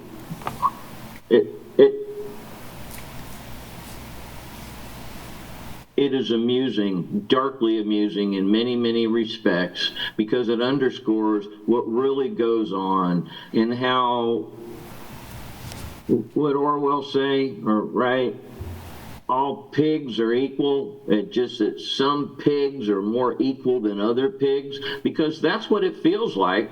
I'm aware of people that have asked for things to be added to the agenda, Brad, and nothing happens. You know, is that a reason, because I don't like that, to say, well, you know, we need to bring in a hornswoggler to be the mayor for 4 years and make deals with the Chamber of Commerce? No. That's a very, very, very bad idea. As flawed as our system is, where it's basically a ceremonial position, but we've been getting along all these years in the town, and it seems to work. Yeah, well, you know, it takes a little bit of time, and there are guys out here like me that think you guys need to be meeting every Tuesday, not just 3 a month. Every Tuesday, and maybe we could get more done. Thank you, Stephen. Okay, bye. Thank you. Julie Jones. Julie Jones, 66047, almost gave you somebody else's zip code. I'm going to echo what Holly said with, we already voted on this. Why are we talking about it again? And my other thought is, if the chamber wanted this, why didn't they start this in January when they had plenty of time to start promoting it? Follow the money. Who's behind them? I've heard the same thing. Word on the street is the data centers want to come in here, and by switching up the mayor to a 4-year term, then the chamber would have a little bit more control, and they could twist the arms of people to bring the data centers in. So I'm a no. We already covered this.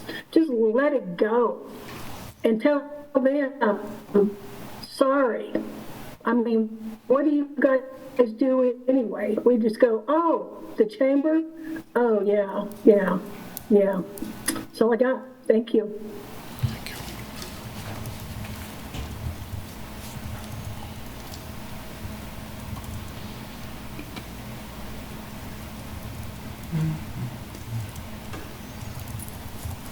John Martin.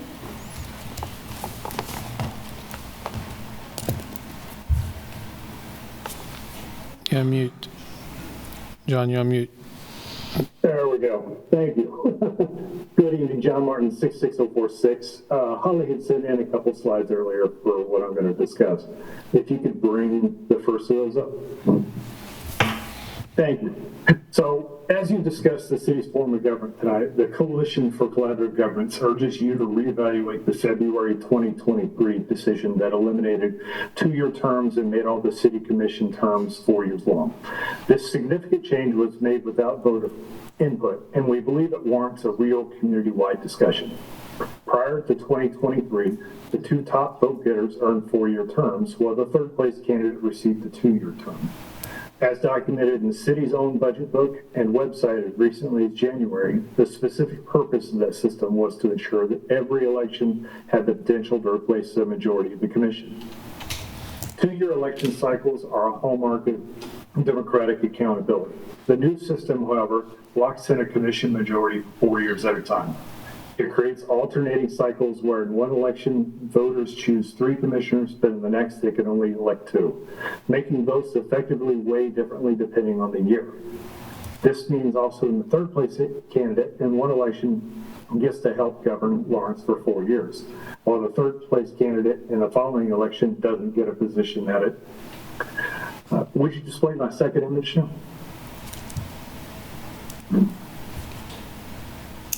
Can we switch? Thank you.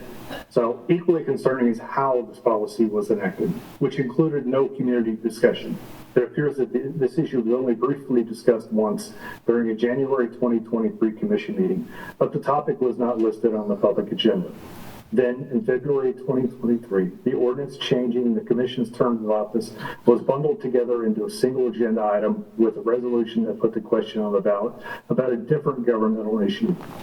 We have not been able to find other examples of 2 separate items like this being combined into a singular report.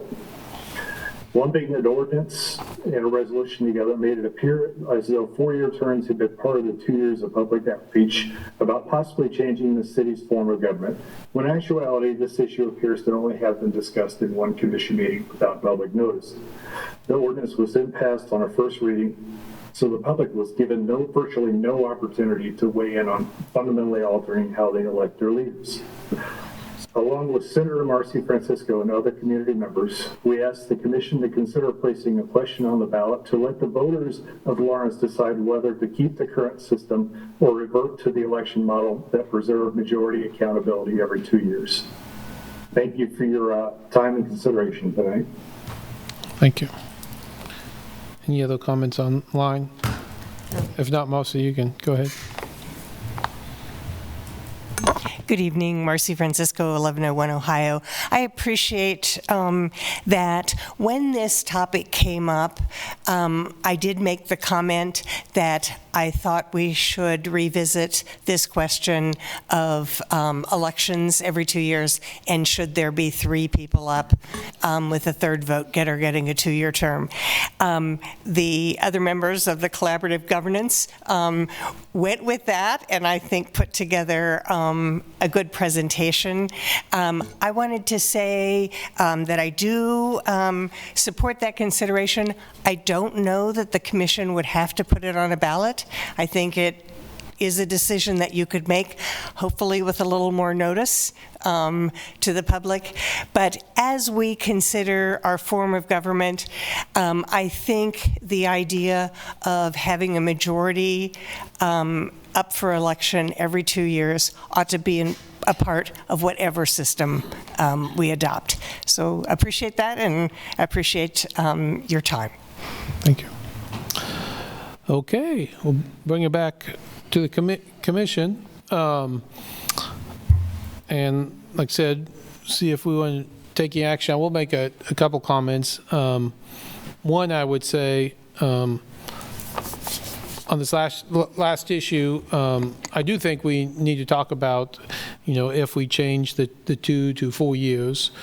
And I think the reason we have to talk about, or wanted to at least have a conversation about a directly elected mayor at this point, is because if you were going to put that on the ballot, you would put off to see what happened.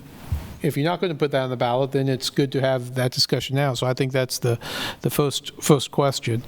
Second, I would say, just in my opinion, don't always want to disagree with the coalition here, but the reason we bundled those two is just what was asked tonight, which is, if you're going to put it on the ballot to change, we want to know what the powers are. We want to have that discussion at the same time. We put those together because the first resolution talked about all the powers of the mayor and powers of all the positions. It also included, one of the things was changing the length. But we wanted to say, if we're going to do this, you have to consider this as one item. Just like I think if we ever did decide to put something on the ballot for directly elected mayor, you would bundle it with a resolution that you could say, these are a combined thing.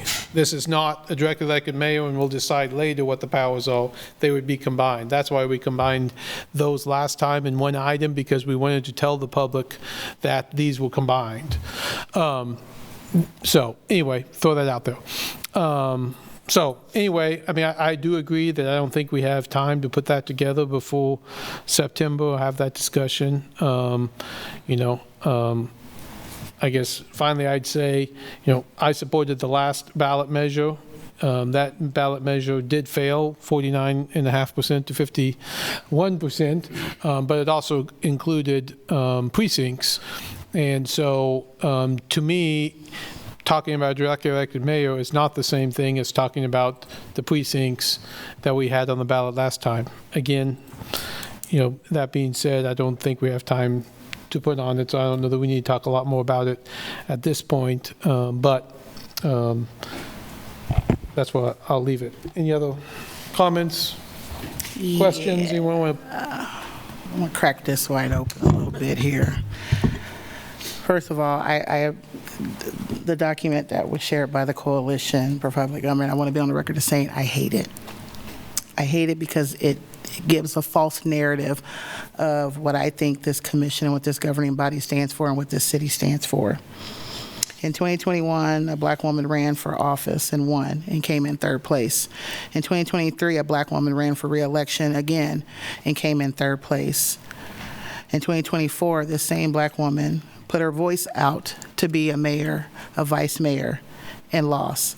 And the same result happened in 2025 and 2026. I'm going to start with a little data here. According to the National League of Cities, the most common mayoral or council term limit is 4 years. That's 50% of governing bodies. After that, mayor, councilor, commission terms are roughly 2 years. So 80% of governing bodies, whether it's mayoral, council, mayor, commission, mayor, either everyone serves 4 years or everyone serves 2 years. There is no active governing body with a commission manager form of government, where if at any time there are 3 people on the ballot, that the third place gets less years. Why is that? It makes no sense. It's not equitable. So when the conversation came up, when we put this on the ballot, not only was it about uniformity, but we had a deeper discussion around why do we do something like that? Why are we pushing bad policy, bad tradition? If you don't know your history, you're bound to repeat it. Lawrence has a history of districts. Lawrence has a history of being at large, is what we currently are now. But we are not an anomaly, and I don't say that in a good way. If you look at other college towns, Boulder, Iowa City, Columbia, Manhattan, Madison, Wisconsin, all of the governing body members either sit for 4 years or 2 years, or in the case of Columbia, Missouri, because we know it's Missouri and they always got to be different, it's 3 years. All but one has term limits, and that's in Boulder. All but one has a directly elected mayor, and that's in Madison. And it's a mixed modge podge of those governing bodies that are either at large, they are a mixed hybrid, as you see in Boulder, or they have districts in Madison, Wisconsin. So this conversation, yes, we need more time. I wouldn't vote on this. I wouldn't even ask for us to consider this, because right now is not the time or the place. And I don't think we have, this is beyond public conversation, and this is a deep public administrative quandary around representative form of government. And I don't think we're ready to have that conversation right now. What sometimes we miss in how we make decisions, policy decisions in our community, I want us to think about disparate impact discrimination. And so when we have conversations, if it is the will of this governing body or the will of the people to have a deeper conversation around what our form of democratic representative government should look like in this community, then we also need to make sure we are examining it under the lens of disparate impact discrimination. Because sometimes when we don't see the obvious, we assume that we're not doing any harm.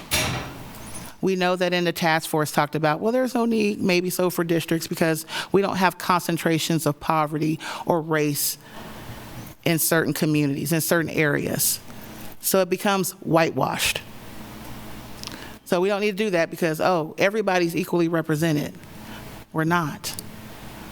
So if we want to talk about a form of government, a directly elected mayor, districts at large, whatever that looks like, I want us not to have a surface level conversation about it.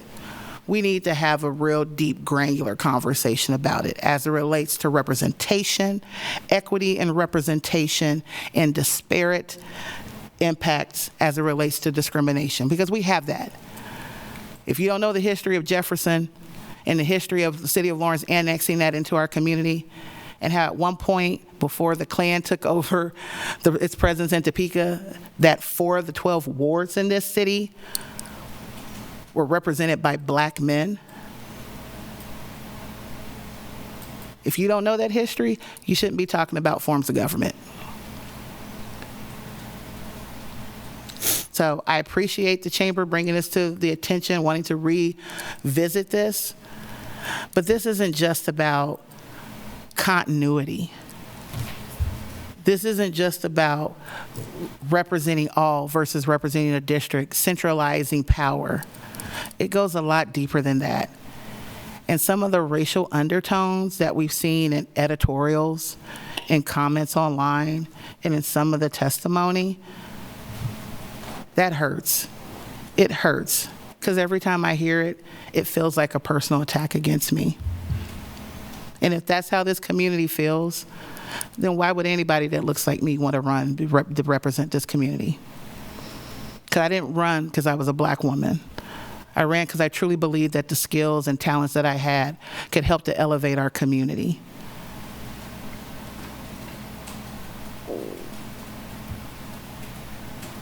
So we have a lot of work to do.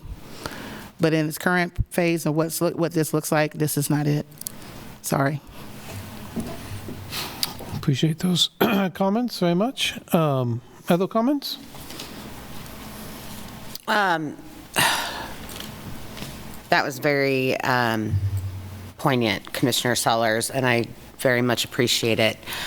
As far as us putting it on the agenda, for those folks that feel like maybe we show favoritism or something of that nature, the chamber put a lot of work into serving folks, so they were representing a lot of people. For me personally, I don't have a problem putting something on the agenda. I feel worse if I shut something down before hearing the information. But along that line, never once have I thought right now was the appropriate time to bring this to the dais. I'm going to take the easy way out, guys. We just hired a city manager, and I don't want to change something right as he's getting here. I said last week, very rarely, there are very few circumstances that I would not be willing to put something on the ballot because the people's voice is what matters the most. In this particular case, I would have voted to not put it on the ballot. This would have been one of those rare occasions. We don't have to do that. As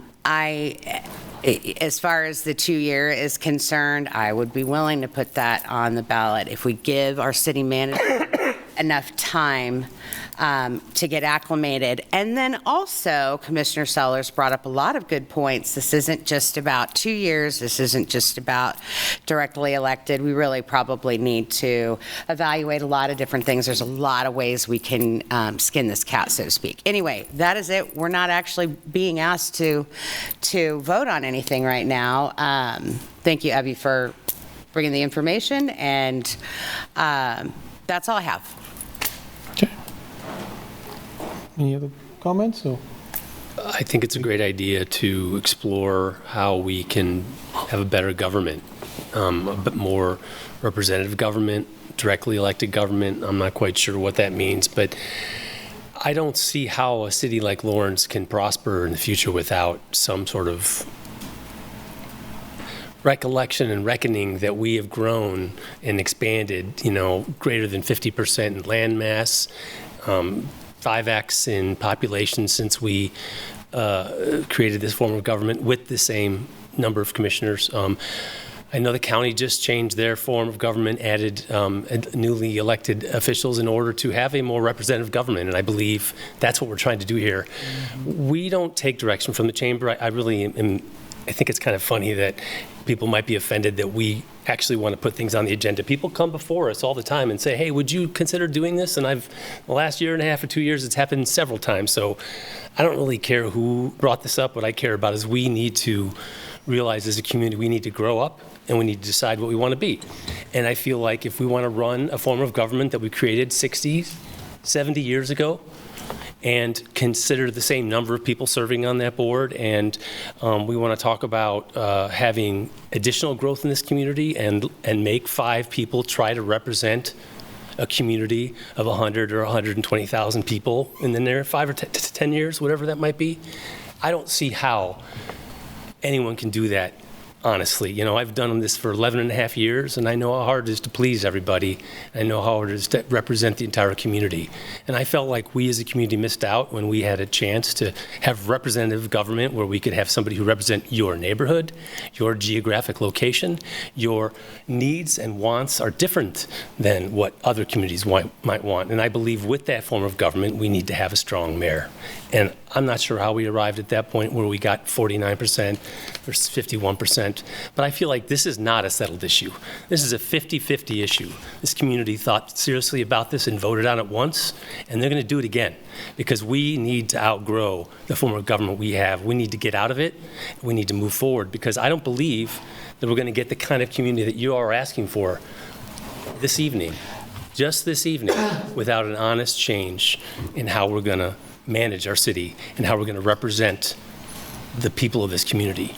it's a very difficult job, and I don't think it's made any easier when you have to be an at-large member and do hard things that might hurt one part of the community when you're trying to help the rest of the community overall. Just so you understand, that's a very difficult thing to manage, and many people have a hard time doing it. So I feel like if we could bring more people into government, if they could represent their community, that'd be great. But let's start with an elected mayor, if I could. I'm just going to say, I'm not sure how to do this. I'm not sure if we want to continue to govern and elect 4 people or 3 people at a time every 2 years. I'm not sure how we're going to do that, but I know that we have to talk about it because the commission broke a system that was working for 70 years by changing, whatever seat we might have from a 4-year to a 2-year or back and forth. And so we made that decision, the commission made that decision to change the government the way it was seated, and we need to acknowledge that, and we need to either make the change or we need to say we meant to do it, and then we're going to make other changes to make it more democratic, because as people pointed out, we used to have a majority elected every 2 years, and we don't do that any longer. So that's not equally representative. So we took something that was representative, democratically elected people every 2 years, and we changed it to where now there's going to be, if we don't, there's going to be a majority in seating every few years, and there's always going to be 2 people in the minority. So for me, that's a negative way of managing. I think we all need to be equals. We all need to have the same level of term. If that's what we want, then that's fine. But let's say we meant to do that. Let's agree that we're going to have a form of government that's going to be best for a city that's growing and not shrinking, because based on our statistics, we're not growing, and we need to do better. If we don't want to grow, then we need to make that choice. And we need to elect people who are going to make that choice to not grow. But we've done that in the past, and we've been put on hold, and we put on the back burner. And I just want to say that I'm not sure a new mayor is going to help this issue, but if we can't talk about it without accusing people of trying to get money into politics in order to lead this through some data center issue, to me that's hyperbole that we can't even get to the facts. So I want to talk about the realities here, and the reality is Lawrence, Kansas has outgrown the form of government we have. That 49% of the people thought it was a good idea to change it, 51% didn't, and that now we shouldn't even talk about it anymore. I think it's our responsibility to talk about it and make a decision on how we move forward, whether to elect people for 4 years or do it for 2.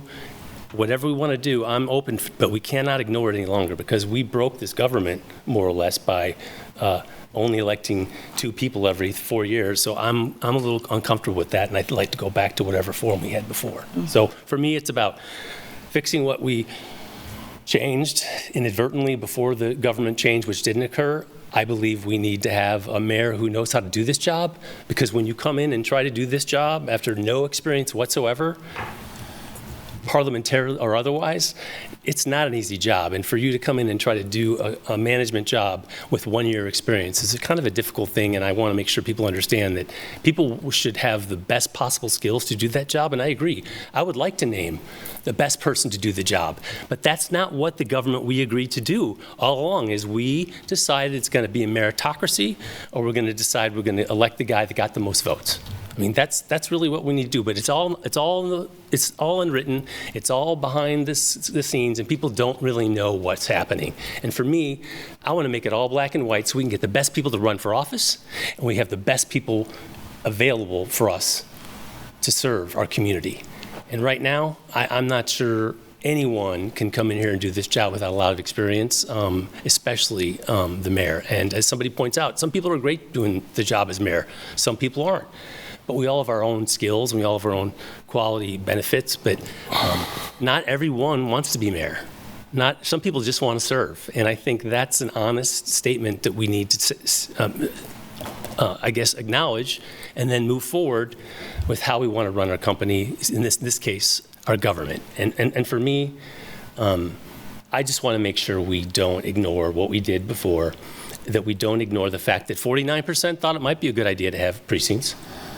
I'd like to find out what percent of the people might be interested in having a directly elected mayor. That's it. And I think that might solve some of our other problems that we've talked about tonight. Quick question.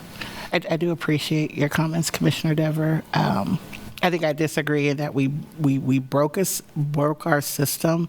I think We changed it knowing what the end result was going to be. Because now we did it in anticipation of something that was supposed to happen. I would say my vote for that was not just anticipation of of the possibility. It was to create equity. Okay, cool.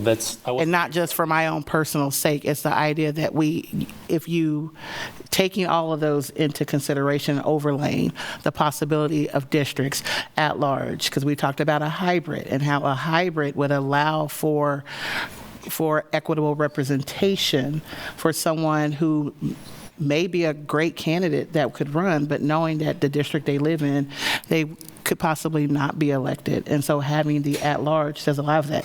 That is the model that's used for a lot of communities to allow for that representative piece. So yes, I think that just the broken pieces kind of got to me, because it was like, ooh, did we really break it? It's meant we disassembled something, and I didn't realize that you did it no matter what I thought it was. No, that was me. Yeah, I can only speak for me, but that was my rationale for doing it, because I think that was one of the reasons that was concerning to me when I chose to run. Because I think, for me, it was an idea of why do I get third place when I busted my butt just as hard as you did, and her and all the other people who I ran against and beat, including incumbents.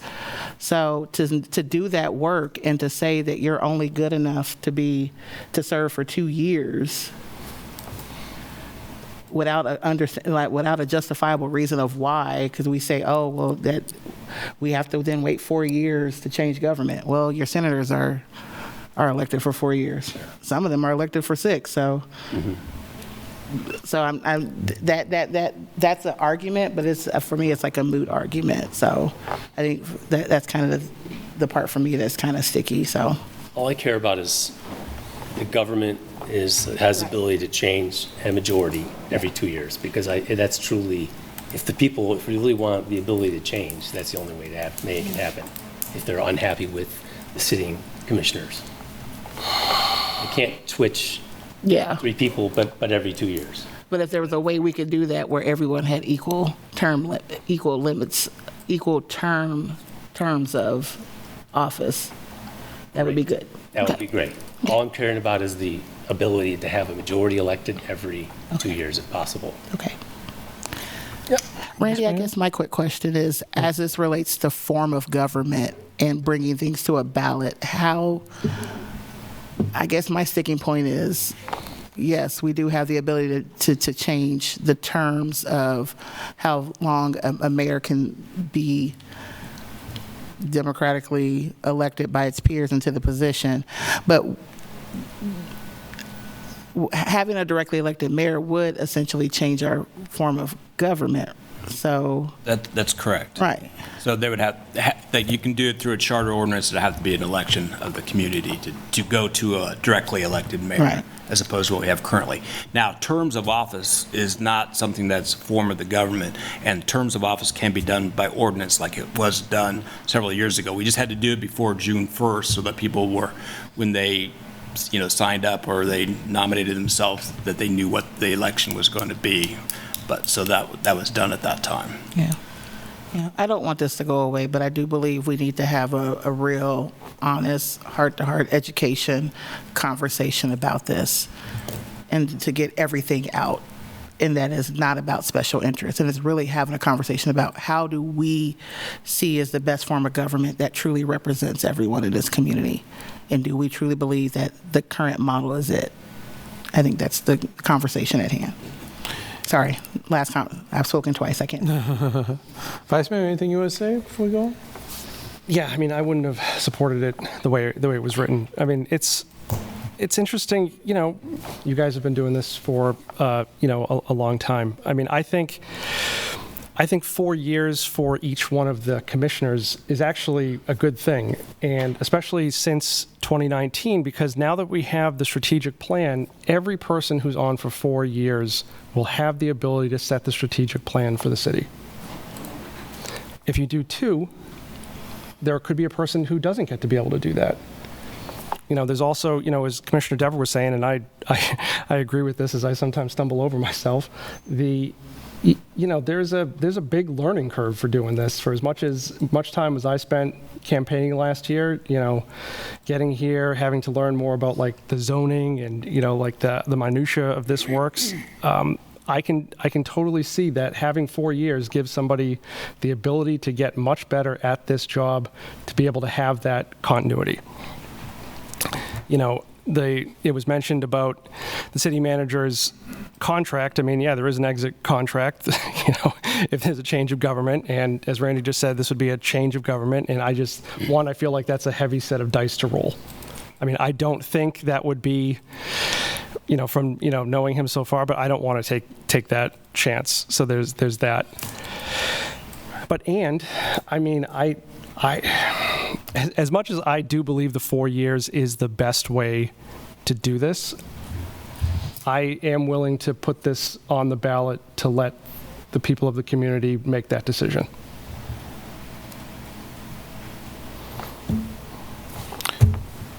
Well, yeah, I would say one, we wouldn't have to put that on the ballot. Could we even put that on the ballot if we wanted to? Yeah, yes, you could put that on the ballot if you wanted to, but the terms of office doesn't affect the form of government. Yes. Obviously, none of you that have been elected, it would affect anybody. It would have to be put in the future at some point in time. Yeah. So. And again, I think, whatever we do, back to this point of making sure we understand, that we're talking about all the possibilities there. So, well, that can be a discussion for another day. And if we move on by 2 minutes, we don't have to extend the meeting and we can go to public comment. But go ahead. Well, I was just going to say, I think we can certainly start here in the next month or two, but I think we're talking at least a year, talking to the community, outreach, education, as Commissioner Sellers mentioned. So if we want to start soon, I believe it's for the people to decide. But I want best practice for the size city that we have. Commissioner Sellers is absolutely right. In many cities that I've been exposed to, this is somewhat unique. So that's all. We can certainly explore more later. And we have 1 minute. Okay. Thank you all for sharing your comments. We will not, we'll talk about something at some future point, but not moving forward at this point.